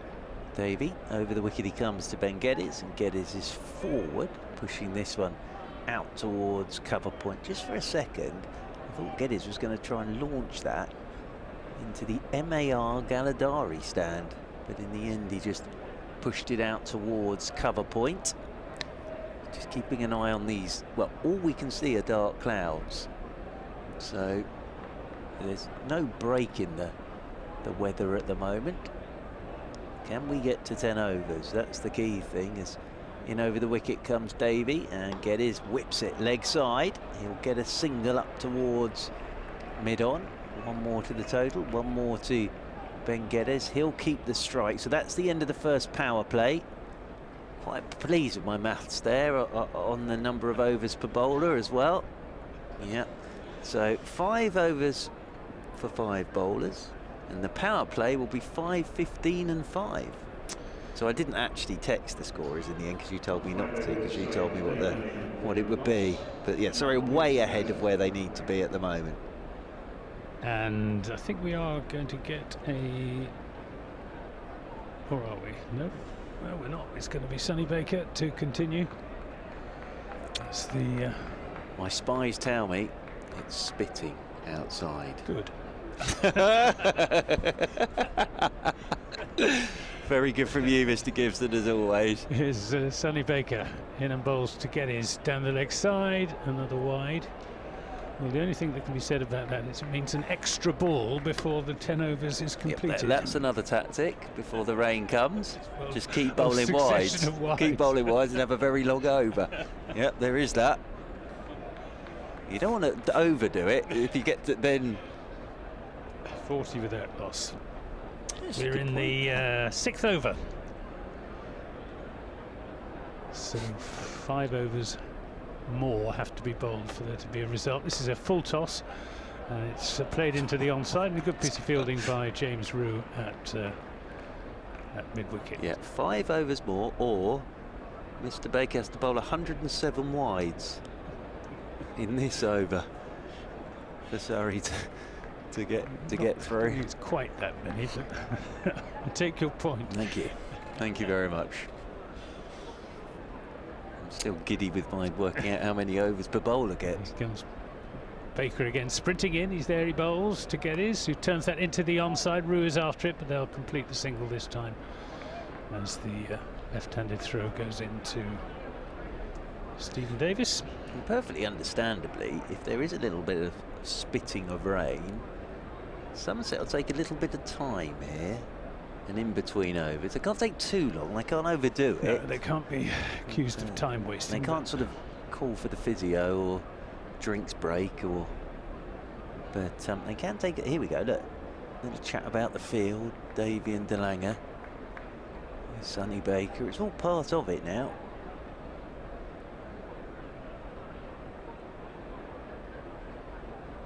Here's Baker to Stoneman, who goes for that big hit. It's up in the air. Hildreth's not underneath it. He had too much ground to make to his right. Took it on the first bounce. No, it wasn't a chance. Cracking bit of cricket that, all round. But a single. What a wild swipe. Wild swing, top edge, doesn't get to the fielder, but a single. They all count. 42 without loss. Sorry, they're well ahead of Duckworth Lewis, and even if they were to lose a wicket now, they'd still be ahead. Here's Baker into Geddes, who strokes that into the offside. There's a fielder out sweeping on the cover boundary. Sam Young out there. 43 without loss. Definitely the best we've seen of Ben Geddes so far. His opportunities have been limited. But he's played a couple of lovely shots here today. 21 not out. Stoneman on 16. On strike, and he's gone after every ball he's received since the restart as Mark Stoneman. So let's see what he does here. Baker coming around the wicket to the left-hander. He's in and bowls, and yes, he goes for a big swipe down the ground and middles that one. Not the most elegant on drive you will ever see. In fact, it wasn't really a drive at all. It was a, I don't know what you would describe that shot. I'd go as he's bullied that over the boundary again. He really has. Just muscled it. Yeah. The other thing here, I suppose, is if there is a bit of rain about, Somerset not that keen to get to 10 overs. The other thing with De Lange is he does come off quite a long run. Spinner might not get a go here for a bit. I don't think we'll see any spin. Unless he comes off his full long run, the off spinner. Another conflab. Crowd are going to get on the players' backs if this goes on. They're not daft. They can see what Somerset are counting on. Baker going over the wicket now to the left-handed Stoneman, who's in destructive mood. Baker bowls, Stoneman swings, and that's going to go. It's going to be cut off just by a sliding James Hildreth down on the third-man boundary. Good piece of fielding for a 36-year-old down there. They take 2 runs, 49 without loss. Stoneman on to 22. Ben Geddes on 21, and that's the end of the 6th over. Well, if we're looking at this, that there is going to be rain any second now, what we're sort of the equation here is, can Surrey are way ahead of where they need to be. Can we get these 4 overs in before the rain comes? Now, Somerset quite rightly, without being too deliberate, will eat up a bit of time here. Here he is, Martian De Lange. He's into the attack with his Tom Selleck moustache down there in the distance. 49 without loss. It enables Anthony Gibson. What is it again? The Merchant of Menace. The Merchant of Menace. It's round the wicket he comes then. Short one to Geddes. He's looking to hook his first ball from De Lange and gets nothing on it. It's taken by Stephen Davis, moving away to his left-hand side. The other key thing here, though, is even if they lost a wicket now, they'd still be ahead. But what Surrey don't want to do here is lose 3 or 4, because suddenly Duckworth Lewis goes shooting up. De Lange charging in once again. Round the wicket he goes, and Geddes picks him up, whips him leg side for a single, and that's the 50 partnership for this opening wicket. So they're doing a pretty good job, these two. 50 without loss. I must say, if Surrey don't win this, they can consider themselves very hard done by if the rain does thwart them. Yeah, they've dominated this game, with the exception of that Steve Davis cameo and a fine innings by young Lewis Goldsworthy. It's been all Surrey. It has. But you can't play the weather. That's the problem. If it is going to hose it down before 10 overs, it is going to hose it down before 10 overs. Here we are, look, having a discussion here. This is like the last chapter of War and Peace between Mrs. Davy and De Lange, as in over the wicket comes Langer and turned by Stoneman into the leg side. They'll tear the first. They're looking for the second. They'll get it because there's a misfield out there in the deep by Aldridge. Casey Aldridge out there. As I said, I don't think we'll see him have a bowl today, Casey Aldridge. We might if we get through the 10 overs, I suppose. But I think looking at the clouds, it's more likely that it is going to rain at some point. As De Langer is in, and Stoneman flashes this one down into the turf and up again over backward point, and he'll pick up a couple. They'll come sprinting back for the second. That's 2 more to Stoneman, 2 more to Geddes. They're doing this very well at the moment, these two. Stoneman on 26, Geddes has 22. Surrey 54 without loss. There's sort of 2 games going on at the moment. There's a 10 over game and there's a 25 over game going on at the moment. Surrey ahead of where they need to be, obviously, at the minute. But if we get to 10 overs and it doesn't rain, we'll keep going. We will, of course, but the game will effectively be over. Yeah, they'd still be in a very good position, because if it then started raining, Surrey will walk off, and that would be Surrey that. are miles ahead of the asking rate. Marsha De Langer is now getting a deep mid-wicket in. As De Langer over the wicket, he comes to Stoneman, Yorker. Stoneman digs it out, pushes this one into the offside, and there is no run. Are there any Somerset bowlers who fancy themselves as a fast bowler but come off a massive run-up in the nets? Well, They Casey could get a Aldridge bowl. we've got quite a long run-up. Perhaps not quite as long as Sonny Baker, though. And over the wicket once more comes De Langer, driven down the ground by Mark Stoneman. And he'll pick up a single, 1 more to the total. That's 7 gone. So 3 to go till we get to 10, and Surrey 55 without loss. Just to give you an idea of how far ahead they are, at the end of the 8th, the beginning of this over is the 8th, they need to be on 31 and they're on 55. But you can tell the floodlights are really beginning to take hold now, aren't they, as well, out there in the middle. Don't think the umpires would be very popular if they took them off for bad light. Well, there's that. And also, of course, at Hove in the 2020, the umpires took Sussex off with one ball. Yes. I thought, well, I have to admit, I did think there was going to be a riot. Casey Aldridge is coming into the attack. Young quick bowler from Bristol, went to school at Millfield. So George Drissel is the spinner. He's the off spinner. Right, yeah. Yeah, he might not get a bowl before 10. No, he won't. And Goldsworthy would be the other one. Left arm spin.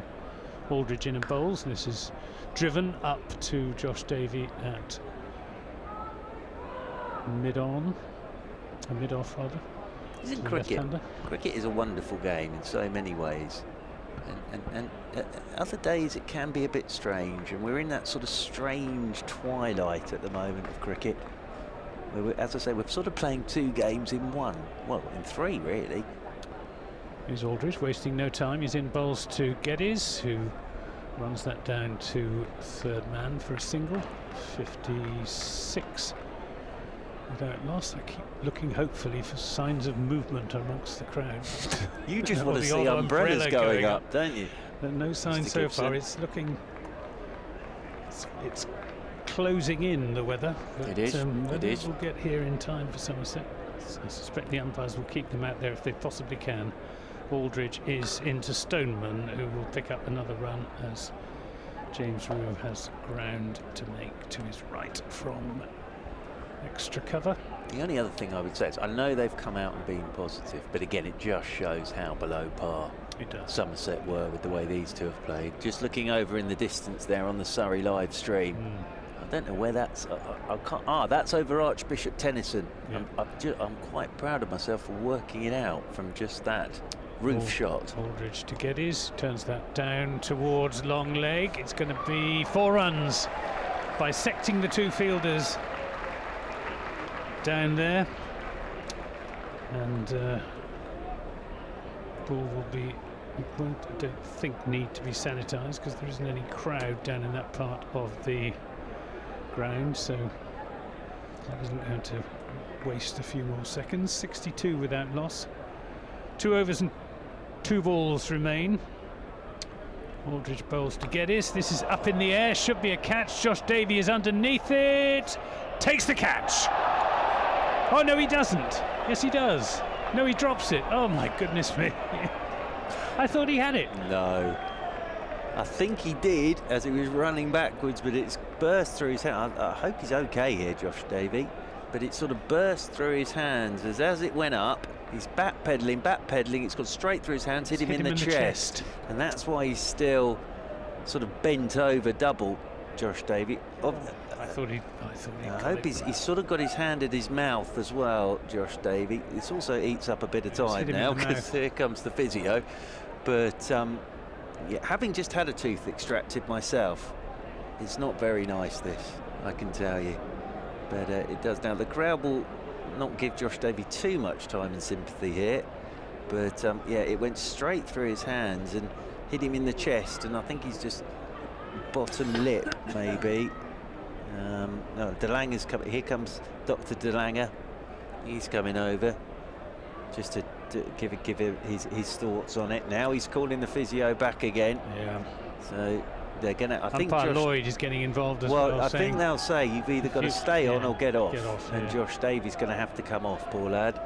But the only thing with that is it was eating up time.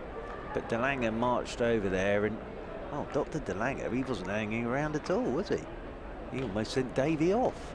So fingers crossed for Josh Davey. That's nothing too bad. I think it just burst through his hands, hit his chest, and went up into his face, poor fella. And just to add to the excitement, everybody, the ground staff are making their way towards the covers as well. The clock is ticking.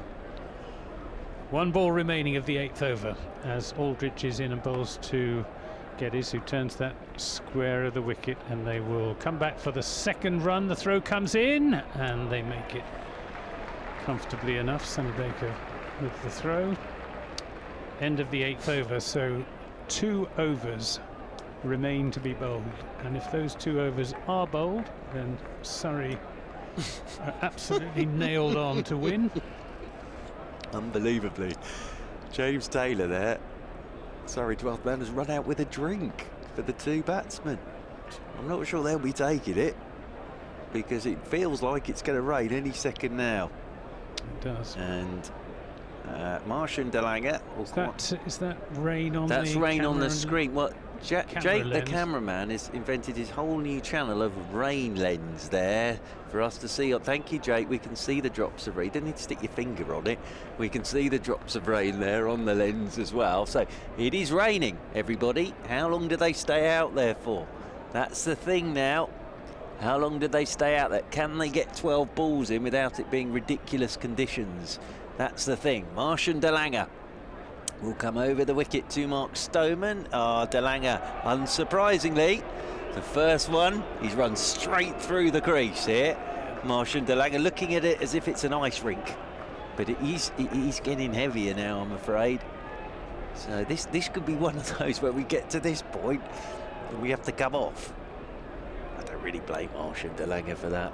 No, to be fair. Here we go. Umpires are together. I don't reckon we're going to get to this 10.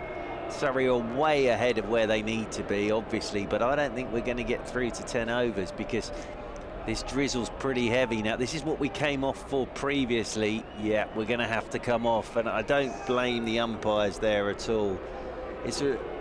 Obviously, Somerset will be fine with this, but it's a shame for the game, but there's nothing the umpires can do about that, really. And I don't know if we'll get back out there again, but yeah, we'll have to come off now after 8 overs and 66 without loss. Anthony Gibson's just punched the air there away to my right. You weren't supposed to give sorry, that away. well, it's just you almost whacked me in the head. So yes, well, there we are. In the nick of time. In the nick of time, your rain has arrived, Mr. Gibson. But well, I suppose the only other thing is we haven't got much time now either, really, because it will take a while to get covers on, and that might be it, everybody, and that will be a no result.